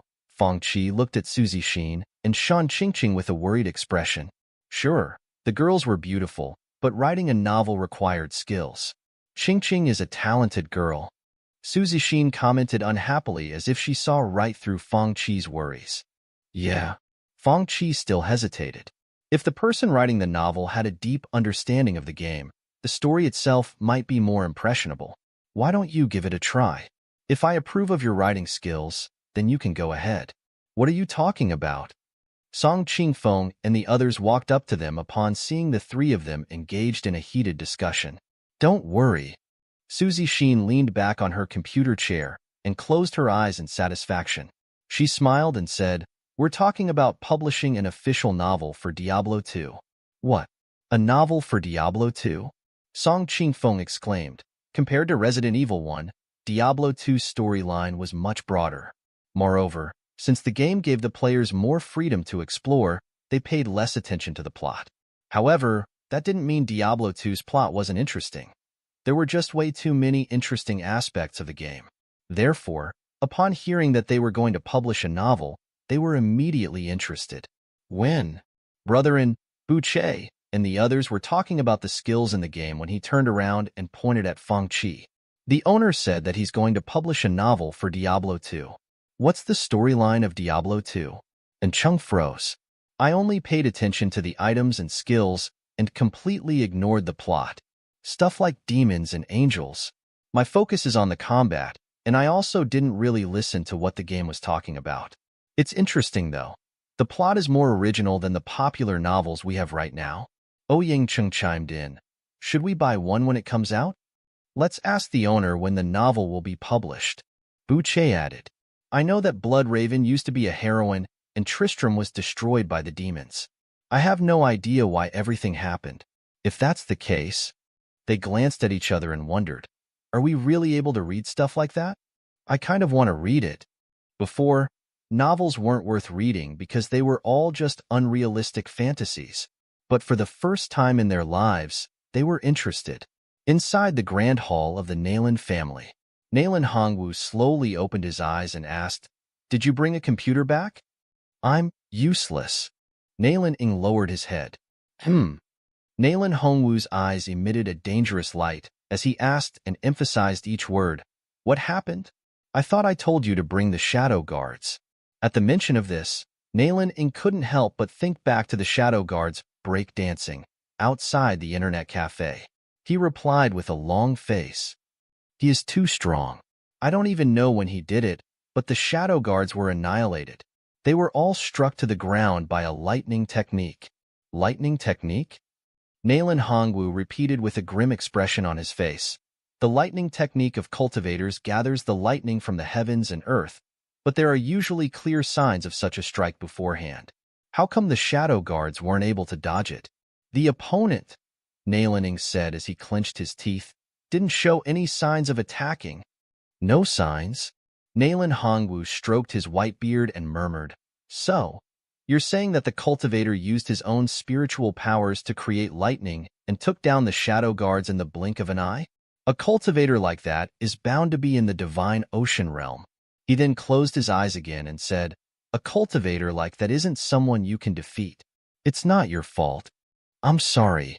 But why wasn't there news that a divine ocean realm cultivator came to Jihua City? No one in the Jiangnan region had heard about this. Nayland Hongwu asked, Does this person not care about money or fame? Although the Nayland families wasn't as powerful as it used to be, it was still more than enough to deal with a small shop without having to engage in a fight. After all, money and fame were things that everyone wanted, right? Nayland Ing shook his head and said, Reasonably speaking, someone who would open a shop would want money, but the owner is extremely rule-abiding and never bends them for anybody. Customers who break the rules are never welcomed back. That's why there was no room for negotiations. Oh. Nayland Hongwu was aware that some powerful people had weird tempers. For example, back then, he went through a lot of trouble trying to persuade Lu Fuzi to design the immortal slaying crossbow for the Dajin Empire. If the owner of this little shop was really powerful, Nayland Hongwu wouldn't be so surprised by all the rules. Therefore, he asked, Are the computers in the small shop really as magical as you say they are? I didn't exaggerate at all. Nayland Ing said, If that's the case, then I'll go check it out for myself and find out who's behind all this. Nayland Hongwu had been living in seclusion for a while, only because he wasn't interested in anything anymore. However, if computers were really that special, he might as well check them out. Of course, if they weren't that special, he He was going to make the owner pay for it. Nalan Ing looked up in shock. Family leader, you're going to go yourself? Nalan Hongwu stood up from his seat. He was an old man who had a little hunched back, and his hair and beard were all snowy white. I'll also show those people that I'm not dying just yet, he said as an icy glare flashed through his eyes, making goosebumps appear on Nalan Ying's body. Nalan Hongwu opened his mouth and said, Elder Fu. Here. Another old man with white hair walked out from behind the hall. He was tall and strong-looking, meticulously dressed in a white robe with golden edges. Get the carriage ready. Will do. Family leader, are you really going? Nalan Ying's body shook. After all, the family leader of the Nalan family had been cooped up inside the Nalan family for more than a decade. Is he really going out, just to check out a small shop? While Nalan Ing hesitated, the two elders already walked out of the grand hall. Shen Qingqing was a newbie to the game, so she wasn't as clear on the plot as Fang Qi. Their plan to write an official novel was about to be put into action, and Fang Qi agreed to let her write the small part of Act 1. By the time he finished describing parts of the plot in extreme detail, the sun was slowly setting, and the sky was darkening. The proud sunlight was just about to disappear from the sky when Fang Qi saw 4 single-horned beasts that looked like horses stop in front of his shop. The beasts were pulling a luxurious cart. These horses were not at all ordinary. They emitted a strong aura and prestige. Unicorns? Fang Qi suddenly thought of this mythical creature, but the beasts in front of him were black. Unlike the mythical unicorns, they looked much fiercer. They were demon beasts, powerful demon beasts that were tamed. The person driving the cart was a big, tall elder wearing a white robe with gold edges. He stopped the cart and then opened the door of the cart. Another thin elder slowly got off, holding a black cane in his hand. Fang Qi couldn't tell what the cane was made of. Is this the shopping was talking about? Nalan Hongwu looked around. Aside from its unique design, nothing else about this shop attracted his attention. Fang Qi, on the other hand, froze upon seeing the elders outside his door. Aren't they a little too old to play games at an internet cafe? I think this is the place. The old men had white hair, but their footsteps were strong and steady, unlike other people of their age. The elder who walked in the front was skinny, but he had thick bone structure and a plump forehead. His solemn expression and meticulous movements gave others a sense of a powerful presence. The aura he emitted was different from officials who were rewarded a lot of treasures after wars. The latter showed off their new nobility with utmost arrogance, while this man looked like someone who was born to be a nobleman. Prestige ran in his blood. Everything about this old man proved that he wasn't someone of ordinary status. The tall and big elder behind him pushed open the glass doors. Then, the elder bowed down and waited on the side. Nalan Hongwu walked in, and Elder Fu shouted, Who's the owner? Fang Qi pointed at the little blackboard and replied, What would you like to play? Elder Fu looked at Fang Qi up and down. All he saw was an ordinary young man. Therefore, he faintly waved his hand and said, Tell the owner to come out here. My master would like to meet him. Fang Qi was at a loss for words. He had never seen people act with such high status. He frowned and said, I'm the owner of the shop, but I don't do meetings with my customers. Upon hearing this, Elder Fu's expression darkened, and Fang Qi immediately felt an overbearing pressure approaching him. With a grim expression on his face, Fang Qi said, If you're here to cause trouble, I'll have to deal with you like so. Elder Fu froze, surprised that Fang Qi's expression remained unchanged in front of the pressure he exerted. It was impressive for a young man his age. This shop really is something special. Elder Fu. Just then, Nalan Hongwu opened his mouth and said, Let's go by the rules and check out the spiritual artifact they call computers. See if they're really that magical. Yes, master. Kid. Nalan Hongwu pointed at the computer in front of him and asked, Is this a computer? How do I use it?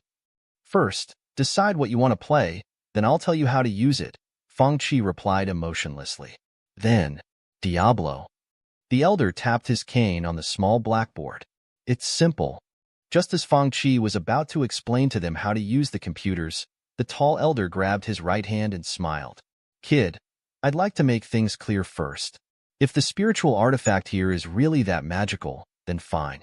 But if it isn't, a simple apology isn't going to cut it. Another person who doesn't know anything? As soon as he finished speaking, a voice filled with disdain muttered, "Don't be shocked by what you will see." Upon hearing this, Elder Fu's face darkened. The person who said that was Cheng. He and his friends heard that the owner was publishing an official novel, and they listened to Feng Qi when he told Shan Qingqing about the plot. Right now, Cheng and others were discussing it amongst themselves, and that was why they were still there. Naylan Hongwu sneered. They are just spiritual artifacts that create illusions. Why would I be shocked? In the past, he would have slapped the young man like Cheng out of the room. But today, he didn't. To him and Elder Fu, Diablo 2 was just an illusion created by these spiritual artifacts that were called computers. The surroundings may seem real, but they are all fake. The cultivator who created spiritual artifacts like this is indeed powerful, but it shouldn't be that magical, they thought.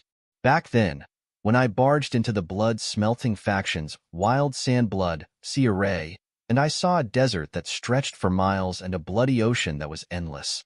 If my power was any lower, I wouldn't have made it out alive. Can a small spiritual artifact like this really compare to what I've been through? Naylan Hongwu snickered. Blood-smelting faction? Wild Sand Blood, Ray? What are those? And Cheng and the others glanced at each other in confusion. Through Feng Qi's guidance, the two old men finally began playing the game. Out of the two warrior classes, the paladin was more prestigious compared with the barbarian, so that was exactly who they picked to be. Upon seeing the animation on the computers, they nodded their heads in satisfaction. It's interesting, but it really is just a spiritual artifact that creates illusions. It may be able to fool normal people, but to us, this is nothing. However, when they entered Diablo World and began playing the game, the two of them looked at the lifelike world in front of them with dry mouths. They felt the howling wind and falling raindrops and saw the clouds in the sky, grass on the ground, and pedestrians on the streets. Is this really just an illusion-creating spiritual artifact? As he looked through the memory of the paladin's backstory that suddenly appeared in his head, Naylan Hongwu felt like he had been reborn into another world. Everything felt so real. What was different was that this place possessed everything that a world needed. It wasn't an unstable world within an illusion where only boring elements like sand, oceans, and flames existed. Good day.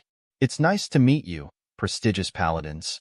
A pedestrian dressed in weird clothing greeted them, shocking them to their cores. It's impossible. Impossible. Naylan Hongwu was stunned as he muttered to himself, "How can there be an illusion this realistic?" He carefully asked the man in front of him, "You are?" "My name is Warif.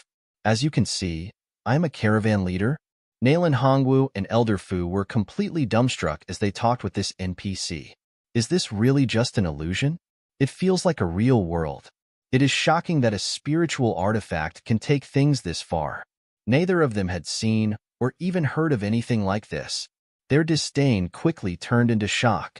Through talking to Warif, they slowly understood the background of the world they were in. At that moment, they felt like they were young paladins from the West, seeking adventure by helping this encampment which was hanging by a thread. Yes, young paladins instead of old men.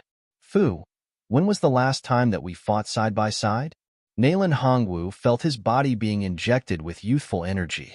Outside the internet cafe, he was a dying old man.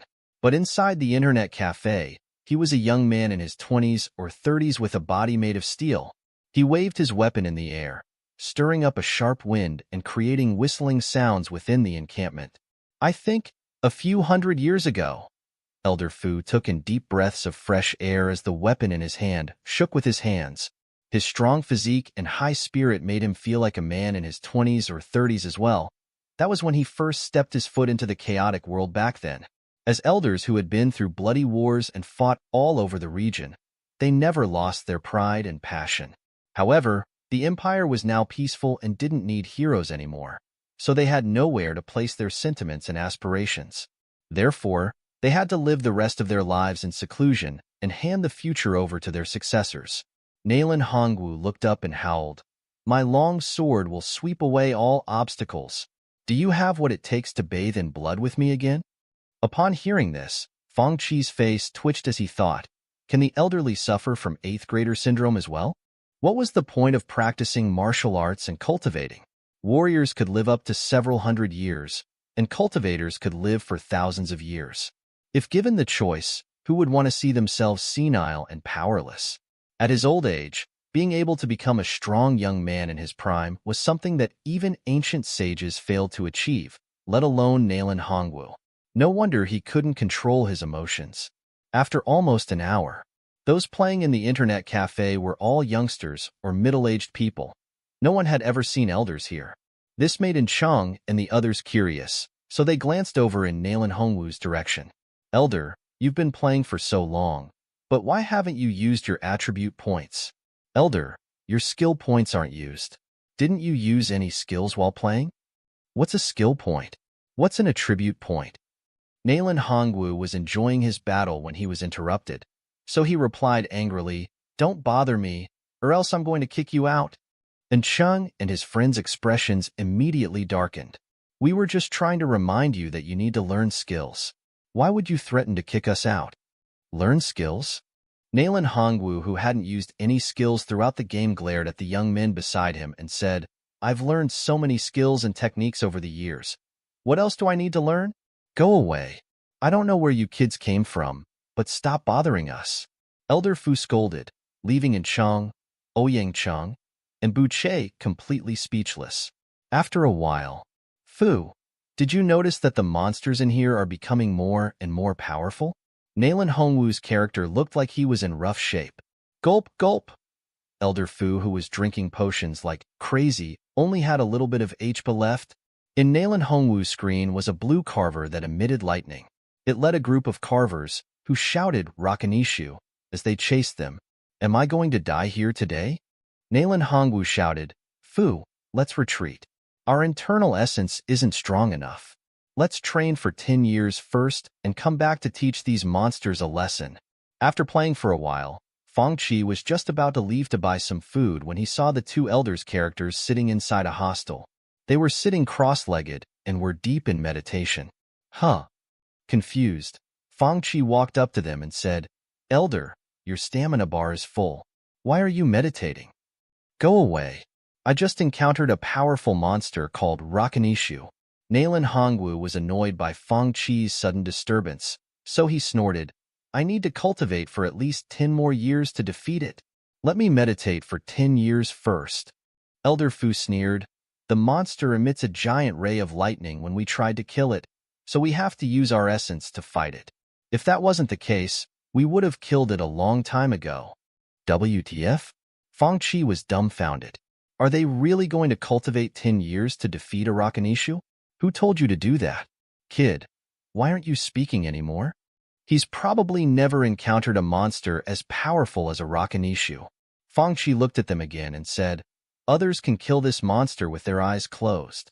Are you serious about cultivating for 10 years first? The two elders both froze. They also felt like something seemed off. We need to spend a decade to cultivate before playing a game? However, when they were fighting the monster, they calculated and were sure that if this monster existed in real life, they needed to train for at least 10 years before they could defeat it. How could this kid say that other players can kill the monster with their eyes closed? After all, they were almost smashed to death by that monster. Nalen Hongwu's face fell as he turned around icily. Fine, you show us how you can kill this monster with your eyes closed. What if you can't? Fang Chi's face twitched.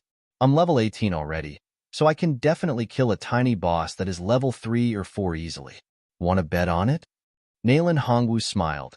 He hadn't seen a young man as brave as Fang Chi in a while. I was just going to suggest a bet. I won't bully you. If you lose, tell the cultivator behind you to come out and talk to me. You, on the other hand, should go back to minding your own business. Fang Chi's expression darkened. This old man sure talks arrogantly. What if you lose the bet? He asked a little unhappily. Do you really think that I would lose? Nalen Hongwu squinted his eyes. He had seen the powers of the Rakanishu. In the game, his powers were restricted. Even if the game didn't restrict people's power, A man as young as Fang Chi wouldn't even be able to run away from the carvers no matter how much warrior chi he possessed. Anything's possible. Fang Chi rolled his eyes and said, "If the two of you lose, stop making a fuss in this shop. You have to behave just like the rest of the customers here." Nayland Hongwu froze. He didn't expect this young man to make a request like this. He thought Fang Chi would at least ask him for a reward or noble ranking since the Nayland family was of such high status.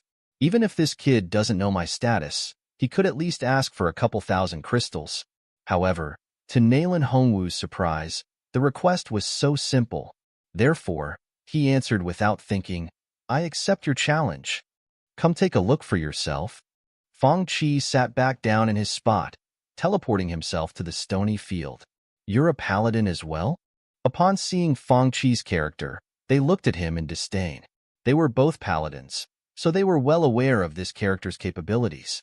They watched as Fang Chi ran straight into the hurdle of monsters. Is he looking to die? They thought Fang Chi was going to die immediately upon seeing what he just did. However, before they could say anything else, what happened next left them dumbstruck. Fang Chi closed his eyes. Then, countless light hammers appeared, spinning around him. 1, 2, 3. In a short while, the light hammers transformed into hammerstorm that circled Fang Chi. Rakanishu. Countless carvers howled in pain. With a loud rumble, the Rakanishu's body exploded. By the time Fang Chi reopened his eyes, countless corpses lied before him, leaving Nayland Hongwu and Elder Fu completely speechless. If this is the power of a paladin, what were we playing just now? What are the light hammers? Why haven't I seen anything like that? Nayland Hongwu blushed as he realized that he had just lost to someone significantly younger than he was. The good thing was that his real identity wasn't exposed yet. If others found out that the family leader of the Nayland family lost to a kid, they would definitely roll on the floor laughing. Thinking back at what he just said, Nayland Hongwu's face became redder than ever. He felt extremely embarrassed. He glanced over at Fang Chi, who didn't seem to think it was a big deal. This kid is kind. He didn't make fun of me. Nayland Hongwu sighed in relief upon realizing that Fang Chi wasn't going to obsess over what just happened. At the same time, Fang Chi opened his skill tree and pointed at the blessed hammer. It's this skill. Once you get to level 18, click on it, and you'll immediately know how to use it. Then, the two of them listened to Fang Chi and distributed their skills points and attribute points. They even equipped themselves with some blue magic items. You can practice martial arts like that? All I need to do is increase my level and get skill points and attribute points? Who came up with this? At that moment, Nayland Hongwu felt like he had jumped from ancient times to a modern world where everything was cutting edge. How could he ever suspect that an advanced spiritual artifact like this couldn't satisfy him? Phew, let's go kill that monster. I need it to pay for chasing us. Just when they had finally familiarized themselves with the game and was about to go back in and kill the monster, Fang Chi said casually, "You've reached the playtime limit for the day. If you want to keep playing, come back tomorrow."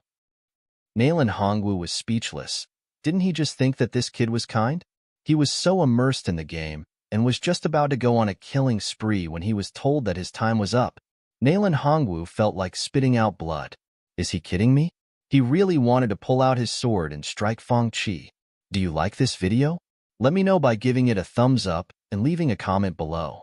Don't forget to subscribe and hit the notification bell to stay updated on my future uploads.